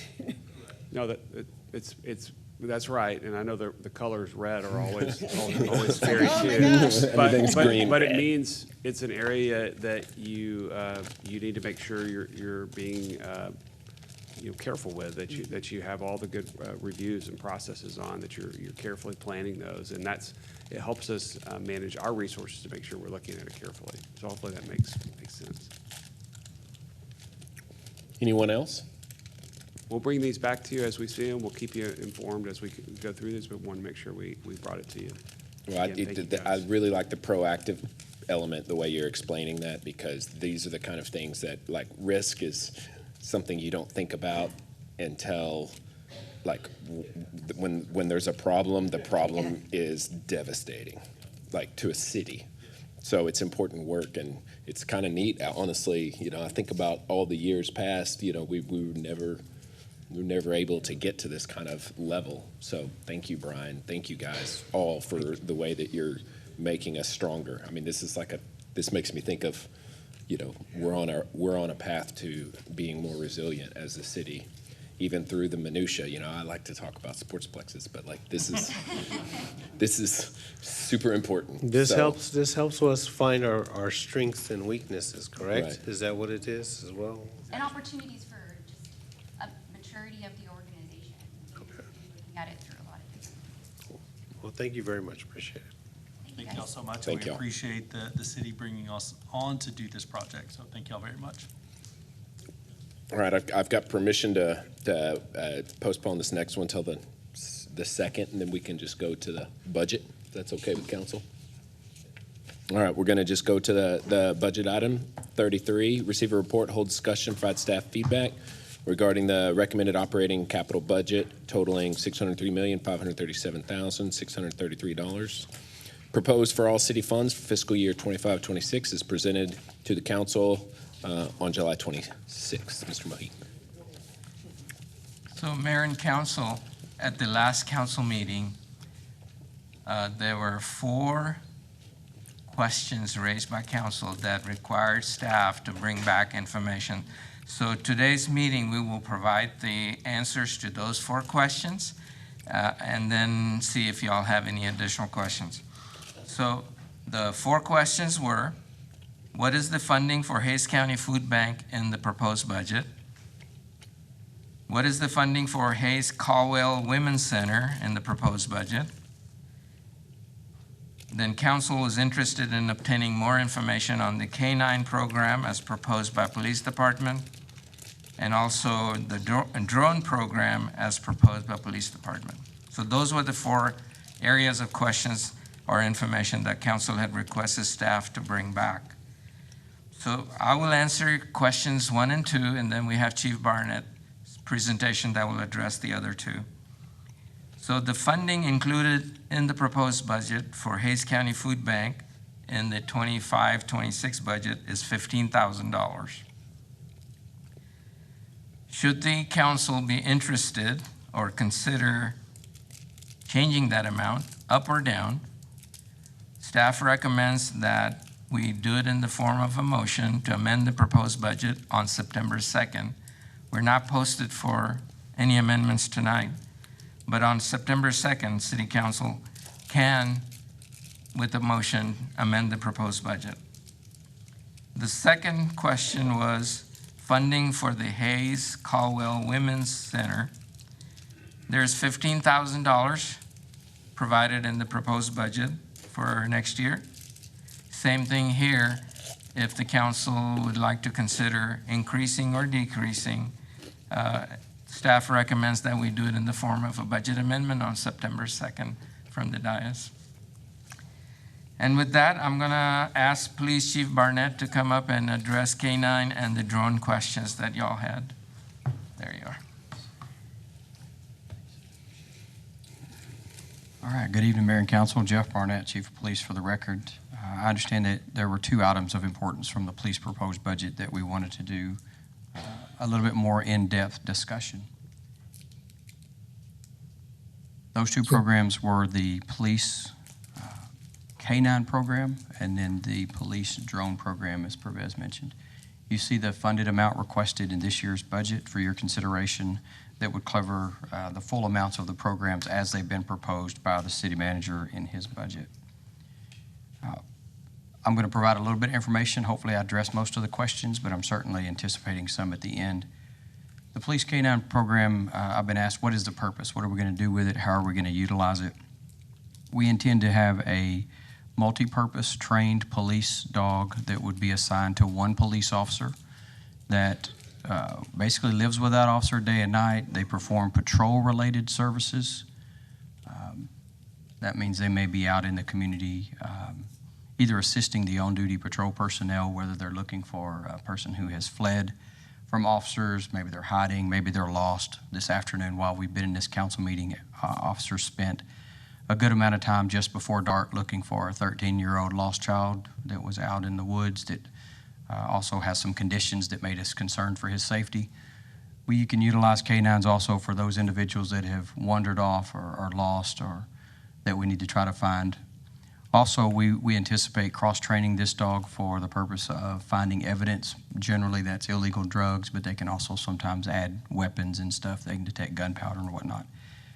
But we intend to use it for what we in law enforcement just call patrol operations. So that's conducting searches, looking for people or things, and would be assigned to one police officer. The funding that we've requested that fits with the city manager's budget and the timeliness of that position also includes all of the equipment, veterinarian services, food, training supplies. The dog would go through an official certification process so that you have a dog that meets all the standards across the nation for police service dogs.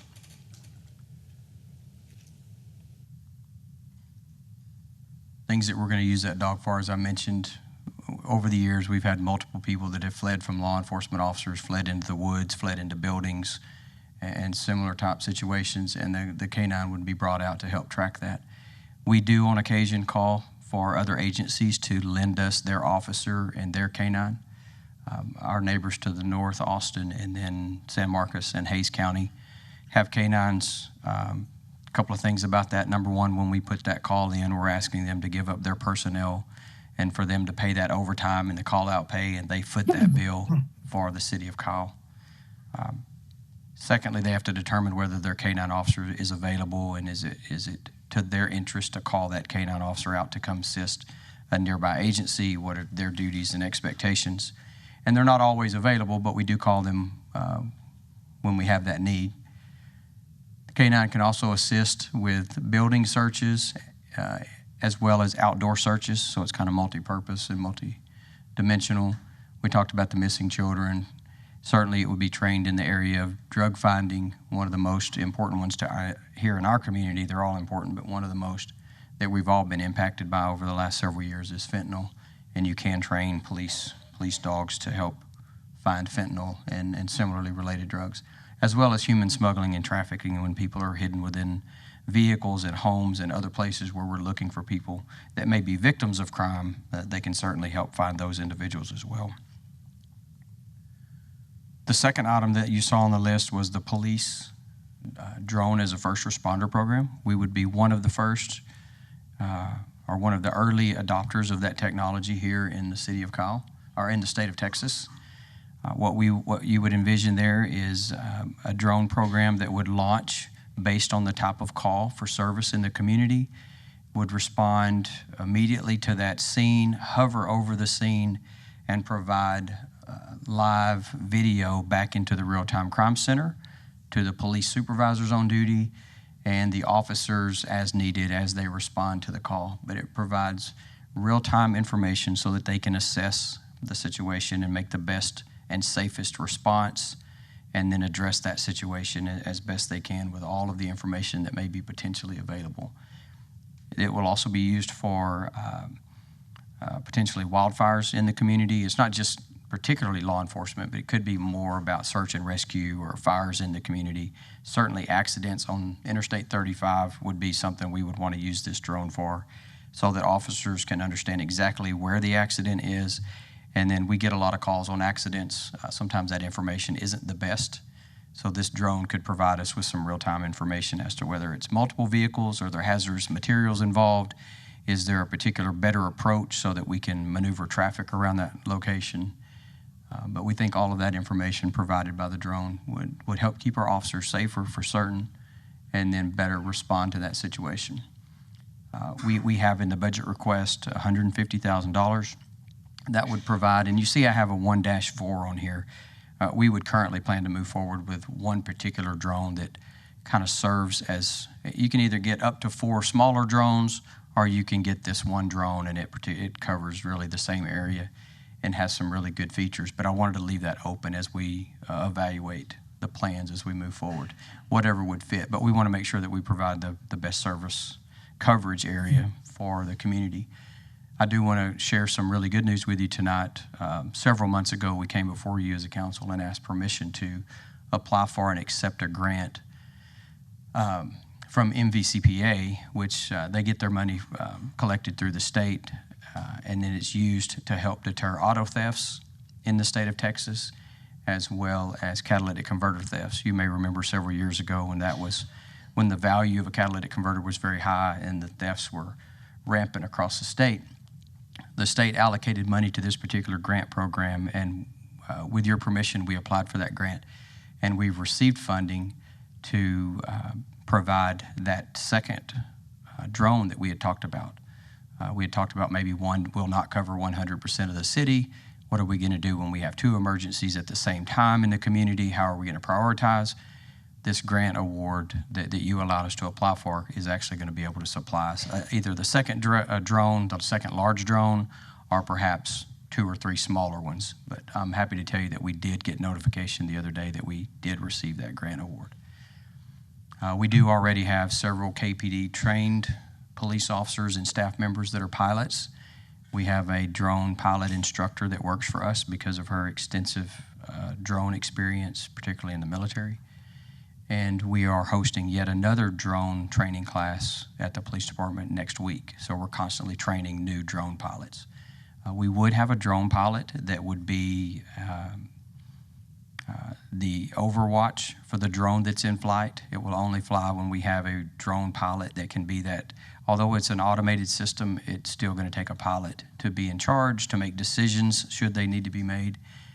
The drone program comes with a radar system that will make it safe, but in best practices requires a drone pilot to be able to maneuver it. And if a suspect or somebody were to flee a scene or the missing person that it's tracking moves, we might need somebody to make those decisions and direct the drone where we need it to go. And you know, we've implemented our real-time crime center at the police department, and we've had tremendous success with that program. And that's where this is going to fit into the operations. Yes, it's going to serve those folks that are out in the field serving, but it's our real-time crime center that's really making all of this come to fruition. One of the most important questions that you may have is, well, where does this data get stored? Where does the video get stored? Who has access to it? Both two of the major brands of drones that are out there that law enforcement use are either a Flock brand drone or an Axon brand drone. Axon you may be familiar with, which is our body cameras. And both of those two services use, I'm going to call it the absolute premier law enforcement storage. They use Microsoft, or Axon uses the Microsoft Azure cloud-based storage, and then Flock uses the Amazon Web Services, the AWS cloud-based services, the S3, in fact. I'll tell you a little bit about those. That's where your criminal justice information is already stored. All of the data that the federal government's keeping is for your criminal history stuff. They are stored on these two servers, and they're transmitted on these servers. Both of those are top-tier storage, approved storage systems for law enforcement records. They're approved by the DOD, by the FBI, Department of Justice. They all use these cloud-based systems, and they're approved, and they have all of the encryption services that you would want. End-to-end encryption, so if it's grabbed somehow in the middle, you couldn't do anything with the data anyway because it's all encrypted from end-to-end user for both of those.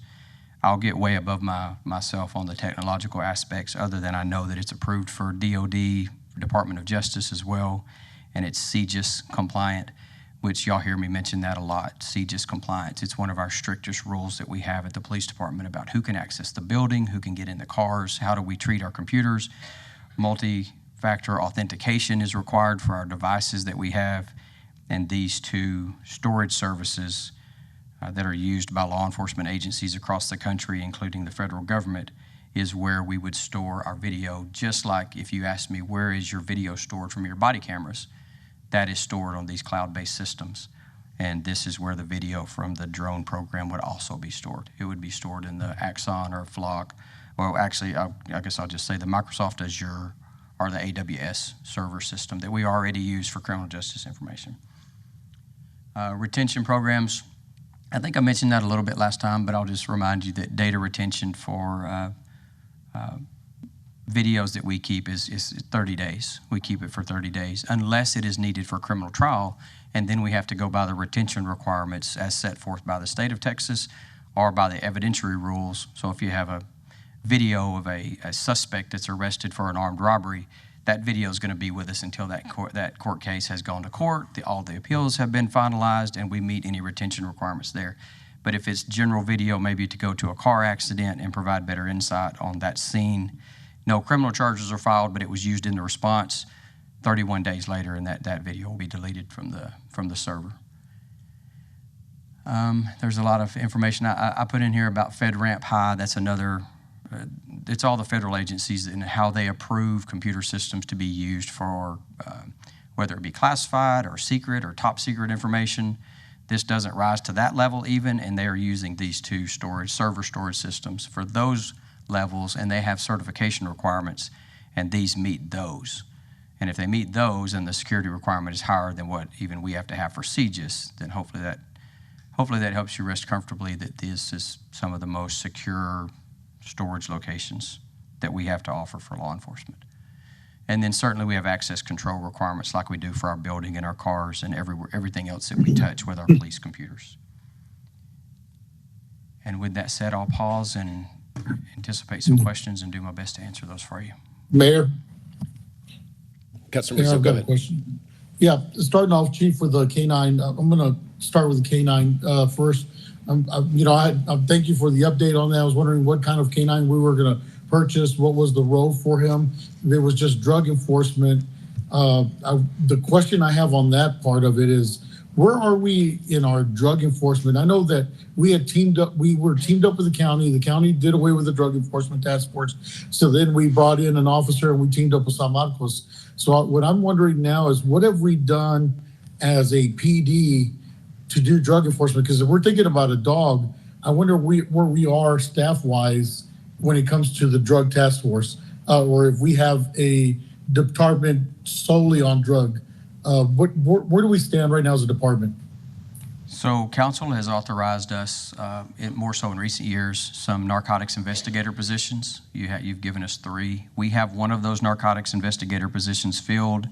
We anticipate filling the others hopefully in 2026 as all of these new recruits that we have hired and that are in some stage of training, whether it be the academy or the field training program. As they graduate all of that training requirements, we will then be able to move current police officers out into these specialty fields. So you've given us 3 narcotics investigators, and that's our platform. Most of our narcotics work, however, at the moment is done with our patrol division and doing their, I would call it interdiction and narcotics as they relate to the calls for service that they answer and how that comes into play with their investigations. We did partner for a short while with the city of San Marcos. They have a robust narcotics unit, and it's been in existence for a long time. They too were once partnered with Hays County, and as the county shifted their staffing and priorities and divisions, they became a solo operating unit. We partnered with them for a little while. We put our one narcotics investigator embedded with their unit, and the narcotics folks from San Marcos would come to Kyle and work, and our narcotics investigator would go to San Marcos and work. There came a point where our narcotics investigator was utilizing them quite a bit and bringing them to Kyle quite a bit. And they said, hey, when are you going to get more narcotics investigators? This is before council had authorized positions number 2 and number 3. This is when we only had 1. And I said, well, we'll ask for more in the budget, and if we get them, I'll let you know. And he said, well, and this is the chief, he said, well, while we want to work with you and we'll always work with you, we want to separate that partnership just a little bit, and we want our people to focus on San Marcos, and maybe your guy focuses on the city of Kyle for a while. And then when you have more to contribute to the team, then we can rejoin forces. But basically we had 1 and they had multiple, I think around 6, and they wanted us to contribute more. You, the council. So I did ask last year at budget and council, you authorized 2 more positions. City of San Marcos said, if you've got 3 investigators, we're going to be able to work together again. We just haven't been able to staff those with all the new officers that I told you that are in training. But that's coming again soon. We didn't end the partnership. We just paused that for a little while. But there'll come a day and time in the future where we partner again with San Marcos more closely. Now, we work with them just like we work with the county and other agencies anyway. The partnership of day-to-day operations isn't quite the same, but it'll come back. Other than that, yes, sir, go ahead.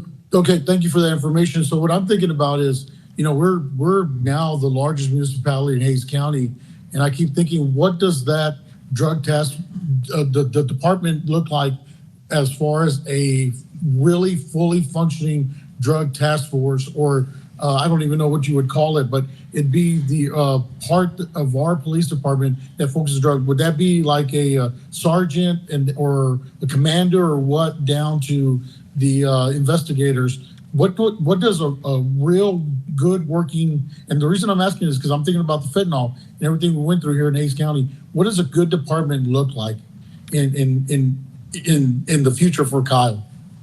So I think that you've given us adequate staffing. I think when we fill these 3 narcotic investigator positions and we partner with San Marcos a little more closely once again, and we're staffed a little better, I think that's going to be a great start. This K-9 is really more for the patrol officers out there. It will supplement the narcotics investigators who tend to work more long-term investigations.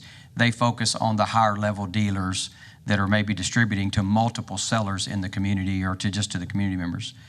The patrol officers are it's more happenstance, it's more the call for service, it's the people that they see out in the community a lot that they believe are selling narcotics, but they don't really have the time to devote off of the patrol assignment to go in and conduct these multi-month or multi-year investigations where they're really targeting on the higher level dealer.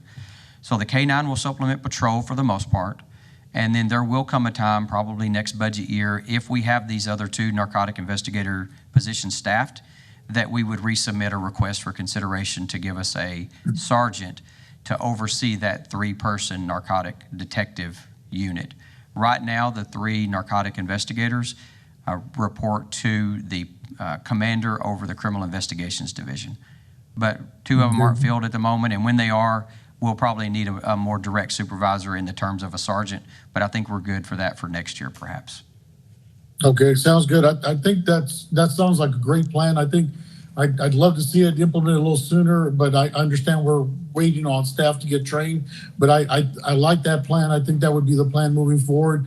I just, honestly, it starts with a K-9. We borrow a K-9, and I feel like we're borrowing, some of the San Marcos staff. We're borrowing some of the county staff.